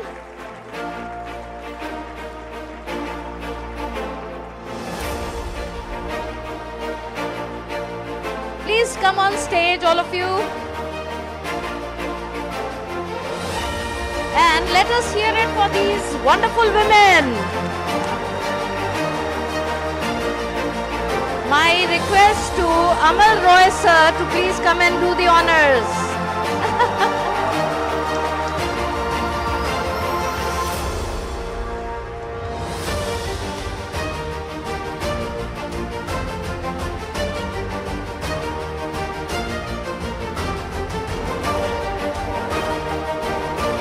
Why should we stop clapping, please?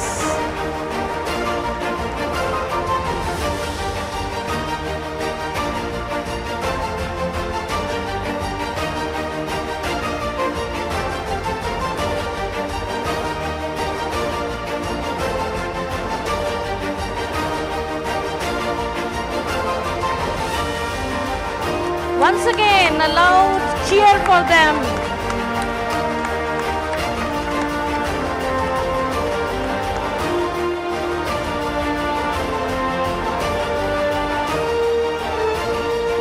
Thank you very much. Thank you, Amal sir. And thanks to one and all present here. I think the audience response has spoken for the success of today's event. So can we cheer for everyone present here since morning? 9 a.m. Everybody has been listening to all the speakers. I am extremely proud of all my wonderful students. I put on record that ASBM and AIMSR students rock. Well done, guys. So now over to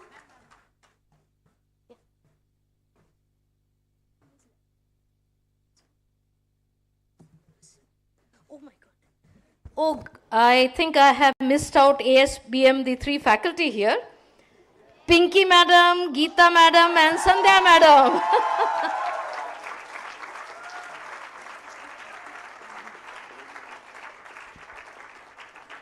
Thank you, Pooja Madam, for reminding me. I missed out that bit. Sorry, you were missed out just by mistake, not deliberate. Cheer for them. I think the loudest cheer goes to them. Director, sir.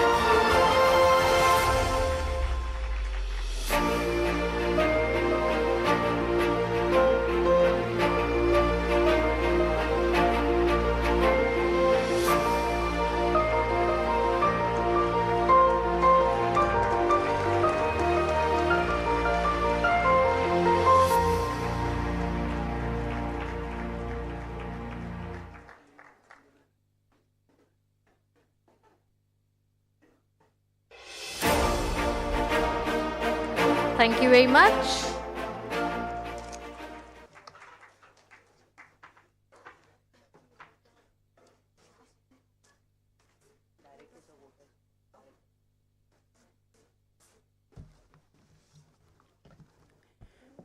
We would like to request Dr. A.S. Suresh Iyer, Director ASBM, to extend a vote of thanks.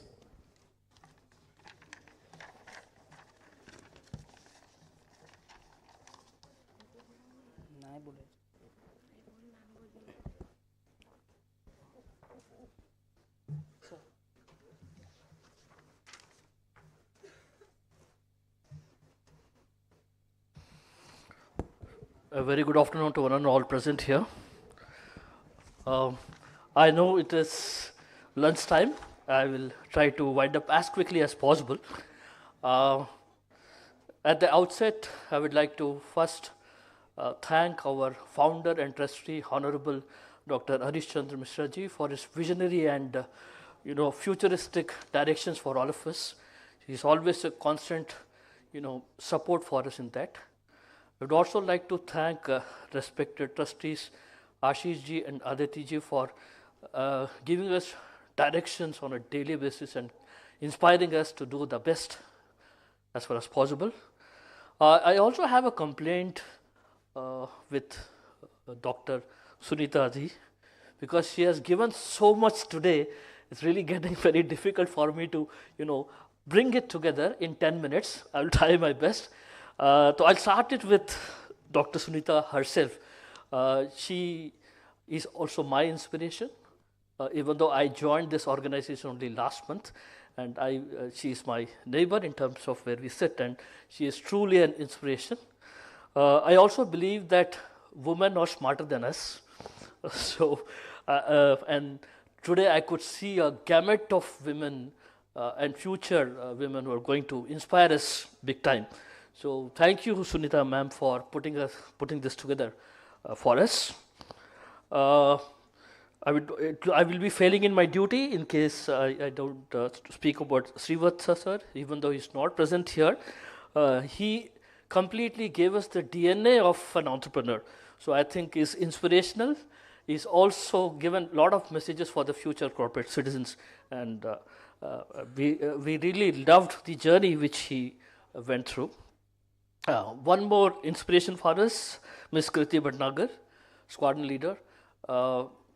Wonderful lady, a wonderful inspiration, and more than that, I found her to be one of the best human beings, and that's, I think, more important than anything else. And she will remain an inspiration for me also at this young age of 60. So, thank you, Kriti ma'am, for inspiring all of us. We also had two people. I think the Shark Tank is more privileged to have those two people, two entrepreneurs, rather than the other way around. They are not here, but I would still like to thank Sairaj Dhond, who is young, enthusiastic, and who completely chose a different path from being a lawyer to becoming an entrepreneur. So I think the journey of entrepreneur can emanate from any place, any time, at any age. Even I am now inspired to become an entrepreneur within the organization. Roshan sir is not here. It's a wonderful story of, he himself mentioned it twice or thrice, slum to entrepreneur. So I think the creativity, innovation can come from anywhere. So we should be inspired by that story and the wonderful innovation he has done. And I would really like to be in touch with him, and hopefully we can bring him back to our college and inspire our students with sessions. So thank you, Roshan sir. I was really surprised by the wonderful presentation by the students. While the communication was not bang on, but in terms of their idea was beautiful, and I call it as reverse mentoring. I would like to be mentored like these students like this. So wonderful job, students. Thank you for your presentation, and I'm hoping that you'll take this idea forward. Tell me when it is closer to 9 minutes, because ma'am has given me only 10 minutes. So, Vijay sir, a senior veteran from industry and Capgemini. The other thing is, you don't have to be entrepreneur. You can also be an intrapreneur. Intrapreneur is also as tough as being an entrepreneur. So if you get an opportunity to become an entrepreneur, I think Vijay sir is the most inspirational figure we had today. Thank you, Vijay sir, in your absence. Yuvraj sir is here. So your journey from respected Ambani to Adani and your own, where you're going to create Ambanis and Adanis through your communication strategy, is wonderful to hear. And I have never heard this dimension of brand communication and marketing, even though I am from finance and marketing, but I've never heard of this kind of a dimension. And hopefully we'll be able to get more of you in our campus and inspire our students. Ranjith sir, You said, become a learning machine. I think that's a wonderful thought. That is going to inspire me. Learning machine, day in and day out, and execution piece. Really love that. So thank you very much, sir, for your inspiration. And Mr. Prashant Donde, unique legacy. मेरे बाद में मुझे लोग याद करेंगे. You know, that kind of a concept, I'm sure that is going to take its wings. And it's a wonderful, unique concept of being creative. So I'm sure you'll have a great success. Thank you very much for inspiring us, sir. Amit Sharma, sir, is here or is not here, but he speaks my language. I'm younger than my students. So he gave very practical insights in terms of how to look at entrepreneurship. So even though somebody mentioned ruthless execution, he also spoke about energy and decision making. So I completely agree with him.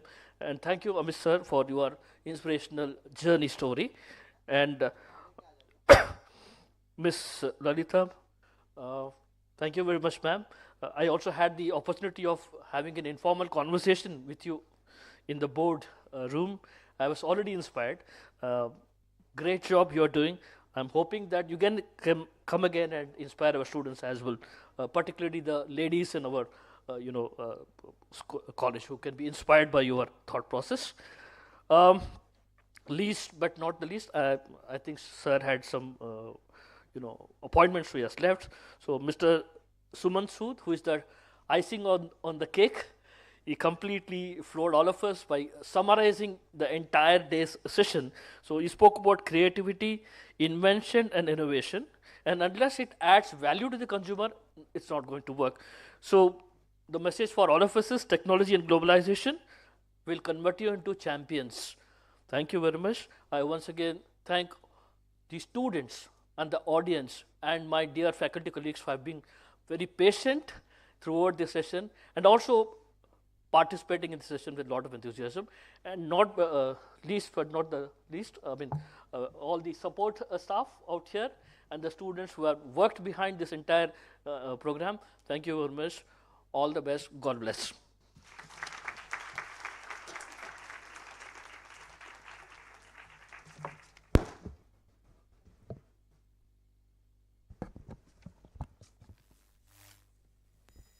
Thank you, Director, sir.